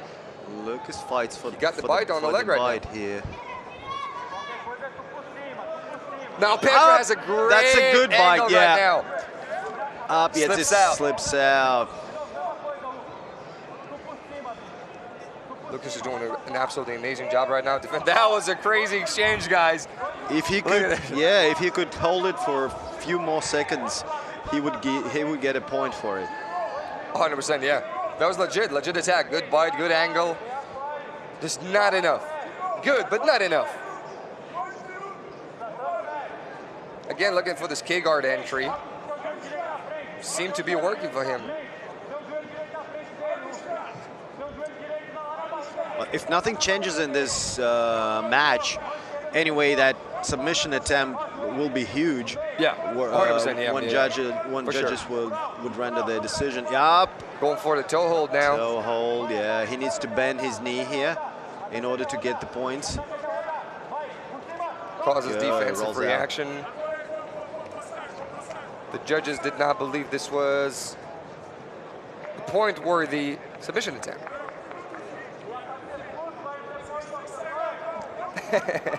Pedro, he's telling Lucas, yeah, let's get into it. No rest. We got no time to rest. It's 1 minute to go, and it's unclear who's going to win. Look at this jump. Beautiful. It's crazy. Pedro Marini is a crazy guy, and I absolutely love it. Just like everybody else. Again, Again, looking for this sort of K-guard entry. Yeah, trying to gradually release his knee. Get a toe hold. Yep. Up. That might be good. Sits back on a leg. Now he grabs Lucas's leg as well. It's 30 seconds to go, and it's crazy. The amount of work these guys are putting in right now, it's absolutely insane. Lucas sits back for the leg right now. Both of the guys are, you know, fighting probably a bit shallow right now. Yeah. Probably a little bit shallow for the point to be awarded. 10 seconds to go. That's a very hard match to score.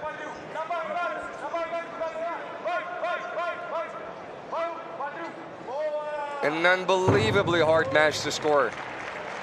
But Pedro Marinho put on way more work, I believe. I think Pedro Marinho won the fight, but we'll see what the judges think about this. I just screamed it in the judge's ear. I think Pedro Marinho won the fight, you know what I'm saying? So it's razor blade close. You know, it's really, it could go either way, yeah. Yep, you're right. Pedro Marinho. And Pedro Marinho, it seems like, is going to be our new champ.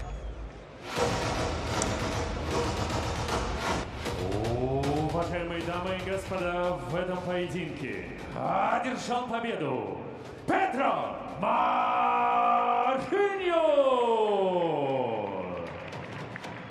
Для награждения победителя на татами приглашается наш уважаемый почетный гость. Человек, который не нуждается в представлении. Под ваши аплодисменты. Магомед Исмаилов!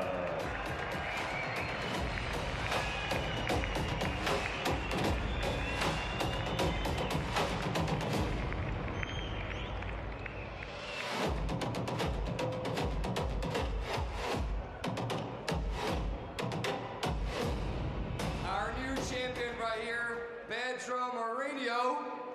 Give it up for him. Let's go. Let's go. Let's go. How are you feeling, my man? How's the fight? And that was a crazy, non-stop action. I don't even know how much work can possibly be done in 9 minutes, but this was crazy. So how are you feeling, man? Man, feeling great, you know. Wish I could finish him, but, you know, Hook is a tough as come. And much respect for him as a champion. But I come with a mission, you know, to show once again that I'm complete, you know. Pull guard today for one of the best guard passes in the world. And, you know, just show how I have been improving a lot. And it's just the beginning, you know. I'm 29 years old. Even I look older, it's just 29. So I have a lot to grow on this sport. And just thank ACB to put this amazing event. Thank everybody that come in, support. You know, grappling, jiu-jitsu is just now, you know, up. And I appreciate ACB to make this happen. And I can't wait to defend already. You know, I want to face the best guy from this side of the world, Euro-Asia, Euro-Asian. So bring me the best 85 kilos here, and I'll beat him. Это 85 килограмм была, да, схватка? Это как бы мой пояс. Ты ему передай, хорошо? На время отдаю ему пока.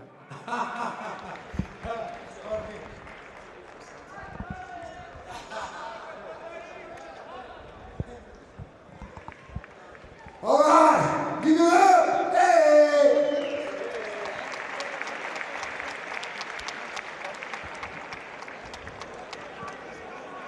And a face-off of Magomed Ismailov and Pedro Marinho. Our new champ, Pedro Marinho, right here.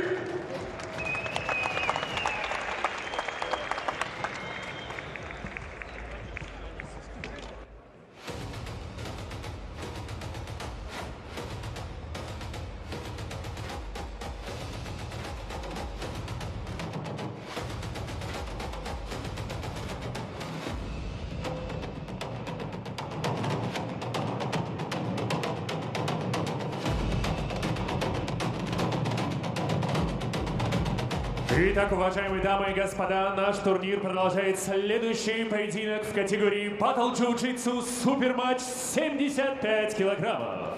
И первым на татами добро пожаловать Юсуп Садулаев!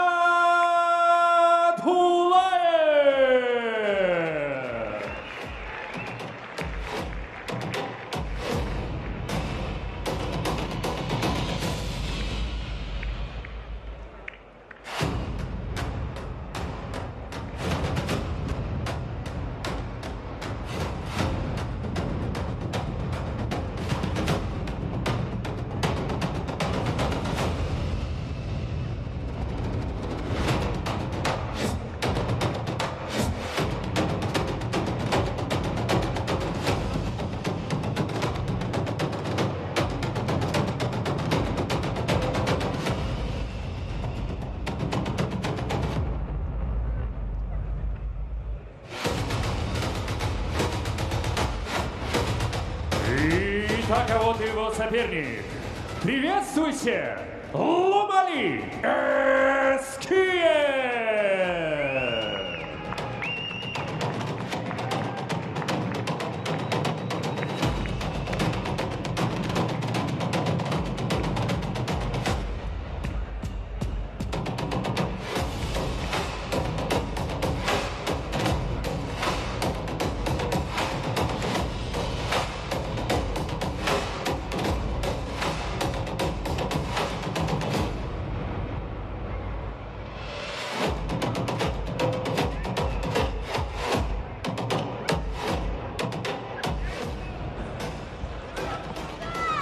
All right. We're really pumped about this one. Yusup Saidulaev versus Lomali Eskiv in Battle Jiu-Jitsu format. It's a great one. First time those guys met in this rule set took time in Qatar, maybe like half a year ago around this time. That time Lomali came out as a winner, and that was the final match for in Grand Prix, like World Super Cup in Battle Jiu-Jitsu.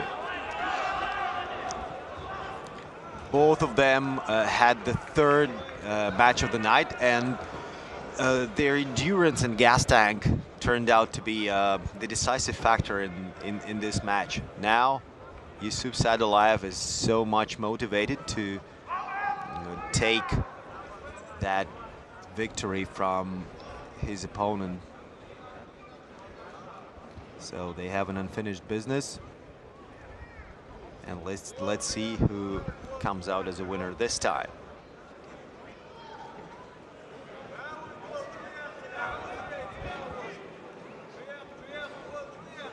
Yusup, being an accomplished grappler, Yusup has a really like evident, obvious advantage in this aspect. While Lomali Eskiv is a decorated MMA fighter with a ton of experience as well. Well, however, Yusup is a decorated MMA fighter as well, but he used in his MMA fights, being a world champion in MMA as well, he used his grappling mostly.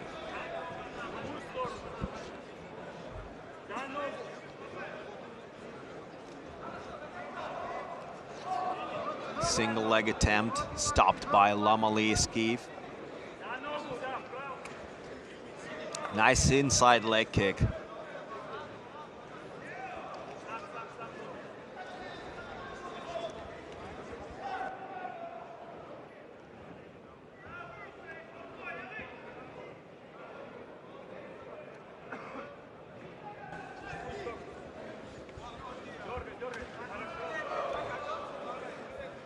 Inside leg kick from Yusup as well. And the referee gets the guys back to the center. So far, Lomali Eskiv has the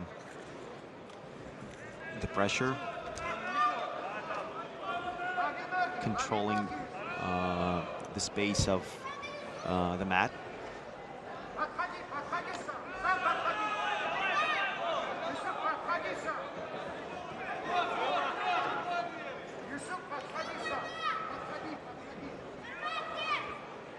And again, they start from the center.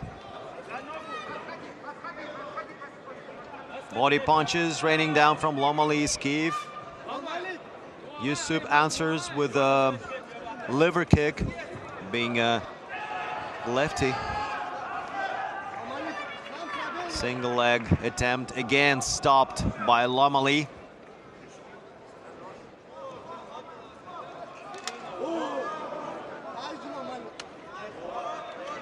The unconventional stance used by Yusuf Saidulaev, which is adopted for that drill set, saves him from absorbing all those crazy punches thrown by his opponent.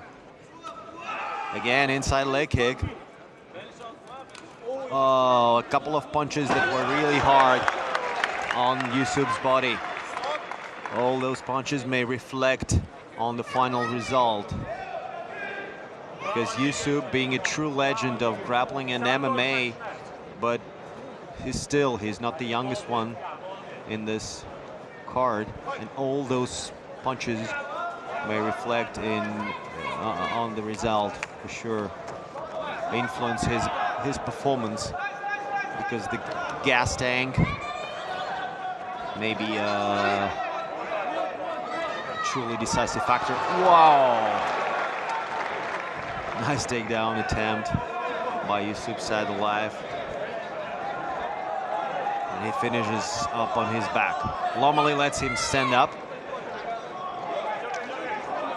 And again, very sharp front kick from the German athlete.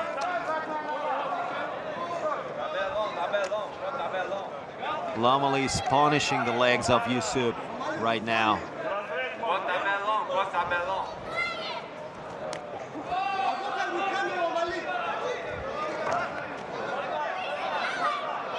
And shooting attempt from Yusuf Saidulaev,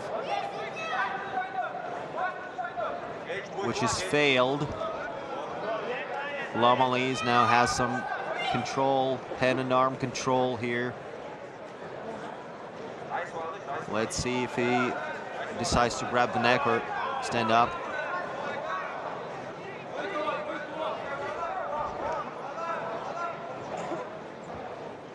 Now Yusuf Saidulaev is now in close guard.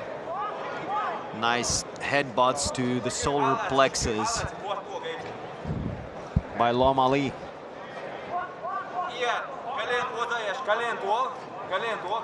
Elbow to the body.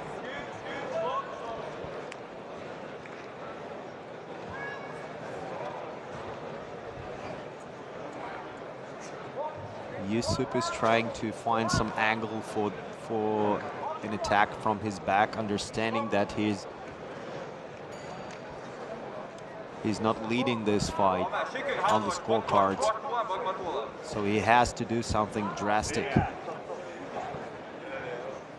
Establishing knee shield, creating some space here. Nice punches from the top from Lomali Eskiv. Again.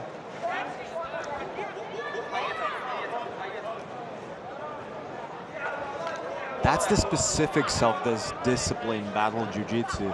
All those body punches, which is combined with crazy grappling and wrestling exchanges, and also leg kicks, that makes up, you know, like a great cocktail of techniques that you have to be ready for. That gradually grows in a separate sports, I believe. Yeah, it's great. It's not MMA, not grappling. It's something really, really unique. Invented by Acbjj.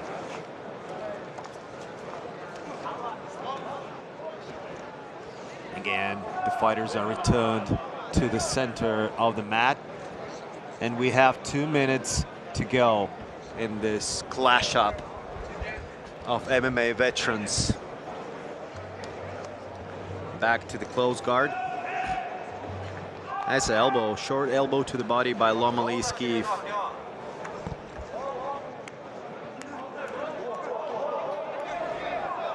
Nice series of punches now. Again, those look nasty.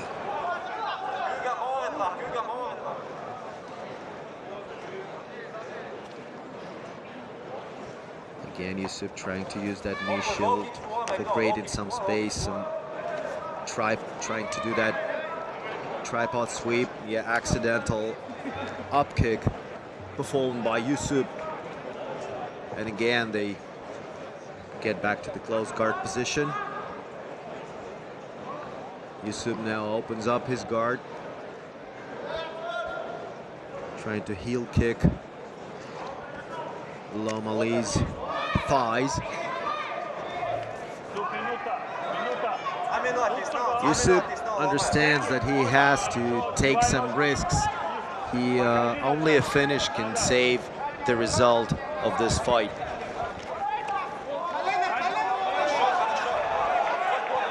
Normally takes him down and establishes side control. Yusuf releases that guillotine grip not to get into one flu choke. Obviously, he's a true veteran who has a ton of experience. Now Ilham Ali is trying to go for that arm triangle. And great recovery by the veteran, Yusuf Saidulayev. What a warrior. Again, Dar's choke attempt. And the final knock, not the bell.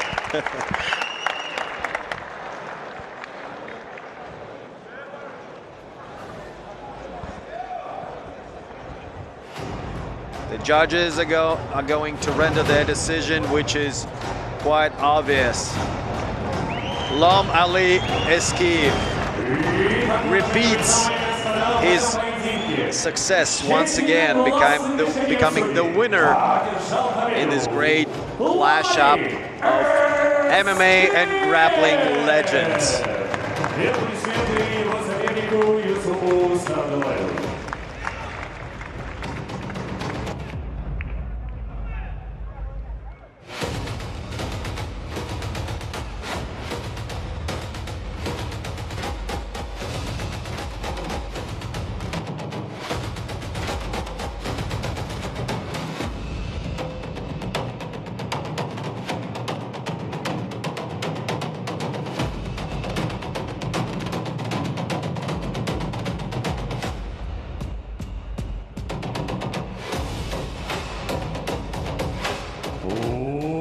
Уважаемые дамы и господа, наш турнир продолжает следующий поединок в категории No Gi Grand Title Match 95 килограммов. И первым на татами добро пожаловать Ятан Поэма!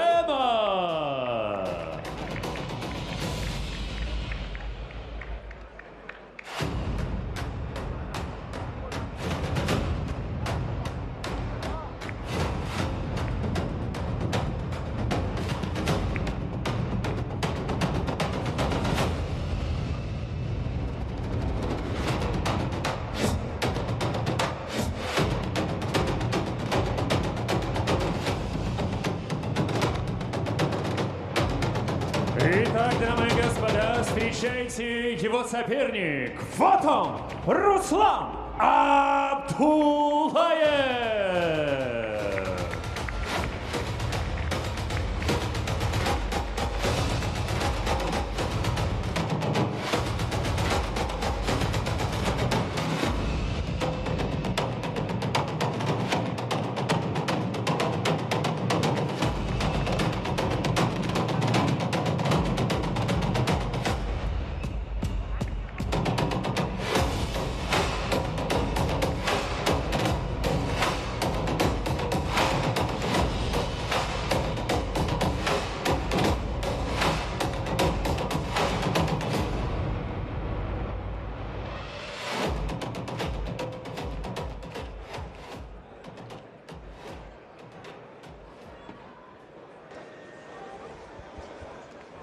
We proceed for the next match.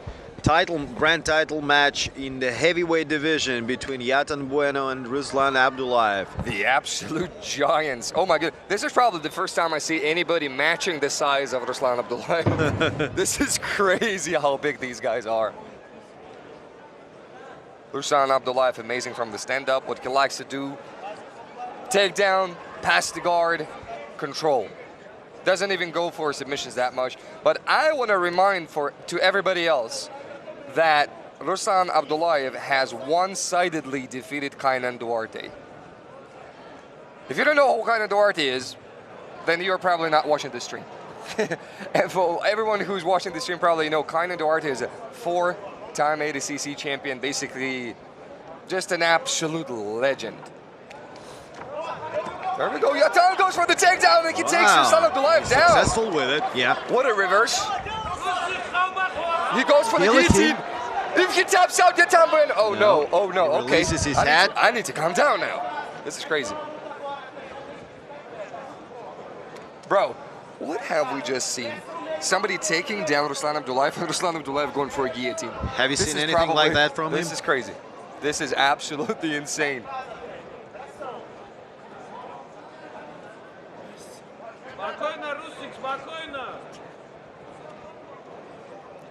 Do you think that takedown was the matter of the fact that he just didn't expect it, or it's the level, so. or it's the level of? I would say so. Probably he didn't expect Yatan to shoot, but Yatan is a crazy guy, bro. The Yatan always goes at it. He's very aggressive. His fights are crazy. His fights are always entertaining. A lot of times he puts on the pace that is not usual for the guys his size. So very interesting. I'm not personally surprised that he shot the double leg. But Ruslan, maybe. If he has underestimated Yatan, maybe. Maybe he's surprised. Yatan is very good from this position. But again, Yatan's game, when he gets to these kind of positions, in slow and steady pressure. And then when he explodes, it's very fast, like just like right now. Yatan gets the first warning. White card from the referee. Great guard retention, by the way, from Ruslan Abdullayev. Yeah. Very explosive. Ruslan, yeah, is trying to reach his thigh with an underhook. And Yatan Bueno is doing a good job of, hiding this leg, always sprawls, but that's what he got the warning for as well. So he's just defending in this position, doing nothing from the point of attacks.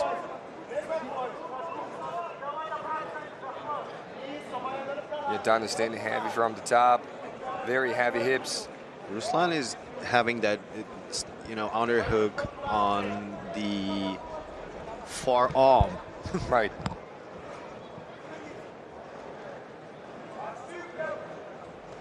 Again, yeah. Like an arm drag position from half guard. This is a great position for Yatan when you can slowly and surely cook your opponent and slowly but surely, again, slice through his guard. However, not an Acbjj rule set. You don't have this time. You can't afford being slow. You can't afford slow and steady pressure. It's got to be fast and explosive. Now look at Ruslan. Nice, wider sweep attempt by Ruslan Abdullayev. That's what he was searching for with those underhook attempts on the thigh.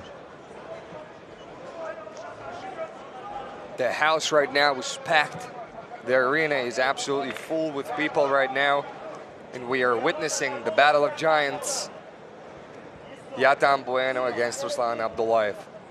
Ruslan Abdullayev, by the way, he is going for ADCCs as well, for the Worlds. He's been invited. Wow. Without even trials, without anything. He's just been invited to compete at Acbjj Worlds.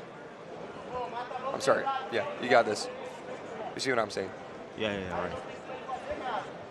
Now, probably the stolen cards are going to be introduced very, very soon. I already see the arm of the head referee twitching a little bit and reaching for that card at any moment, which would be probably fair. Probably fair. There we go. This is the card for Yatan Bueno. Very dangerous look. Nice Amazing sweep. reverse from Ruslan Abdullayev. Right into turtle position. And he's very good from this position.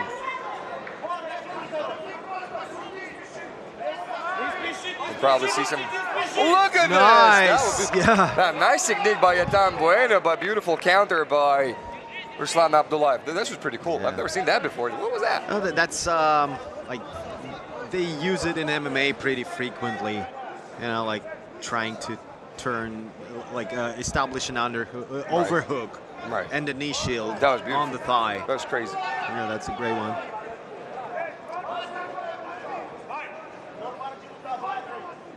Meanwhile, Yatan Bueno has 2 white cards, so now from the bottom, he also can't just play it safe. He has to explode from under Ruslan Abdullayev.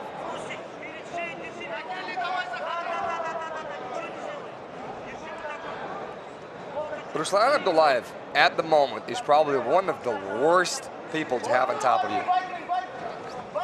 Very nice heavy. transition There we into go. Look deep at this. half guard, yeah. He's in on a single as well. Abdullayev, And beautiful now reversal. Look at what this. a This is defense, crazy. yeah. This What is a crazy. defense. This is that Dagestani wrestling showing right now.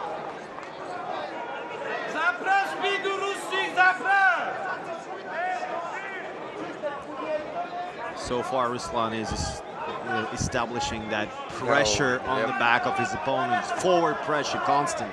Yep. Good job by Ruslan Abdullayev.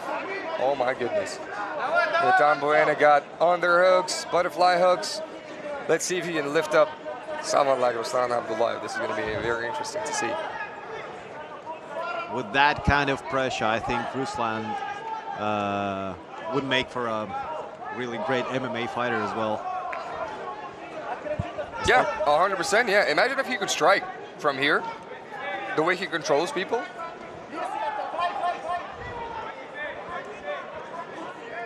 Putting a lot of that shoulder pressure to the underhook of Yatan That's Bueno. crazy. You actually see Yatan Bueno right now grimacing just off of the pressure that Ruslan Abdullayev puts from the top. This is crazy.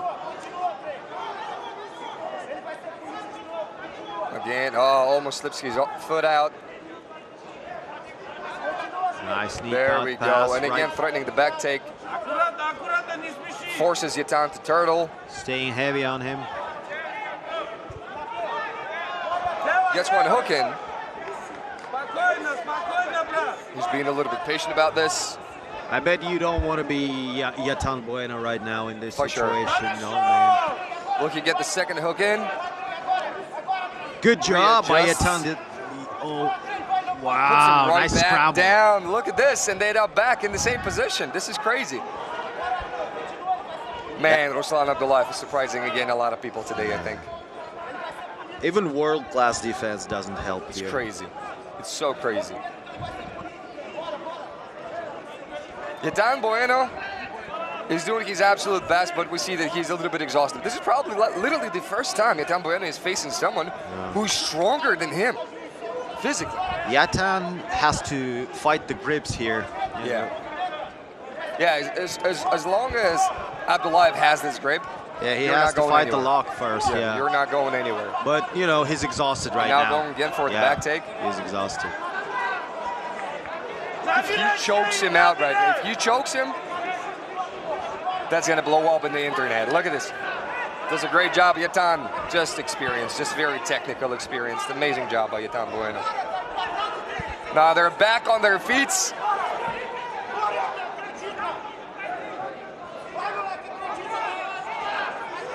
Both athletes are breathing heavy. We got 20 seconds to go. Anything can happen. Any big takedown can lead to a quick submission. Look at this. Yatan Bueno is just taking a risk. Kneeling back throw attempt. Yeah. But if you're taking a risk, get ready to deal with the consequences. Oh, he's trying to go for a guillotine here. Almost went for a good attack. Up time. What a fight. An absolutely unbelievable performance tonight by Ruslan Abdullayev. Again, this man surprises the world. Despite the even score, I think Yeah. things are pretty much clear in this one. Absolutely, absolutely. I mean, Klein and Duarte, Yotam Bueno. Who's next? Gordon, are you watching? Because we have a guy who wants to fight you.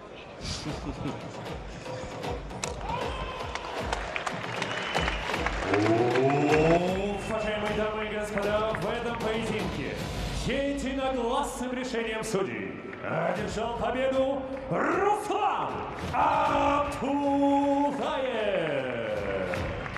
И для награждения спортсменов на татами приглашается почетный гость, большой друг лиги Acbjj, Салиген Кумаров, руководитель лиги АИГА. Ваши аплодисменты.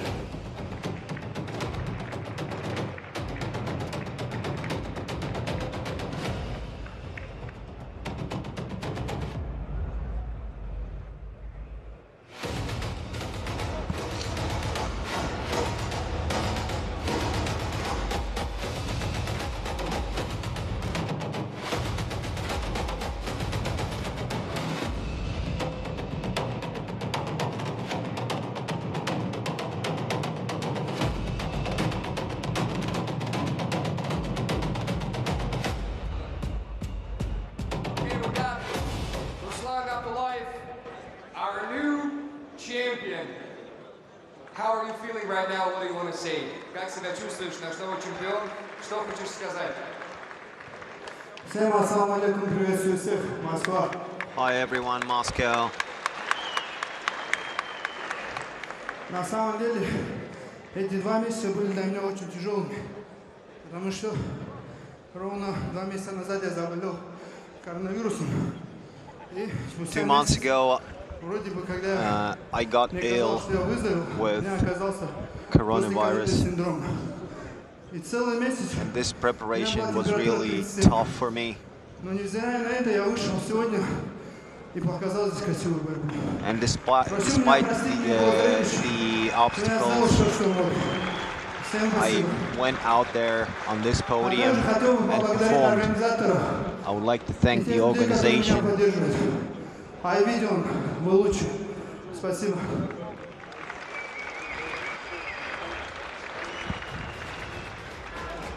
Now the question is, this guy beat Klein and Duarte. Now Yotam Bueno. He's going with the best guys in the world. Who do you want to defend your belt against? Против кого ты хотел бы защитить свой пояс? Brother, maybe Pena, maybe Buya Rahmani. Pena, Buya Rahmani. You heard the man. Give it up for Ruslan Abdulbasir.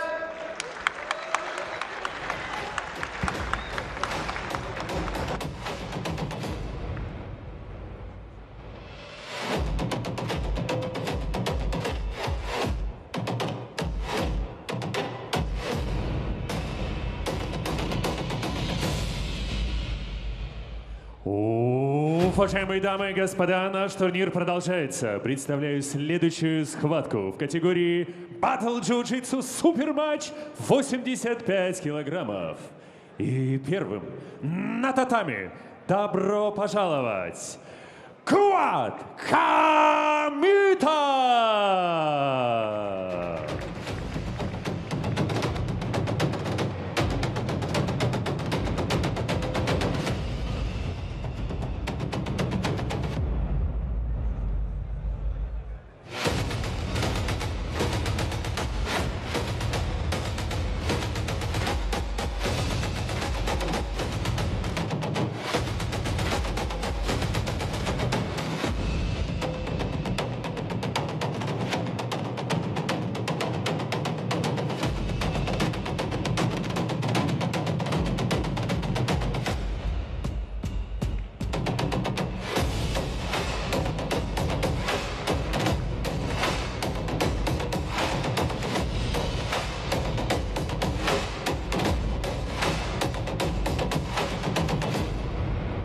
Уважаемые дамы и господа, вот его соперник. Приветствуйте, Рашид Магомедов!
An unbelievable battle we're about to see right now. Kuat Akhmadov, international superstar, I would say. Kuat is a guy who Abdulmanap Nurmagomedov, the father of Habib Nurmagomedov, the coach of Islam Makhachev and Habib Nurmagomedov for the whole team, he said if Kuat was training with me, he would never lose a fight. So maybe that speaks to the fact that the guy is something special.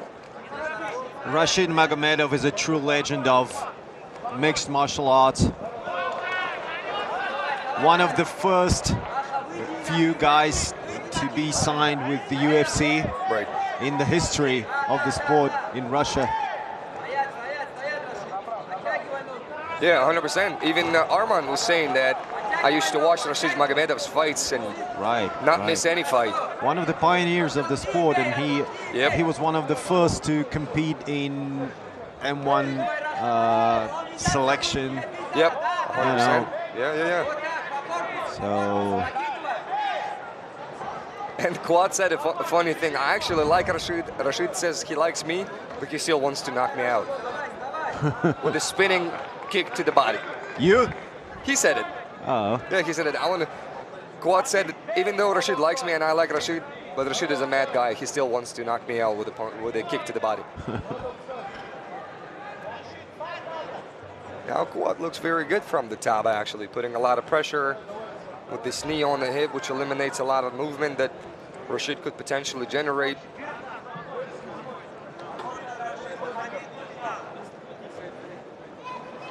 Wow, Kuat looks very good from here.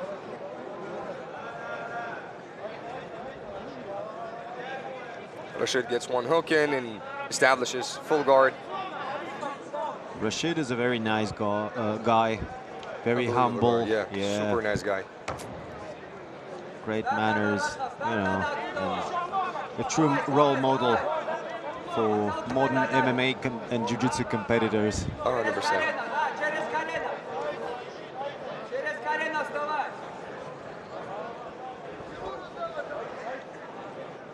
Yeah, you have guys like Rashid Magomedov who are stone-cold killers, you know. They don't talk much.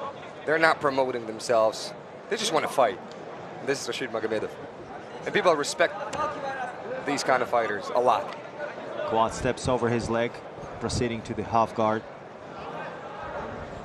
I asked him at Kuat Akhmadov, what is the one word that you would call your opponent? He said, samurai. Samurai.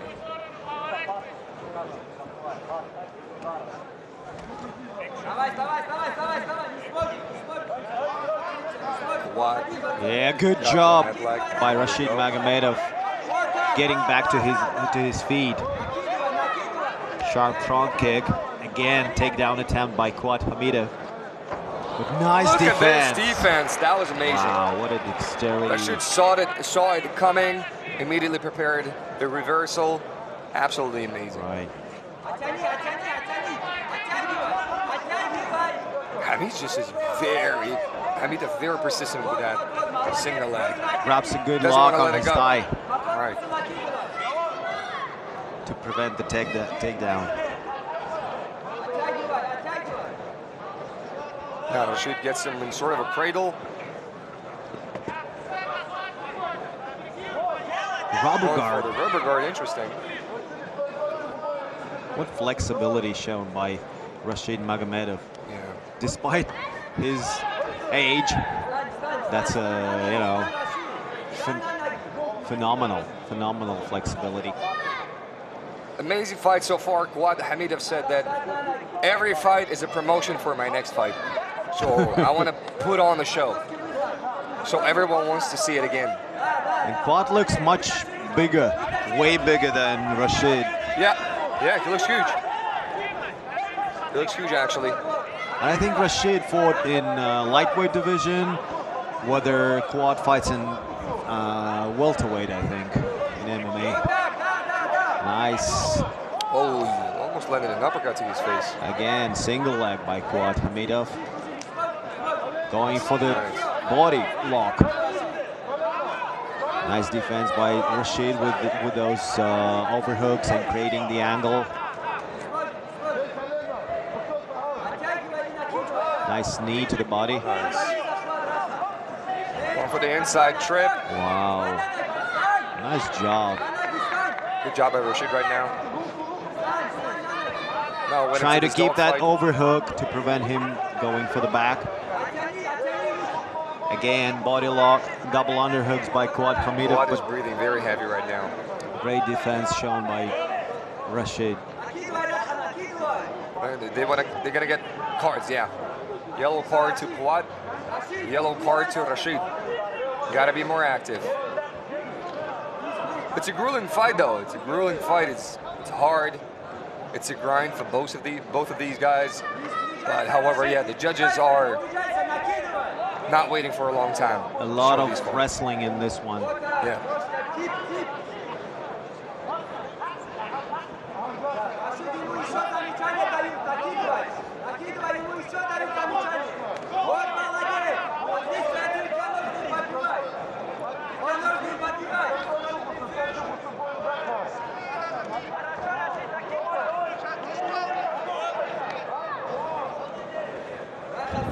They get one more yellow card, both of them, I think. Yellow card to both guys. It feels like they're exhausted. However, you got 3.5 minutes to go. And when you are tired, 3.5 minutes is basically feel like 3 hours. Interesting that we haven't seen that many strikes, yeah? For a second, I forgot that this is battle jiu-jitsu match. I thought this is maybe no match. And the judges are getting their red cards ready. Yeah. Unfortunately. Yeah, Zagid Bagaudinov raised the red card. Yeah, we see one judge raising a red card. Other judges are refraining for now. Yeah, so far. Now they're calling to disqualify both athletes. It's only one of the judges. There's a big chance this one will be a double DQ.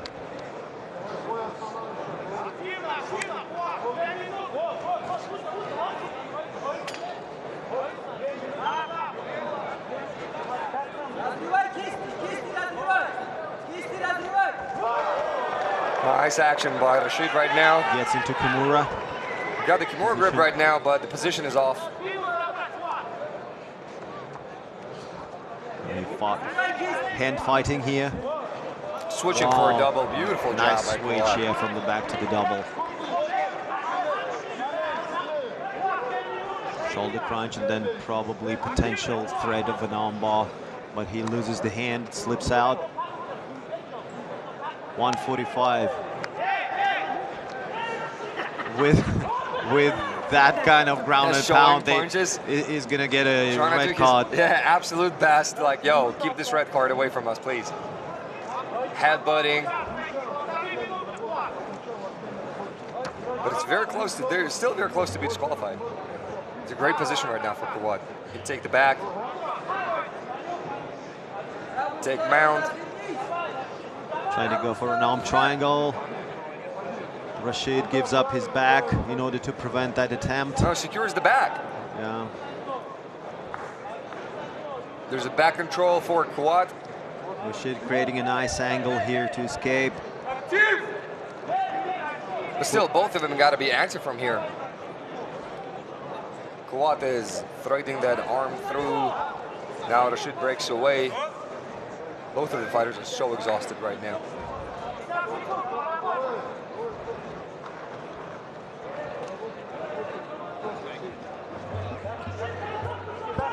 It's 48 seconds to go. That's the spinning kick that Quad was talking about, that Rashid wants to knock him out with. Goes for a double leg. Beautiful job from Quad right now.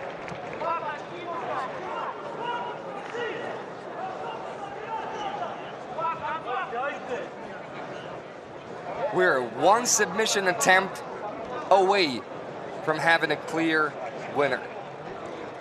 And right now, Quad has the back of Rashid. Rashid stands up and wants to slam him back down. Look at this. Just because the crowd loves it, you know? Both of them are so exhausted. It's been a grueling fight, honestly, guys. goes for the suplex. Look at this. Beautiful, beautiful fight, I believe. It was grueling, it was hard. Both fighters had to show their hearts. And we have the winner, I think it's Kuat.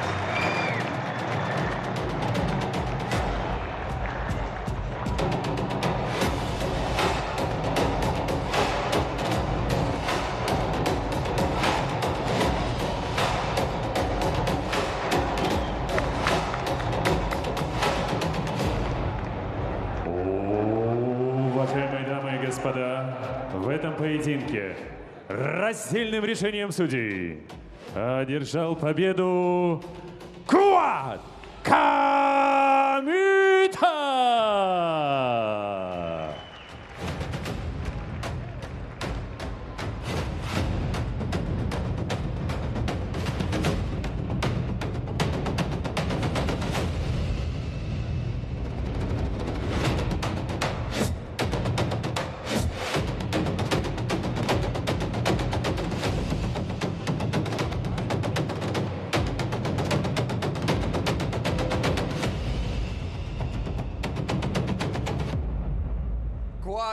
Our winner, and he has a couple of words to say. Всех приветствую, друзья. Всем салам алейкум. Видимо, у меня в традицию вошла одержать победу всегда в Москве. И каждый день независимости моей страны спеть песню для моего народа и поздравить. С вашего разрешения, можно я послушаю песню своему народу? He would like to sing a song celebrating his victory, giving up for his motherland, Kazakhstan.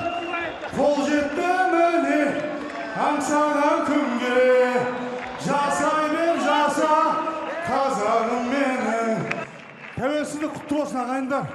Қазағымыз бір болсын. Көп ұлттық еліміз аман болсын. Также всем хочу пожелать мира, как вы все знаете. Если мы, взрослые люди, не будем делиться на нации, неважно какого мы цвета, если мы друг друга будем уважать, любить, то наши дети, подрастающее поколение будут peace for everyone, for all nationalities, claims everyone to unite, not being separated, and being one unity, every nationality. And that will be something that our kids will repeat, and we will be a good example for our kids as well. And all of that will result in the peace on the planet.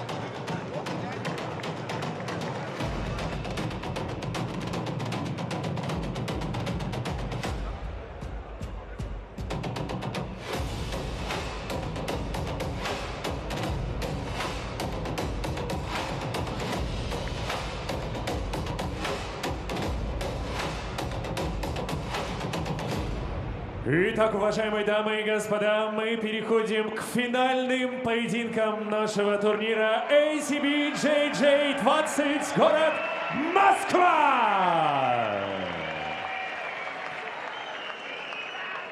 В прямом эфире во всех социальных сетях с арены волейбольного «Динамо» города Москва.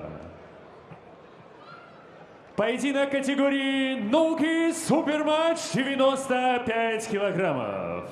И первым на татами добро пожаловать Евгений Гончаров!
Уважаемые дамы и господа, встречайте его соперник. Фотон Александр Волков!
Now we got two MMA superstars on the mat right now. Alexander Volkov does not need any introduction, I am pretty sure. And up against Yevgeny Goncharov, who is a renowned MMA fighter in Russia. Yevgeny Goncharov said this is going to be the battle of organizations. ACA against UFC. Indeed, those two are really the biggest names in MMA's heavyweight division, globally, for sure. Hey, Yevgeny Goncharov is good as they get. Crazy good in any department. Alexander Volkov is a black belt in jiu-jitsu, I believe. But he said, I'm not that good. Anyways, both of them are really great striking specialists. Yeah, but I will give the edge in grappling game to Volkov, especially from the bottom. Yeah. Especially with those limbs. Yeah. It's crazy. But the guy is a mountain. He showed some great jiu-jitsu in his last performance in the UFC, where he had a really good sweep. I don't remember, from half guard, I believe, on his opponent. And earned himself like #1 contender name. Volkov, yeah, he's coming from Kyokushin karate background. He's got amazing striking. Nice But transition now, to the leg. He's attacking a heel hook right now. Yevgeny escapes that attempt. Volkov wanted to sit back down. The hardest thing to organize this fight was to find the clothing that fits Alex Volkov. That was not easy, guys. It's like 19XL or something. It's crazy. The guy is so big. Everybody knows he's big until you meet him in person and you actually realize how big he is. It's crazy. And Alexander has some secret weapon in his corner. That's popular showman Bogdan Lisevsky. Oh, there we go. Yeah, Plushki show, where Alexander was presented like recently, and you know that's a legendary video. And you know, like a lot of people are asking Alexander if he will have Bogdan in his corner, and then today he called Bogdan and said, "Yeah, everyone is asking me. Yeah, why not come here and corner me here?" Volkov is actually, right now he looks like a jiu-jitsu guy. This is beautiful to see. He's a black belt. There we go. He was being a little bit too humble. His jiu-jitsu is solid and amazing. His wrestling and ground game are very much underestimated. I would say so, just because how dominant he is in his weight division and striking. Yeah, exactly.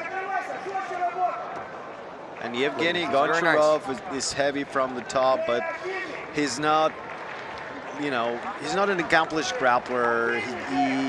He doesn't have a lot of jiu-jitsu moves in his arsenal, but, well, from my point of view.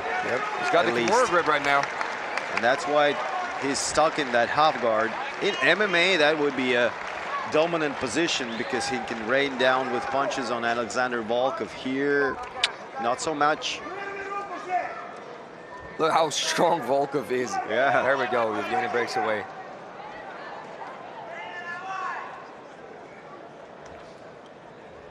Now, Yevgeny Goncharov has 2 white cards right now. Volkov just 1. Yeah, Volkov was attacking. He's going for submissions, trying to invert sometimes, trying to go into some K-guard action. Going for underhook here. Yep. Yeah, he's got some good sweeps from half guard, just like I said. Yeah, he's gonna recover that close guard again. Bro, absolutely beautiful display of jiu-jitsu from Volkov. Really, it's awesome. Going for a Caesar sweep, just shaking the balance of Yevgeny Goncharov for a moment. It's not like you're watching an MMA guy on the bottom. Yeah, it's like you're watching a jiu-jitsu guy. It actually looks amazing. He looks very good. But see what he elects to do. He got 2-on-1, then cuts the angle.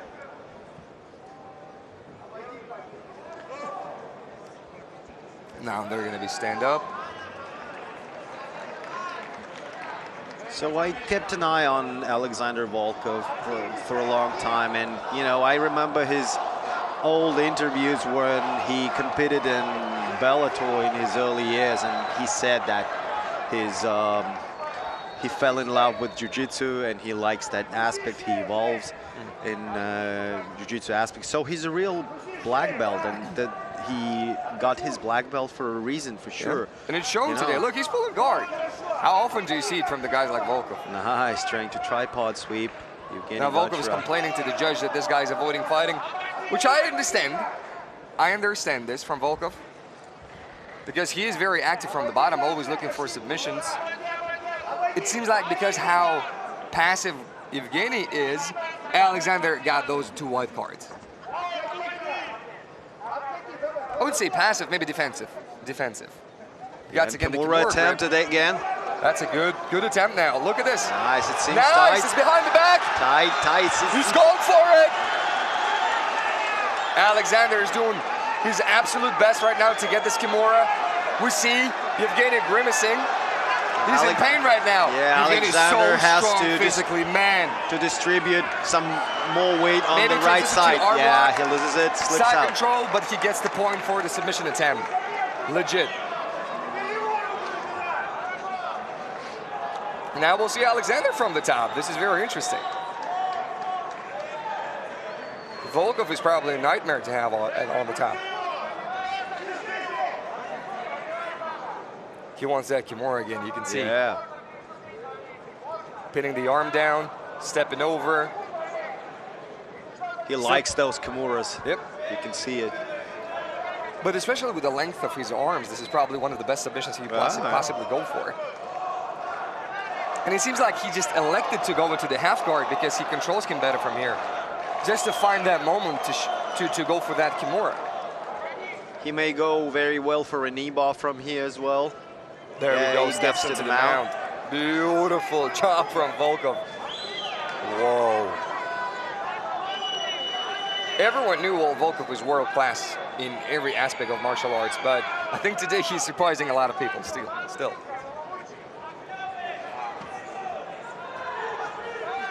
He's going to be very hard. It's going to be super hard to escape his mount. Look how heavy he is, man, oh man. Very confident. Again, looking for that Kimura from the top. He wants to pin down the arm to go for the Kimura. Now he's got a really good position. Back. Oh, nice transition, but the leg slips out. He loses it for a moment. I love that he went for this attack anyways. Yeah. He's in for a fight. But he's not afraid to go to the bottom. Right, It's not exactly, MMA, yeah. That's why he's taking risks. Which is not taking risks now. Jumps on the footlock. Yep. Volkov doesn't seem to be very concerned about it. Clears the leg right now. Yeah, takes off the leg. And ends up on the top. Successfully. Again, steps over for the mount position. Amazing performance by Volkov right now. Trying to look for Ezekiel or something? Yeah, Ezekiel. That's crazy. Very dominant performance so far from Volkov. trying to get a grip on the head to pull it. He just really wants to sub. You can see in his face, he really wants to sub. He wants to finish here. Well, there are options for him. There we go. He takes the back maybe now. Nice job by Evgeny. Great job by Volkov as well. Readjusts himself. 20 seconds to go. Will we see the finish from Volkov? There we go. He's in a good position right now. Yeah. Just got to get that arm behind the head. Just got to get that arm behind the head. He doesn't manage to do it. And the fight is over. What a performance from Alexander Volkov. Great Dominance, performance. dominance, dominance.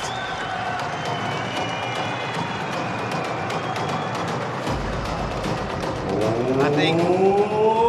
Уважаемые дамы и господа, в этом поединке по количеству баллов одержал победу Александр Волков!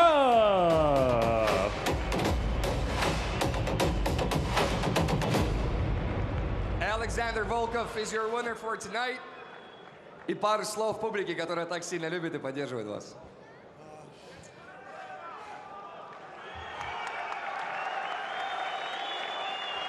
A couple of words to the audience from Alexander Volkov. The crowd is chanting Volkov.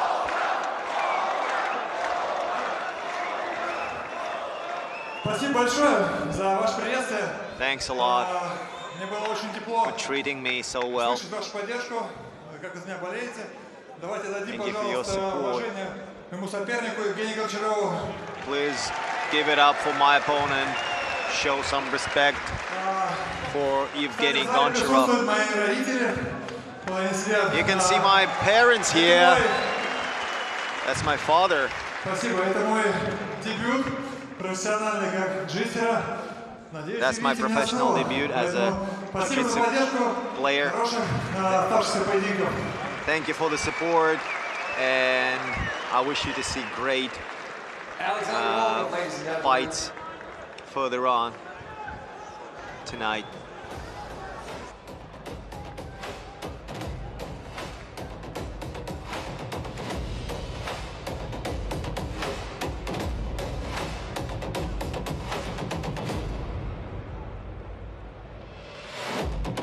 Итак, уважаемые дамы и господа, турнир лиги Acbjj продолжается. Я представляю следующий супер поединок. Категория Battle Jiu-Jitsu суперматч 85 килограммов.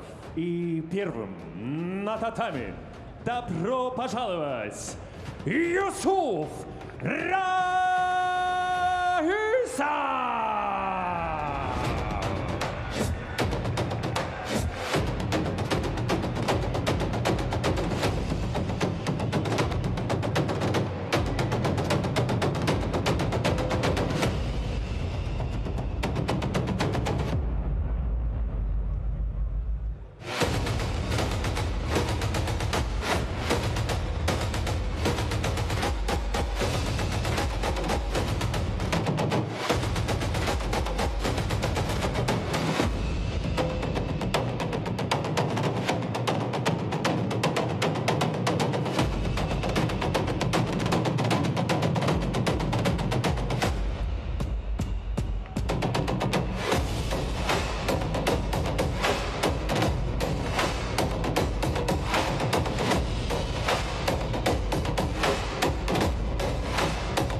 Уважаемые дамы и господа, а вот и его соперник. Приветствуйте! Вот он! Эдуард Вартанян!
What an absolutely legendary match we're about to see, guys. So excited for this one. This is crazy.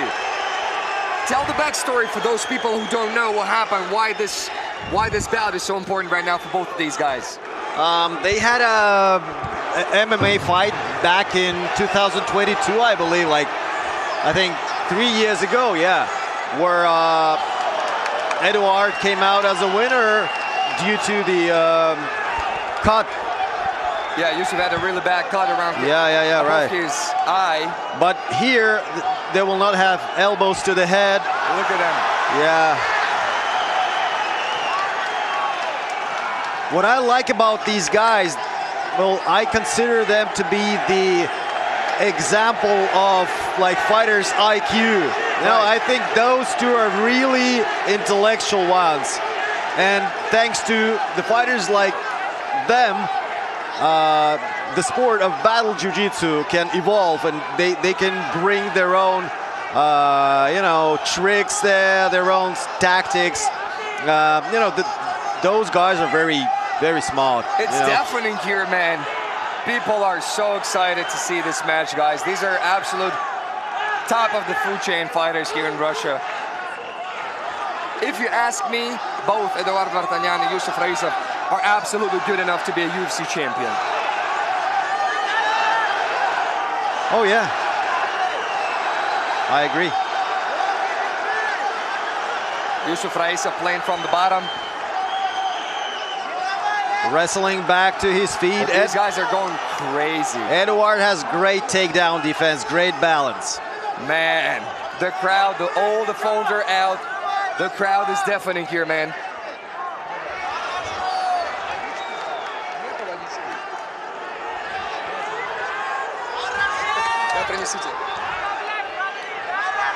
Nice knee to the body by Eduard.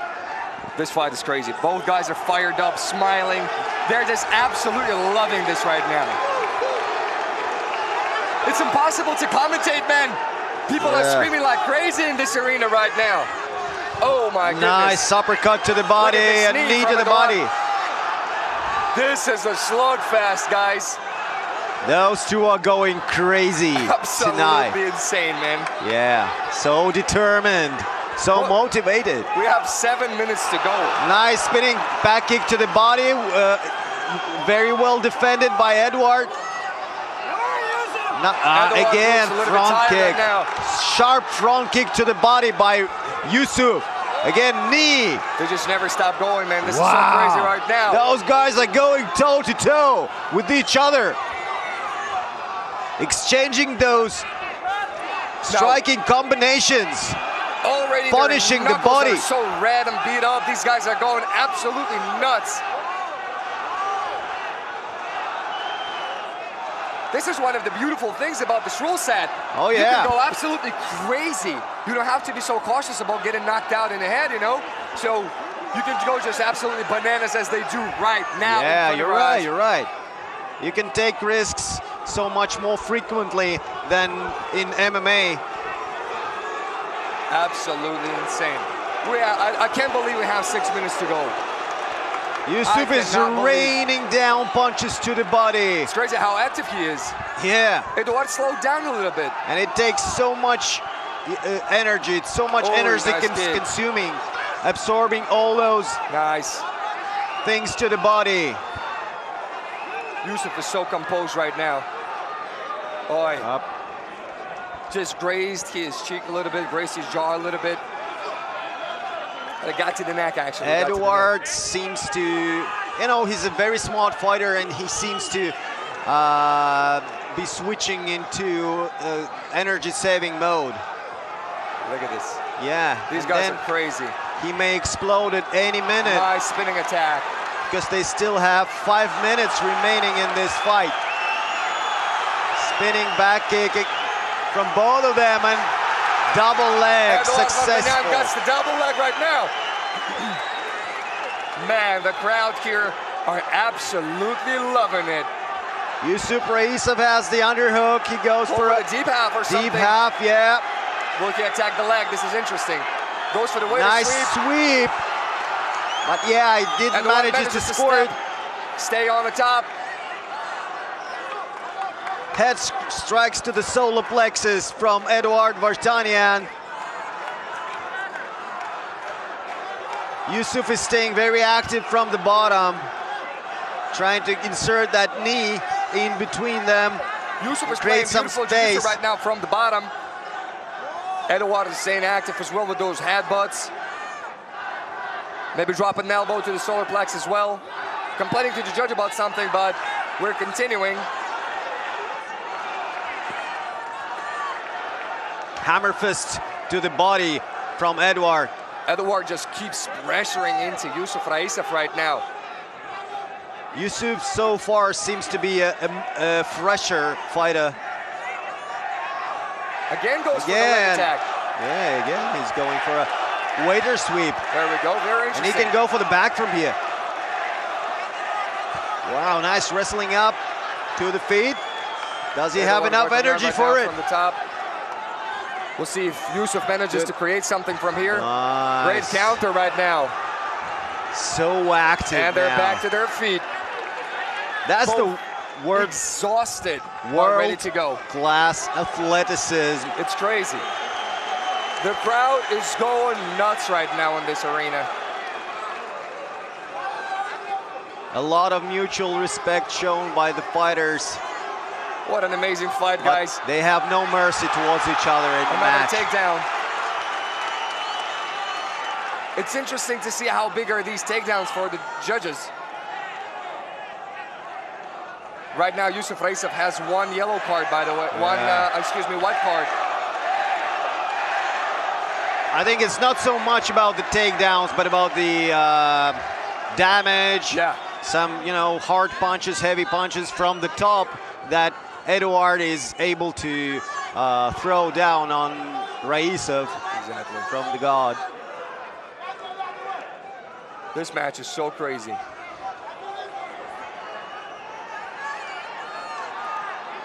Raisov is trying to put some frames in. Eduard is so heavy from the top. Keeping his weight very low, trying to do some head pressure.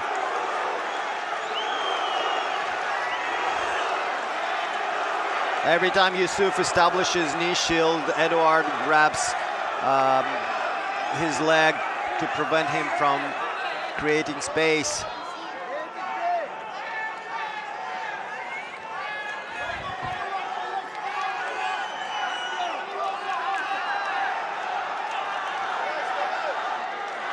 (12-6) elbow to the thigh. Nice. Yusuf needs to turn to the right side. Eduard is doing everything that's right what now. he's doing. Staying on him. The way he's, if he gets the crossface, that's interesting. Will he be able to transition to the mount?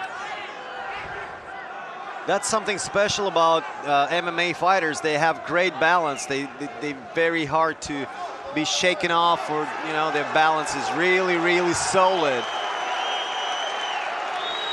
We got 1 minute 45 seconds to go. We were waiting for this matchup, and it didn't disappoint. And it's not the end so far. Again, 12-6 elbows. Trying to control the wrist as Eduard Vartanian. Yusuf is trying to be active from the bottom, grabbing the arm triangle grip from the bottom. Arm triangle right now. Let's see if it's actually tight enough. We've got 1 minute to go. I think it's a little bit too high on the head. Yeah. And it took a lot of energy from Raisov. 100%. We got 1 minute to go. We have Eduard Vartanian right now, almost passing the guard of Yusuf Raisov. Yusuf Raisov is doing a good job reestablishing the guard. The crowd goes absolutely nuts here. Right.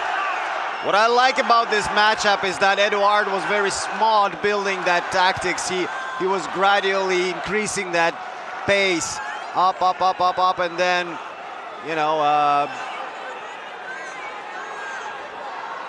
putting a very high pace at the end of the match. While Raisov spent a lot of energy at the beginning, and then it resulted in his being on the back for such a long great time. Athletes. Yeah, they went absolutely crazy in the beginning of the fight, and they're still fresh. They're both. This is the craziest part about it. They both deserve to be called 5 seconds to go. Best fighters in the world in the weight division. Nice kick to the body. Nice kick to the body. Look at this. True sportsmanship right here. A lot of mutual respect shown by the fighters towards each other. Great performance of skill and character shown by both of them.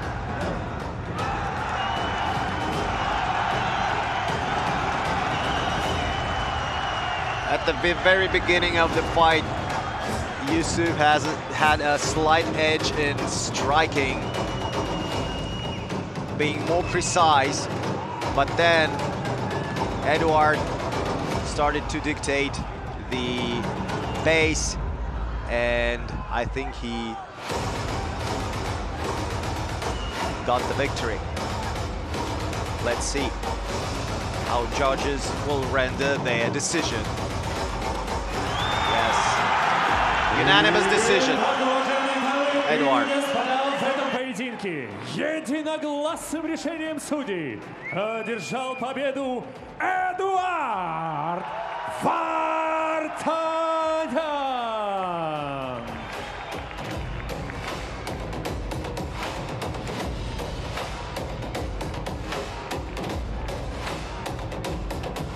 Эдуард Вартанян is your winner right here.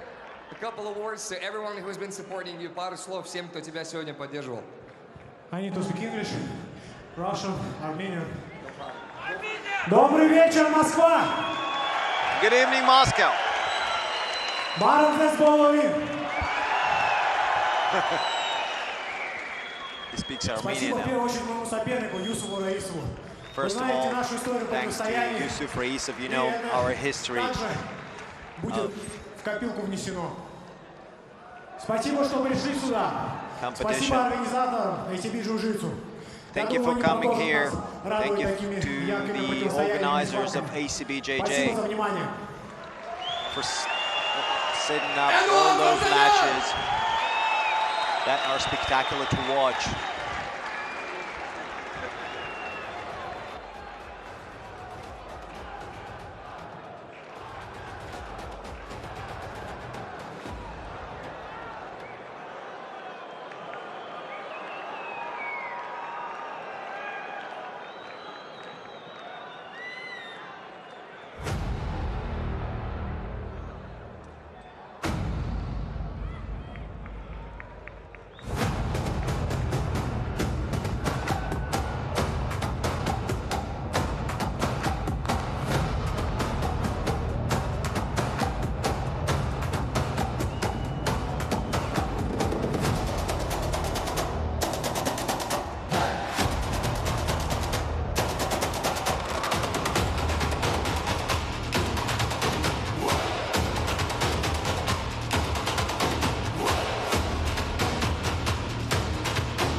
Уважаемые дамы и господа, фанаты лиги Acbjj, представляю главное событие турнира.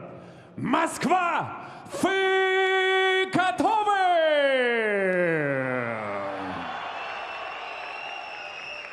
Итак, уважаемые дамы и господа, поединок All Stars Title Match. И первым на татами добро пожаловать Мехти Пайтулаев! 「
Уважаемые дамы и господа, а вот и его соперник. Приветствуйте! Фотон Арман Сарфукан!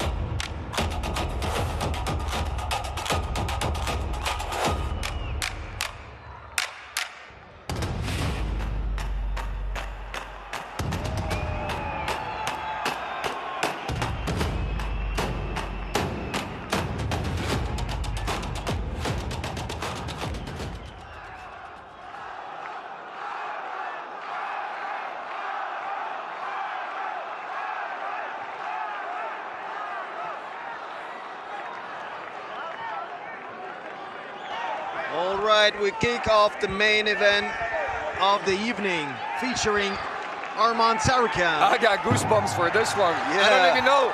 I'm not going to comment Mehdi this. Baydulayev. I'm going to comment this standing. I don't even know what to say, guys. The crowd is going nuts right now. That's All Stars title match. A new title. Arman is one of the most athletic guys you will ever see in your life. Going against Mehdi Baydulayev, young and hungry. Mehdi Baydulayev is former ACA champion. Exactly, so yeah. He's a world-class athlete. And look at him go at it, look.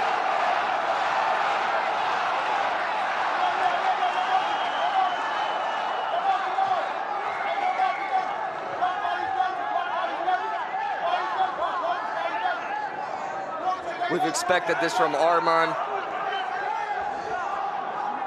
Super heavy in wrestling. Always trains with some world-class wrestling teams. Double underhooks for Arman. Double unders, yeah. Mehdi's so strong physically. Look at how he's defending this one. Put some pressure on Mehdi. Gets the front headlock. Guillotine. It's a guillotine attempt right there.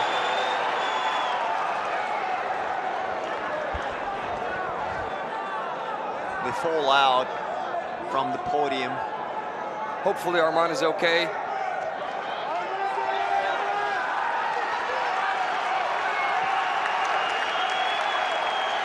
Are they going to put them in the same position? In the center? Oh, no. But he gets the point, though. Yeah, he just given 1 point. It was a solid attempt, for sure. Yeah, it was real. But it looked like Mehdi was okay, to be honest with you. I saw his face. It wasn't red.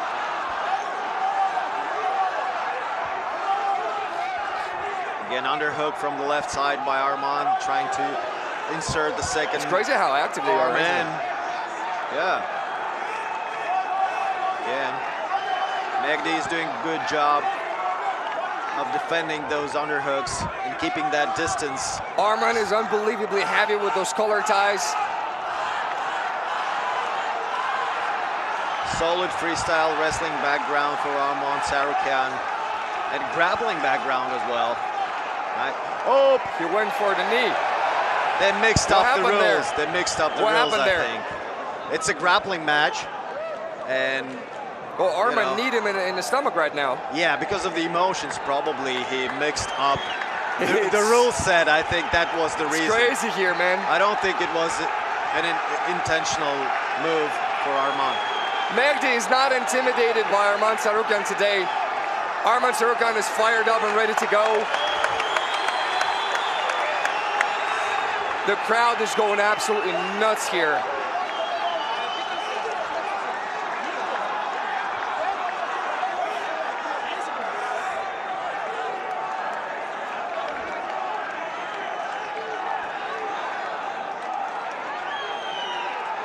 I'm interested to see what exactly happened there. Why did Arman knee Mehdi? Yeah. Maybe Mehdi did something when they were breaking away. Ah, this is the elbow. Yeah, but he's the replay. But he was going for the collar tie, obviously.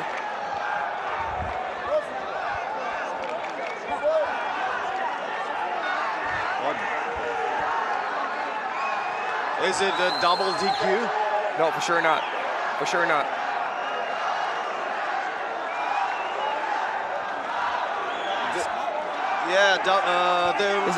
Are they going to be disqualified? Yeah, the rule book claims that in case of breaking the discipline, you are disqualified. Now that would be a very unfortunate ending to this amazing bout.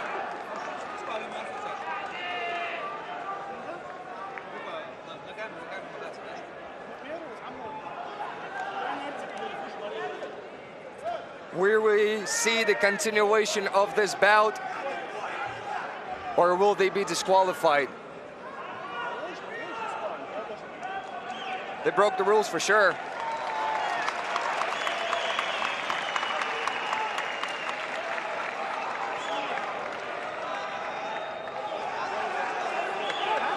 It is absolutely crazy here. The atmosphere is unbelievable.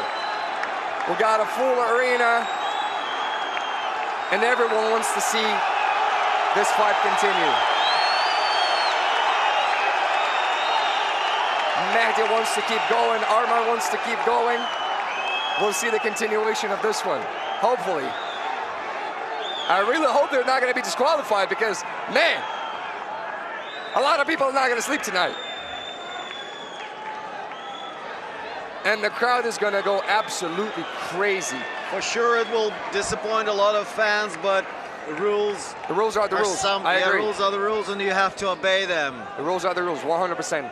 We'll see what's going on right now. It's a sport and you have to be disciplined and, not... There's disqualification, yellow cards, okay.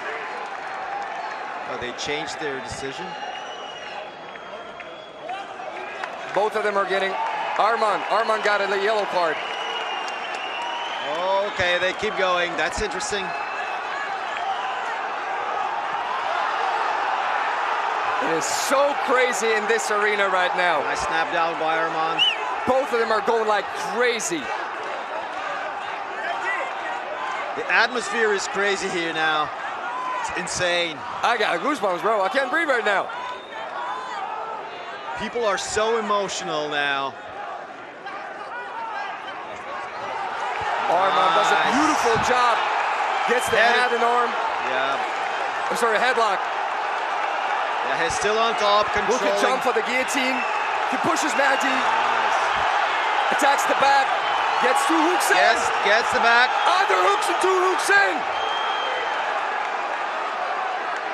Unbelievably heavy from the top right now, Arman Tsarukyan is. Still has the back. Through. Still has the back. He's in north-south right now. Oh my goodness, it's electric here. Arman is unbelievably heavy from the top, guys. It's a nightmare to have this guy on top of you.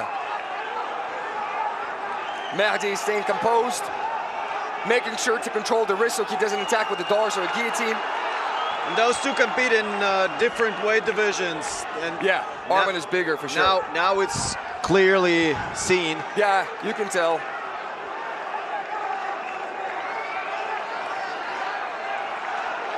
Arman is putting on a show right now. Nice pressure. Beautiful pressure from the top right now from Arman.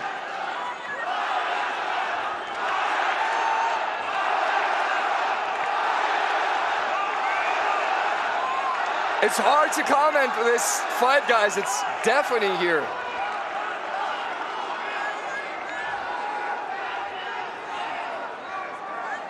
Arman is super heavy from the top. The venue is sold out today. Right. It's fully packed with the fans. Imagine what the atmosphere here is. Let's see if Mehdi is going to be able to create something from the bottom. And they got to reverse or establish a guard and get an attack going from there. But so far, Arman is looking very good from the top. Staying super strong right now. Again, threatening the back take. Gets one hook in. Yeah, Mehdi goes to turtle to defend. Seat belt.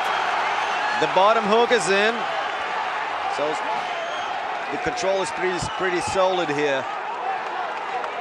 Mehdi is trying to go to the opposite side. Yeah, he manages to do it and he escapes. Arman gets the mount right now. And again, the back. Arman is relentless right now with his attacks. Half Nelson right now pressuring Mehdi. Mehdi gets out. Arman just keeps going, guy. The guy's in amazing shape right now. Highly paced matchup right this here. Is crazy. We have 3.5 minutes to go. And it feels like they've been fighting for a week. This is how eventful it was. Look at the snap down. Yeah. Again, head and arm control. Like you're saying, the weight difference is shown here. Mehdi's a little bit tired right now. Arman is so heavy with these collar ties. It's crazy. He feels like a heavyweight from there.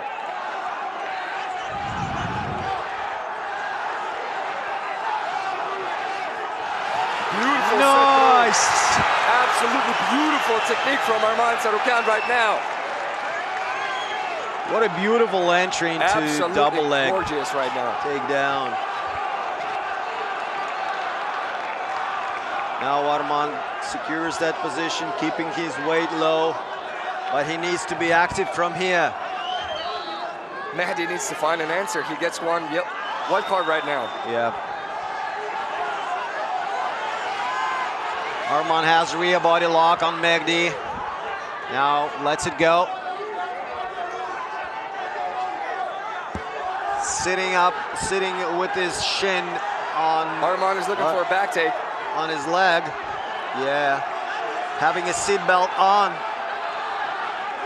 So heavy from the top, man. It's crazy.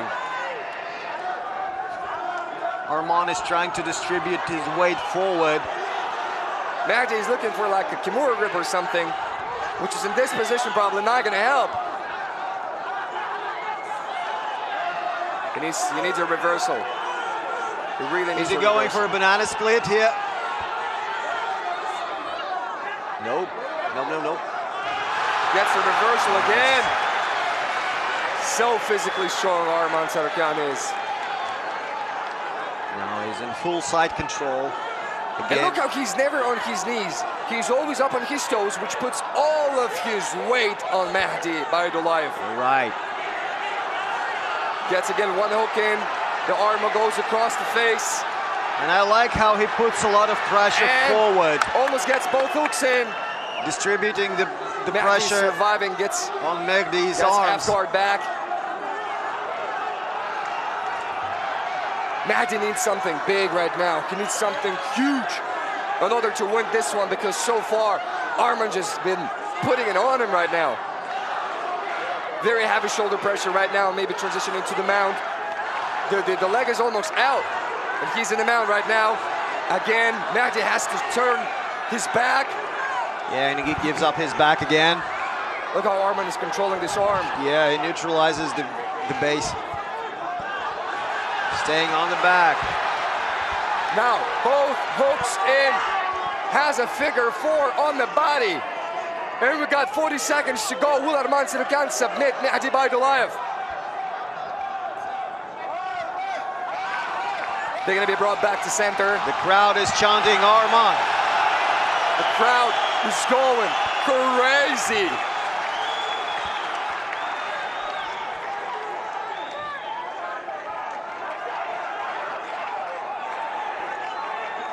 They return in the same position. Yeah, back control.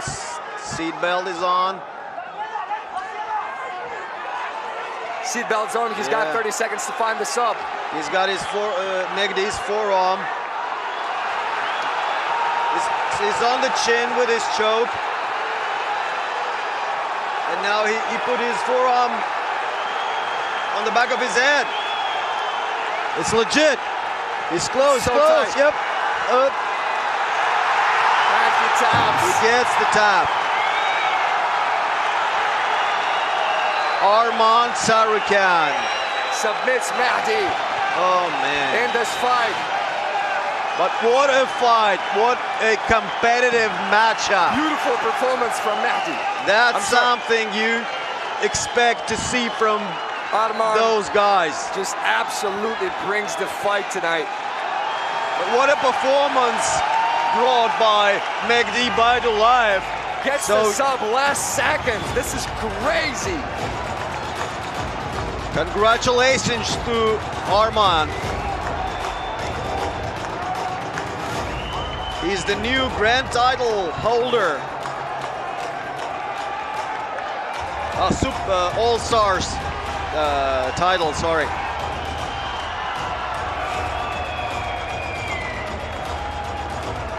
What a performance by these two. Arman got emotional and threw his rush guard to the crowd, and now he needs to change it, so he borrowed a spare one from his friend. Итак, уважаемые дамы и господа, в этом поединке удушающим приемом одержал победу Арма Сарфукан. И аплодисменты его сопернику Мedzhidову. Для награждения на татами приглашается почетный гость турнира, президент Лиги Файтайс Камил Гаджиев.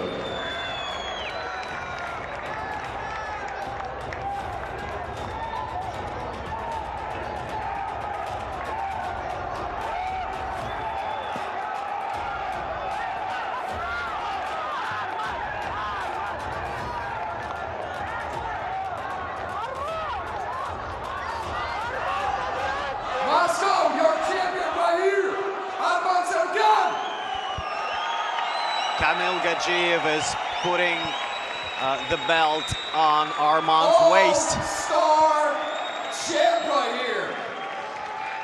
I'm sure he's got something to say. Arman, a couple of words from you.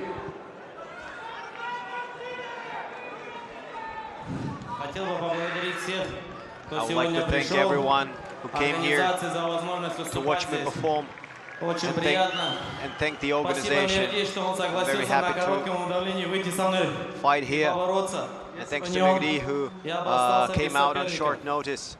If it's not for him, I would stay without opponent. But the belt stayed in Moscow.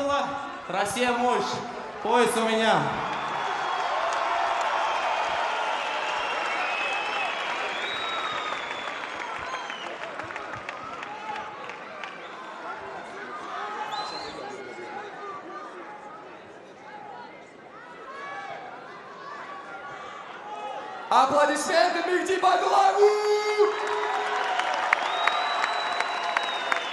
Let's give it up to Mgdi. Ты спас наш main-event. You saved the main event. You came out on an extremely short notice. We would like to hear some words from you. Hello, Moscow. Хотел бы обратиться к организации.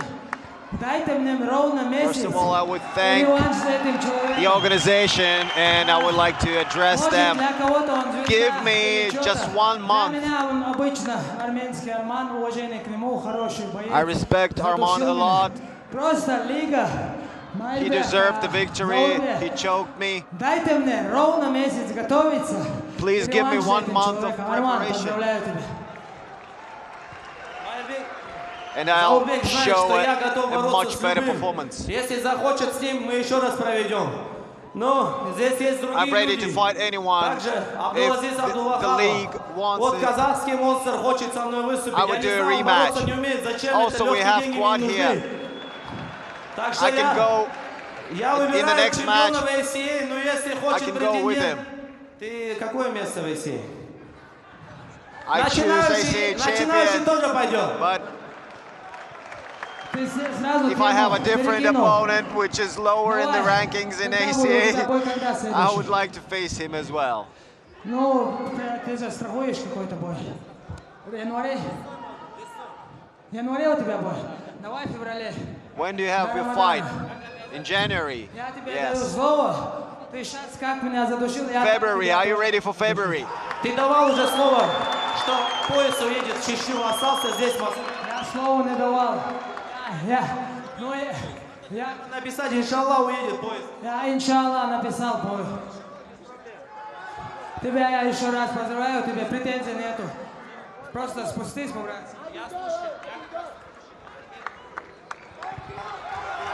Дорогие друзья, вы The все guys are знаете showing только что я mutual победил respect, бойца sportsmanship. UFC. Арман, пока ты не стал чемпионом UFC, ты обязан против меня провести бой. Давай это сделаем. В Алмате не важно, ты как чемпион не имеешь права отказываться. Давай сделаем face to face. Let's do it, Arman. You don't have a right to refuse. Let's do it in Almaty.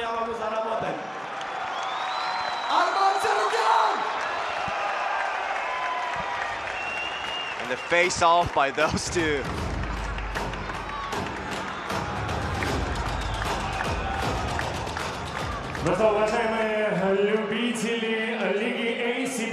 Thank you for being with us for the previous 6 hours. It was a great night of